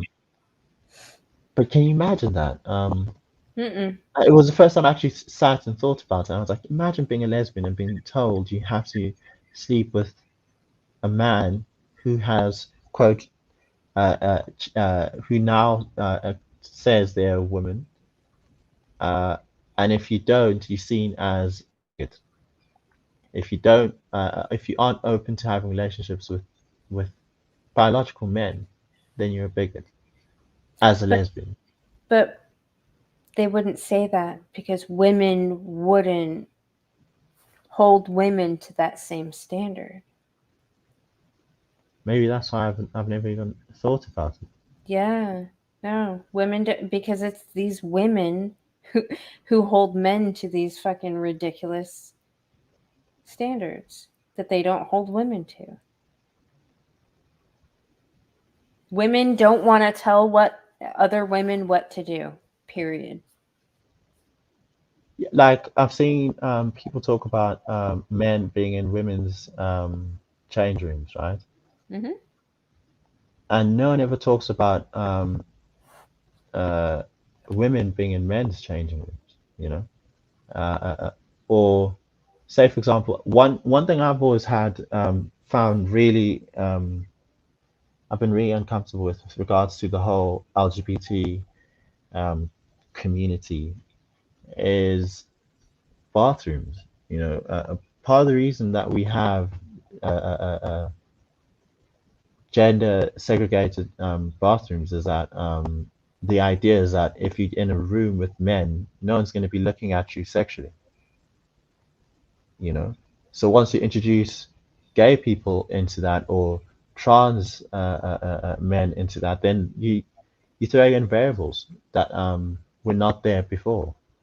Right. So much so that I actively avoided going to bathrooms after gym and things like that. I'd go straight home, shower there, do all that there, Right. because I was like, I don't want it. I don't even want to like think of the possibility of someone looking at me while I'm changing and saying, you know, maybe having whatever sexual thoughts about it. I'm like, no, I just don't feel comfortable with that, you know? Right. Yeah, and no one ever talks about that. No one ever talks Right. about, you know, from the men's perspective, you know, what it's like to have that risk, for the Right. lack of a better term. Yeah, so I do think there is a double standard even with the maintenance of these LGBTQ I don't know, tolerance values. Women are allowed some leeway with regards to saying no to things. You know, like we had an interesting case in South Africa where a woman was hit by a gay guy, and people were sort of like, so what do we call it now? Because if he if he is like gay or perhaps identifies as a woman, then I mean it's just a woman fighting with another woman. Then Yeah. Yeah. yeah, yeah. All But this stuff is very complicated, man. I think a lot of the people would say, I mean, it's just, I mean, you see the women always doing it or not doing it. The women, all these feminists, because they hold this ideology of you can't fucking tell a woman what to do with her body. You can't tell a woman what to do. They have all this freedom, blah, blah, blah. They don't, they don't judge each other. They don't tell each other what to do, really. Or they don't tell each other what not to do at all. Yeah. That's the lack of accountability that we've been missing in our society on the woman's side. Like men tell each other what to do all the time. Yeah. Women tell men what to do all the time. Men can't tell women what to do, and women don't fucking tell women what to do. That's why, like, I put a lot of this at the feet of women not being responsible for their environment. Yeah. Hello, Ryan. Hey guys. What's up, bro? Ryan Emanuel is okay with the different standards men have than women, but we need to make a list of things women should not be taking part in because of said standards. For example? Because they are irrational a lot of the time, especially since the coronavirus, and can't make logical decisions. They shouldn't be in any leadership positions because they're actually being the perfect example of the biggest fucking cowards. So leadership positions should have leaders in them, not cowards that like to run away and hide. Yeah. So, say for example, if we are supposed to be understanding of the fact that women can be anxious, can be, what's the word, neurotic, then we should also that should also come with the flip side of the coin should be that seeing as we accept that, then you shouldn't have access to certain positions of power because you're unreliable. You can't have a situation where we have to understand when you're being when you're being gripped by anxiety and neuroticism, but then also want to have equal access to power. It doesn't work like that. But it doesn't work. The math ain't mathing, Because here's the thing, there's a disconnect. They're propping up women and saying, oh, women are getting it, you go girl, they're doing so well, but it's just a very small percentage of women that are continuously being boasted throughout society. But that small percentage of women, other women perceive that as most women are like that. Most women have, they're independent, they make a lot of money, they can do whatever they want, when that's a minority of them. So they're like, oh, since all these women are so great, why can't they get big positions and this and that? It doesn't fucking work like that. When you look at the majority of women, right, there's more women out there, and most of them don't make as much money. They can't, they're not really self-sufficient. If anything, they're just barely getting by on the government. Yeah. And the men, which are the smaller amount, are the ones that are actually making all the money. So the thing is, like, I can say that what kind of society I don't want is just because you're a woman or you're a spaghetti monster, you get a position. If you're a woman and you have really good leadership skills, then okay, fine, sure, right? But Yeah. I'm not gonna put you up there just because you're a woman. Yeah, Because if I just stop it at that, what is the point? that's exactly it. But here's the thing: when you have a lot of women in power, right, it's to our detriment because obviously it's their side effects. Because what do they tend to do? Whenever they have a certain place, if they have power in a certain place, they tend to treat it as their household. And this goes into what I was talking about a few days ago, right? We have all this money. Oh, we need to give these people free stuff. We need to give these people free stuff. We need to do this. And then it turns into outright socialism at the end of the day. Right. But the thing is, Right. when they are the one footing the bill, when they're the one paying for it, it is a problem. Right? Yes. This, and I always talk about this, right? In the terms of relationship, right? If the woman makes money and the man is still building himself, but he doesn't make as much money as her, and he is supporting her, he is on a time. He's on a shot clock. You got 24 seconds on the clock, and if that time runs out, the relationship is done. Right? It's the same thing when it comes to taxes. But when you look at the statistic, who pays majority of the taxes? The men do. Men. Who is the proprietor that takes most of the benefits from the system? The women do. But they don't look at that. They just look at the government money as their own money. Yeah. So it's like, all the women in society look at daddy government, that money that's coming from men, as the guy they kicked out of the house, right? But I have this money because I'm independent and I can do whatever I want. So when they ask for more free stuff, they think they're gaining independence. But what this pandemic has done, what has it done? It's literally corrected the market. People are like, holy fuck, I'm really not secure. I have no security whatsoever, right?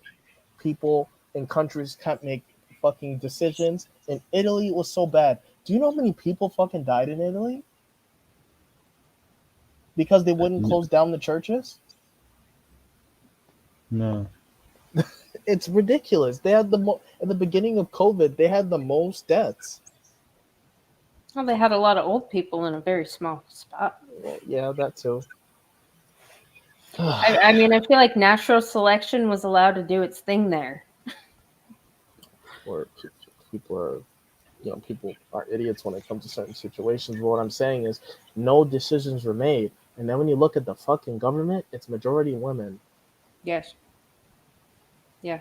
Like, because literally what happens is it goes to a Senate. The person who runs the fucking country, they make a decision, then it goes to the Senate, and it either gets flagged or not, depending if they have majority or not.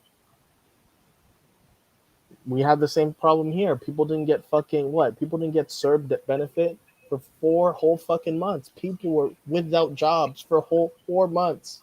Crime went up. Robberies, people getting the windows smashed. There was little riots here too. Because people were unsure. They had no money. They had nothing. To the point where the women just say, oh, we can just figure it out, when people are telling them, you guys need to make a fucking decision. See, even that seems stupid. Better than men at what? Being logical and rational and reasonable? No. Yeah, because better at fucking creating dumpster fires? Maybe, yeah.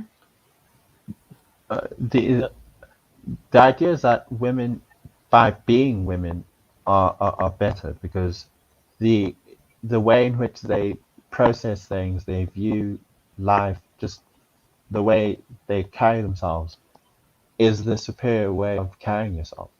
So that's why they'll talk about men getting in touch with their feminine side, but you never hear the equivalent for women. You never hear women getting in touch with their masculine side. That's not even a phrase. Well, they are doing it though. They are doing it, but I mean, it's toxic. it's not a phrase. It's mental illness. Some of these females, is that Yeah. something feminine is the best, and I don't that know what the to tell world you, like this. Emmanuel. Some of these girls out here got bigger dicks than me. Shit, man. Yeah, yeah. I mean, to the point where Kevin Samuels has to ask them to put it away. Yeah. Right? Yeah. Yeah. Oh man. What you were saying about COVID and how it sort of corrected. I think it didn't correct. It was a shock to the Yeah. system. And you know how people behave when they're shocked. They panic. Hmm. But panic is not correction. It's recognizing that you are, at least for the time being, in a dangerous situation. Therefore, you do what you need to do to get yourself out of that temporarily dangerous situation. But it I doesn't know a mean lot you've of people that corrected didn't your panic. behavior for the long term. I know a lot of people that didn't panic. Yeah. Emotionally Well, and yeah. mentally unstable women fucking panicked. Let me tell you. When Emotionally I and mentally unstable men that got terrorized by the emotionally and mentally unstable women, those men panicked. the amount of divorces is ridiculous. Yeah. Holy shit, the amount of divorces. And when I went to the store, people were fighting over toilet paper. It got really bad. Yeah. I'm actually so confused by the divorce number thing because on one hand, you'll hear people say women realize exactly how lonely they are, right? Hmm. And yet divorce went up. So it's like The reason why it the, went the, up the is women, because yeah, no, the reason why it went up is because women, where people had their jobs. The guy was out of the house and she was doing her whole thing. She barely had to see him, and a lot of the women had to either stay home and deal with their kids or deal with the husband, and they didn't want him there. So yeah. what happens? Both partners get sick of each other to the point where they're Zoom calling the fucking divorce attorney saying, "I want a divorce" during the fucking Yeah. lockdown. Yeah. Like the thing is, for me, like I got like 7 calls saying I want to take my ex-wife off my life insurance and all this stuff and my investments. I'm like, oh shit, like what the fuck happened? Yeah. Stuff like that. Like people get really sick of each other when they have to deal with each other all the time. That's why when working and keeping everything separate, it's kind of a good thing.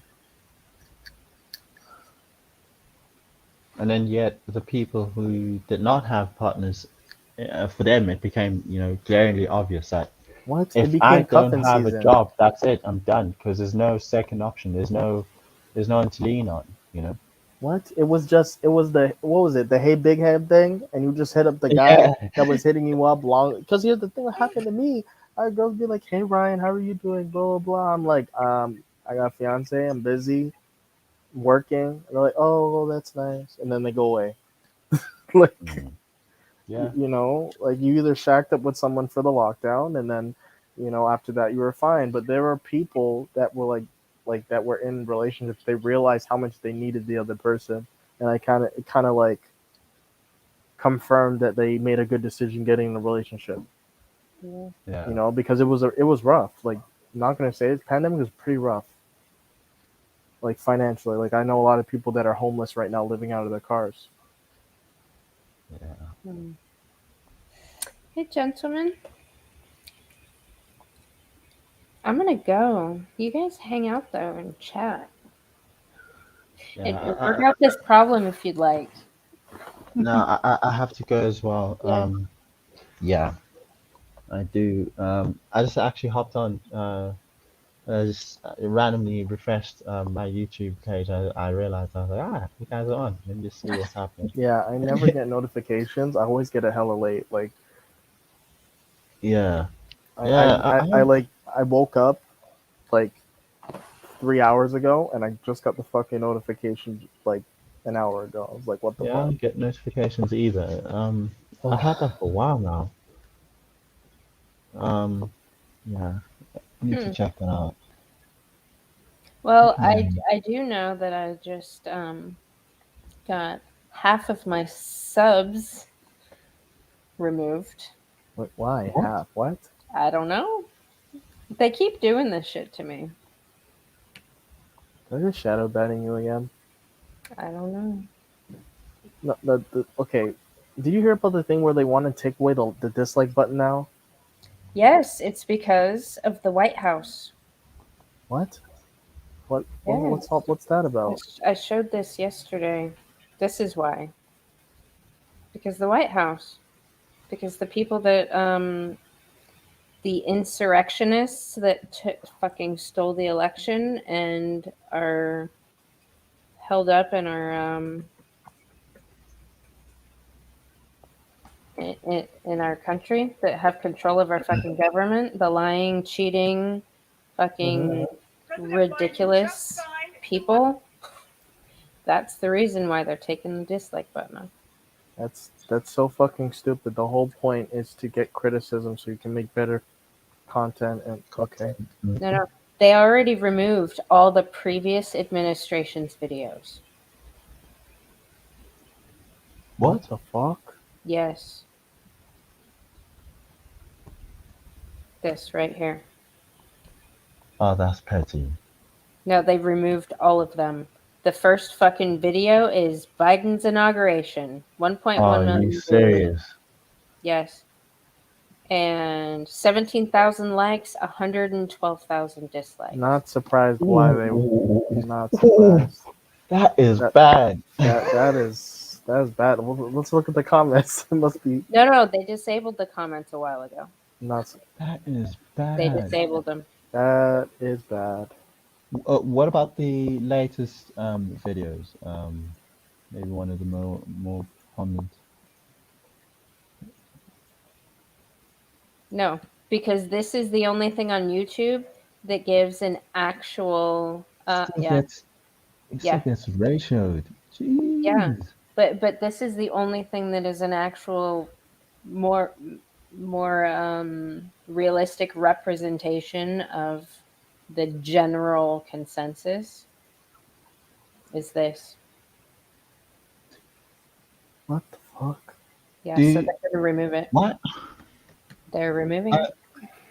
I know that presidents do get referred to as His Excellency. I know our president gets referred to as His Excellency. But on a international stage, you know, I think he's the only one who gets referred to as His Excellency. I don't often see people say His Excellency President Macron or Prime Minister Trudeau or whatever, you know. Who gets sent His Excellency? The president of China. I don't know if you saw in the last clip. Xi Jinping? Yeah. So President Biden meets with His Excellency. See, I've never heard that before. You don't know that phrase. That's what I'm saying, is that it's not used often, especially when both people are presidents of their respective nations. I mean, they're on par with each other. So why would you refer to the one as His Excellency and not the other? Right. You know? Yeah. It kind of communicates to me subservience. Yeah, absolutely. Yeah. Because I don't know if you have, maybe if you could search, like, I don't know if he's met with any other president, but I'm pretty sure you wouldn't find them saying His Excellency. Is he on a Zoom call or? I'm not sure. If you could pan back to Biden, and maybe see if.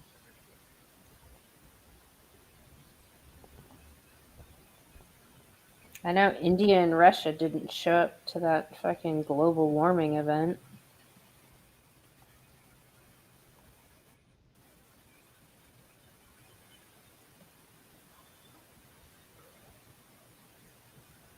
What is this? Is this a video for what?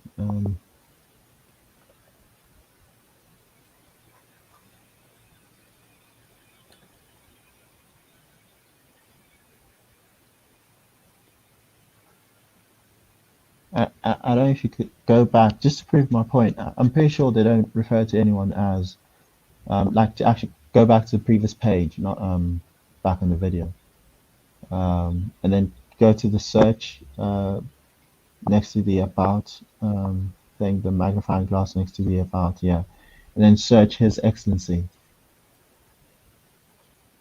I'd be surprised if they refer to any other president as His Excellency.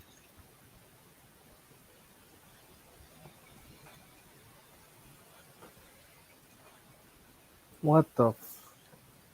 Yo, I think we're gonna need to find a new platform pretty soon. What the fuck? Okay, they do. At least they do. Okay, with Israel. Okay, that's also an indication of subservience.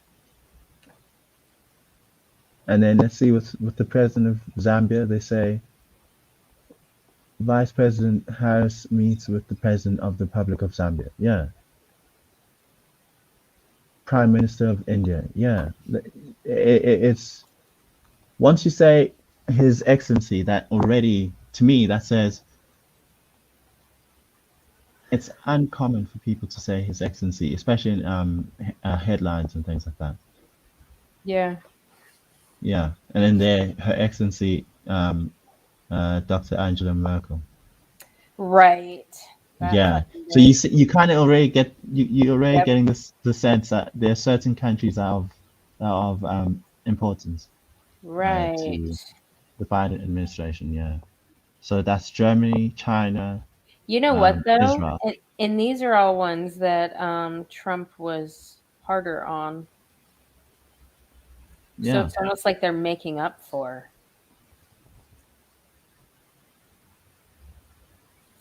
Fucking stupid asses. They call it the Great Firewall. What the fuck? Yeah, I'm surprised. I didn't know that presidents are referred to as, His or Her Excellency. No. Yeah, I know because I think it's because our government is so pompous and they always have to say these things, to re-emphasize that he is the president. Right. Yeah. I never heard Trump called His Excellency. No. No. Trump's a racist. What do you mean? Then you ask him, what did you do that was so racist? Shut up, he's racist. That's what they would say to you. Oh, that's nothing. Fucking ridiculous. Because if you look him up like 15, 20 years ago, or even more, like everyone loved him. The black community loved him. He did so much for them. Yeah, that's good. As a businessman, they loved him. They wrote songs about this man. Yeah. Yeah. Yeah. All of a sudden, he's like that white racist, and he owns slaves and all this other shit. God damn. Like, what? I think America is one of the most significant examples of how the press can warp people's minds. Oh, yes. No, they are absolutely responsible for the false public perception and all the fucking brainwashing that has come from these universities and these incompetent feminists that we have running our country. Yeah. Good man. Do you still have that clip of Bill Maher? I don't. I tried to find what you were talking about. I don't know which one you were talking about. He was pushing back on COVID, like the COVID misinformation, sort of like pushing back on CNN and the liberal bubble that the people sort of live in. Let me see if I can find the clip on my side.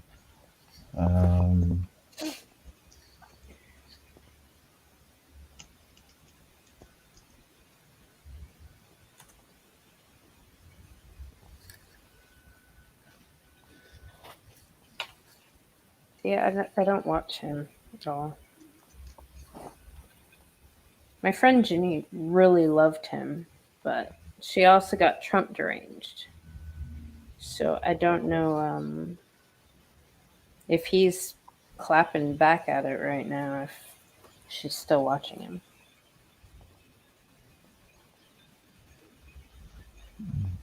She also went to go fucking take pictures of all the BLM stuff in Seattle and CHOP and was praising all of that bullshit. Every time I look up why is Trump racist, and it's just like accusations. It's never that he actually was or there's proof. It's just accusations. Nothing is clear cut. What the hell, man? It's because he eludes everything that is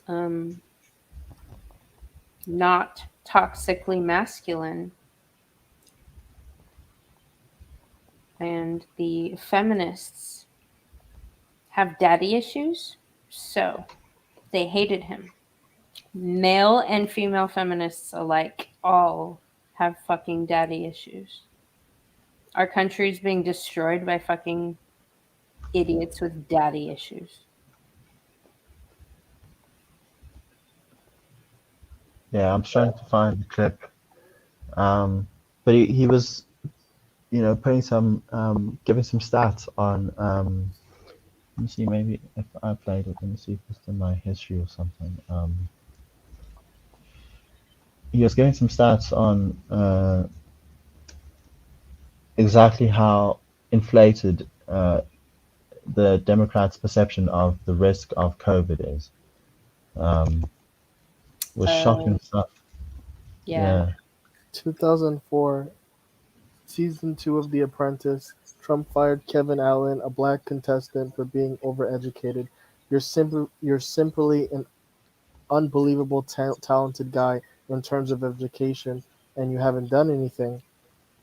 Trump said on the show. So at some point, that's you should find a bigger opportunity. So basically, because he didn't give it to him, they're saying he's a racist when he said he could get something way better than that. What?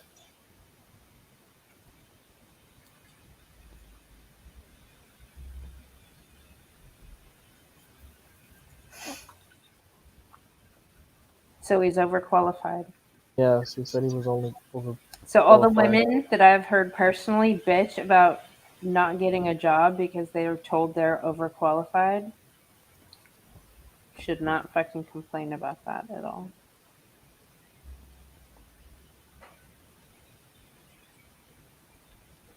No, so like, the thing is, the guy did come forward and he said like Trump gave him an even better opportunity than the one on the show, but it's not in the news article. I had to Google it. It's very interesting. But he's still a racist, I guess.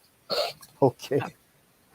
The racists actually call other people racist. So anybody who uses that word, that it's because they're racist. I think I actually found the clip. I actually watched it. I don't think you played it. The people that have called me racist and Uncle Tom, the people that called me racist and Uncle Tom were white people, not black people. Well, they're racist white people. Like, they're the racists. I don't get it, man.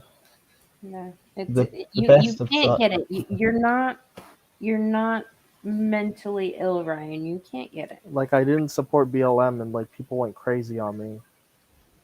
Well, a bunch of self-centered feminists run that organization, so they don't get it.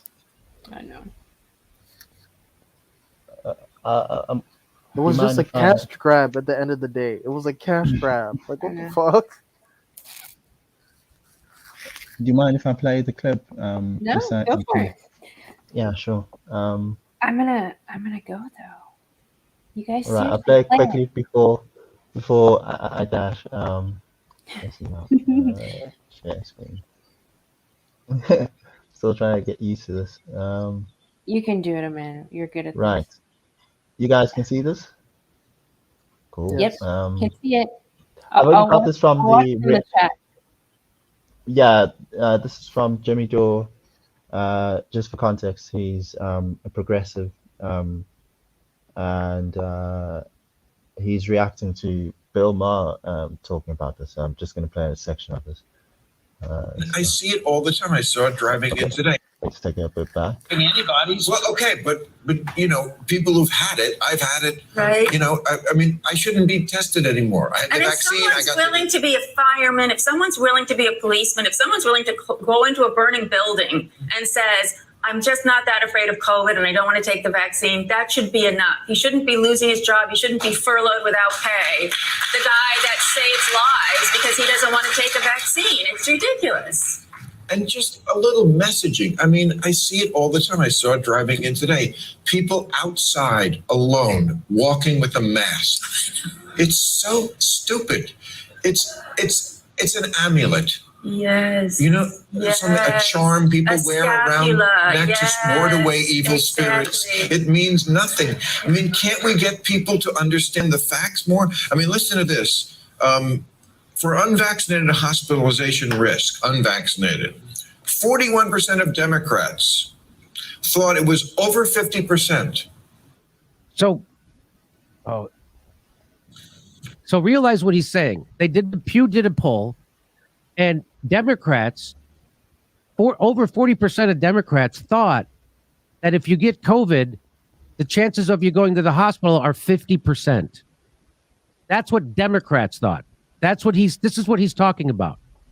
Almost half of the people who identify as Democrats thought that the risk of going to the hospital from COVID was over 50%. He's going to give you the real number.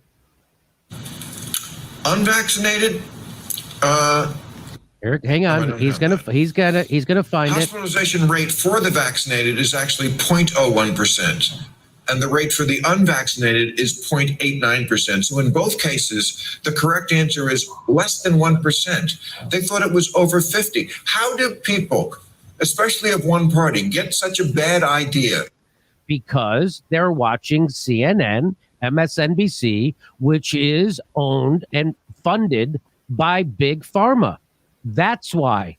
How do they get such a... And they also have been manipulated by their political leaders and their news media establishment to see the vaccines and COVID as a culture war.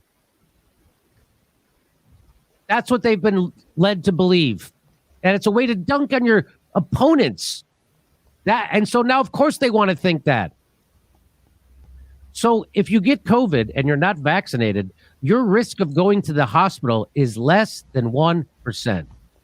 0.89.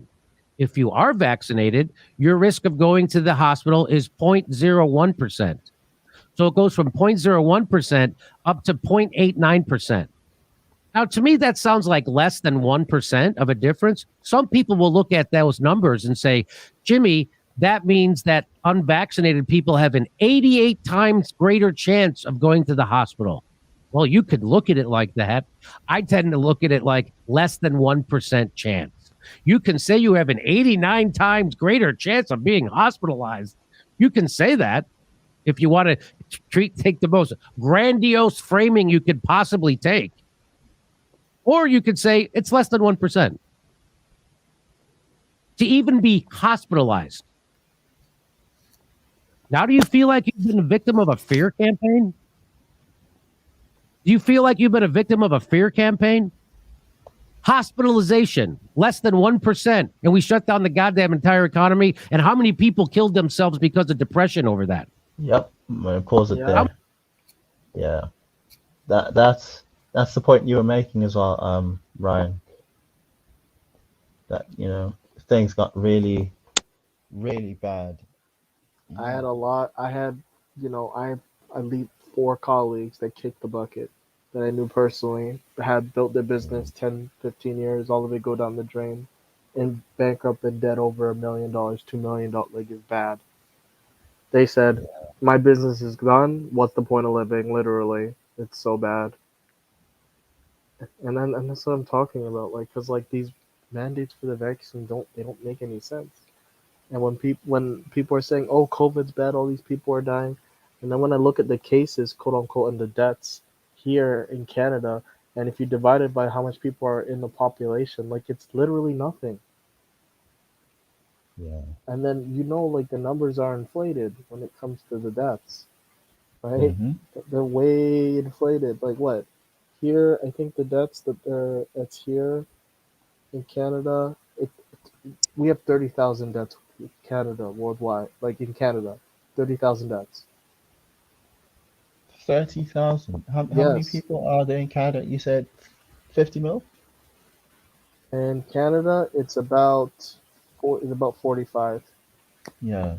I'm rounding out the immigrants. It's about Wait, 45. let me just see what our South Africa COVID numbers. Let me see.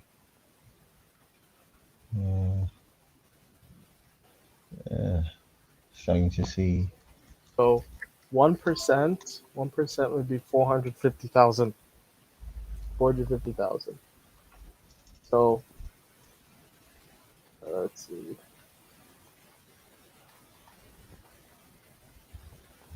So about 0.0007% of the population. That's 3 zeros. 307 populations. Oh wow. So like if that's how fucking small it is. Oh yeah. Whoa. Maybe just because I haven't been paying attention to this stuff for months now. But our deaths are at 90,000 now. Well, according to the stats, but I mean, take it with a pinch of salt. And as you said, a lot of the stuff is exaggerated. Someone could die from an accident, and then just because he happened to have COVID, it will count as a COVID death. That happens way too much. Yeah, but still, we have a recovery rate of about 96.4%. Apparently, the vaccines that have been administered to this point, it's 24 million. Of those, I don't know how many have been administered twice to the same person, but nevertheless, the point is 24 million people, 24 million doses have been given out. So yeah, that's if you believe in the vaccine. I for one am not going to take it.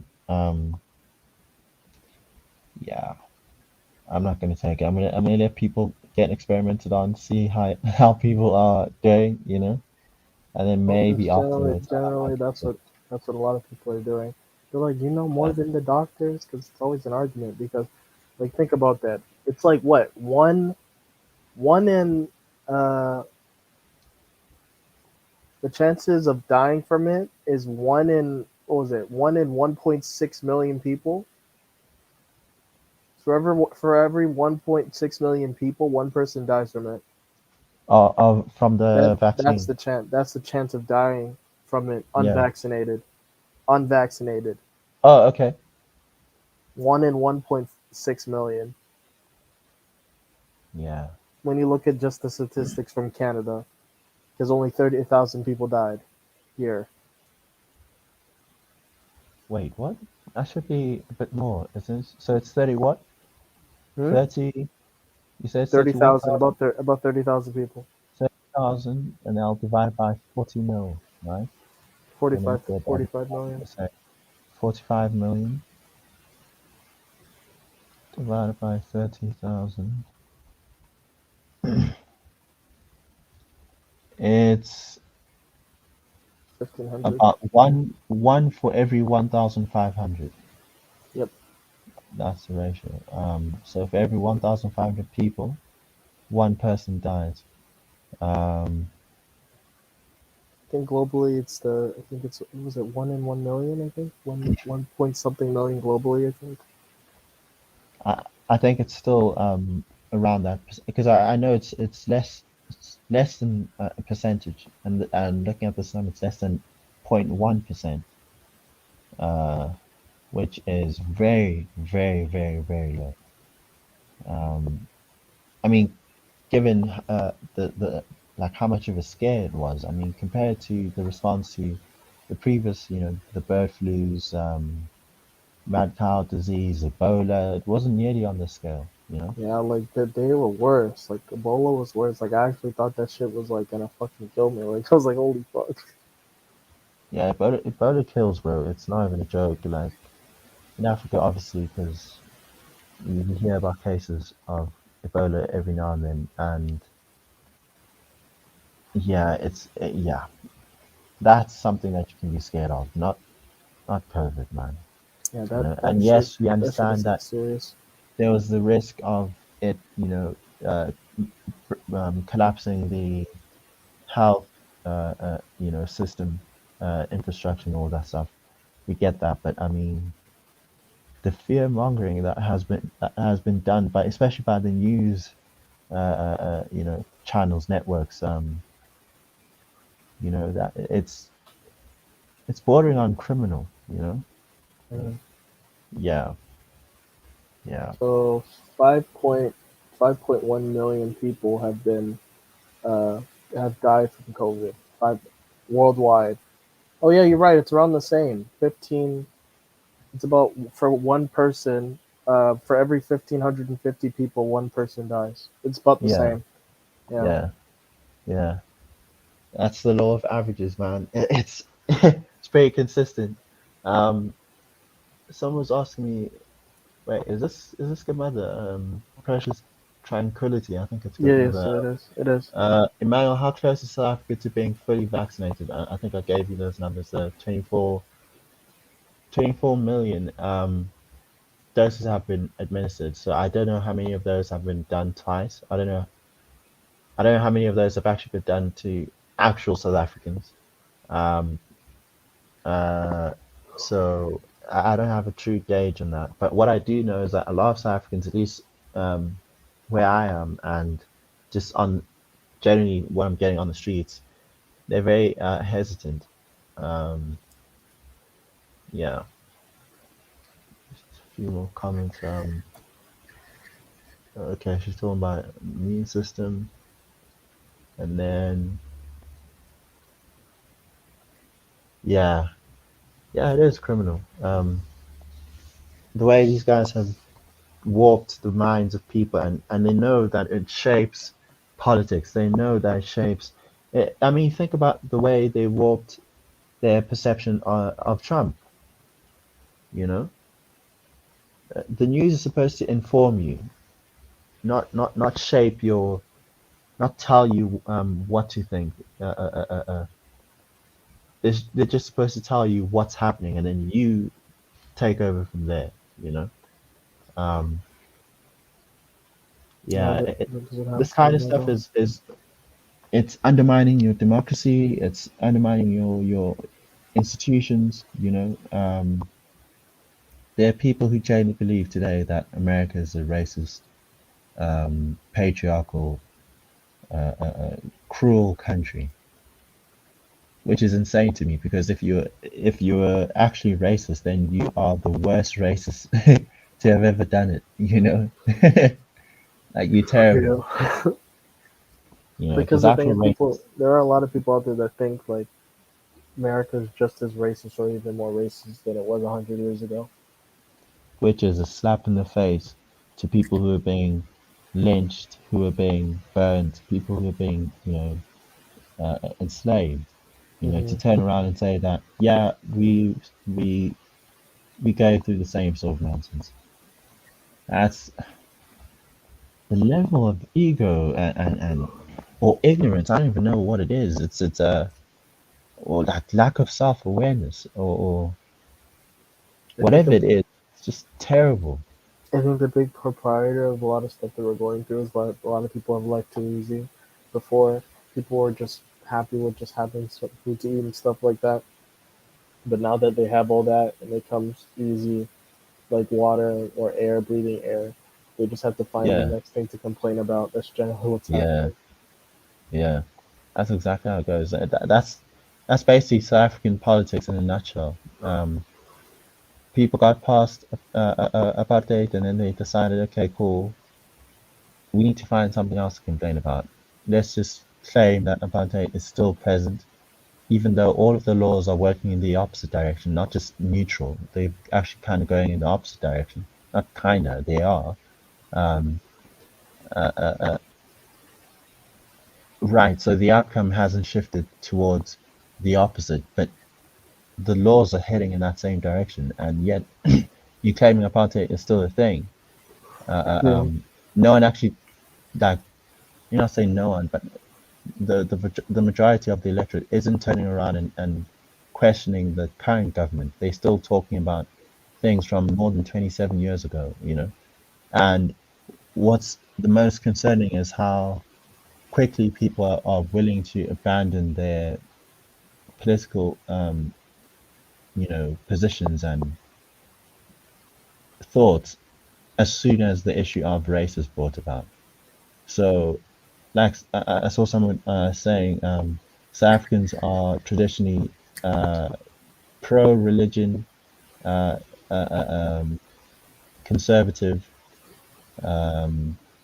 anti-immigration. So, like, you're conservative, right-leaning person, right? Pro-independence as well, and probably leaning towards free market systems. I mean, if you actually speak to them man to man and actually explain the differences between socialism and capitalism, they're very pro. Like, there's a saying in one of our languages saying "Vuvuzela." It means get up and do it. Like, get up and do it yourself. You know, it would be the equivalent of pull yourself up by the bootstraps. You know, these are like the main tenets of you know, being an African, certainly in the South African context. And yet, as soon as the issue of race is raised, people then switch over to the equivalent of Democrats, or even further. It's just a tool at the end of the day. Yeah, it's like if you look at all of the issues that the Democrats are trying to push for, how on earth are blacks voting for it in America? It makes no sense. It, like, absolutely no sense. You think of like typical church-going Black American. How are you voting for the Democrats? You know. You think of like the Black Americans from the South, especially. How are you voting for Democrats? I don't know. Yeah. The day, guys, both Canada and America wakes up to it and finally switches over from liberalism, or it's not even called liberalism, let's just call it just socialism and overreaching government to something that's more conservative, certainly fiscally conservative, pro freedom. That's when you see America really. That's when you start to scare the world again. That's when you start to see Canada properly do what it needs to be doing, because the potential's there. You've got all of the human capital. I mean, the people have years of culture, of industry, of productivity, so much tradition, value that has been built up, and it's just being eroded by all of this wokeness. Get rid of it, guys. Yeah. It's that. Let me head out, Ryan, because I gotta go. All right. Yeah. Right. It was cool talking to you again. Remember, you've got a duty to fulfill, Ryan. We're aiming for 5, bro. Oh my god. We're expecting 5. Oh, you guys are lucky if you get 2. I'm starting to get sick and tired of my nieces and nephews. I was actually asking in the previous stream. Does Bridget speak Portuguese? Yeah, she speaks Portuguese. Yeah, I thought so. Yeah. All right, bro. Yeah, it was a good chat. All right. All right. Good.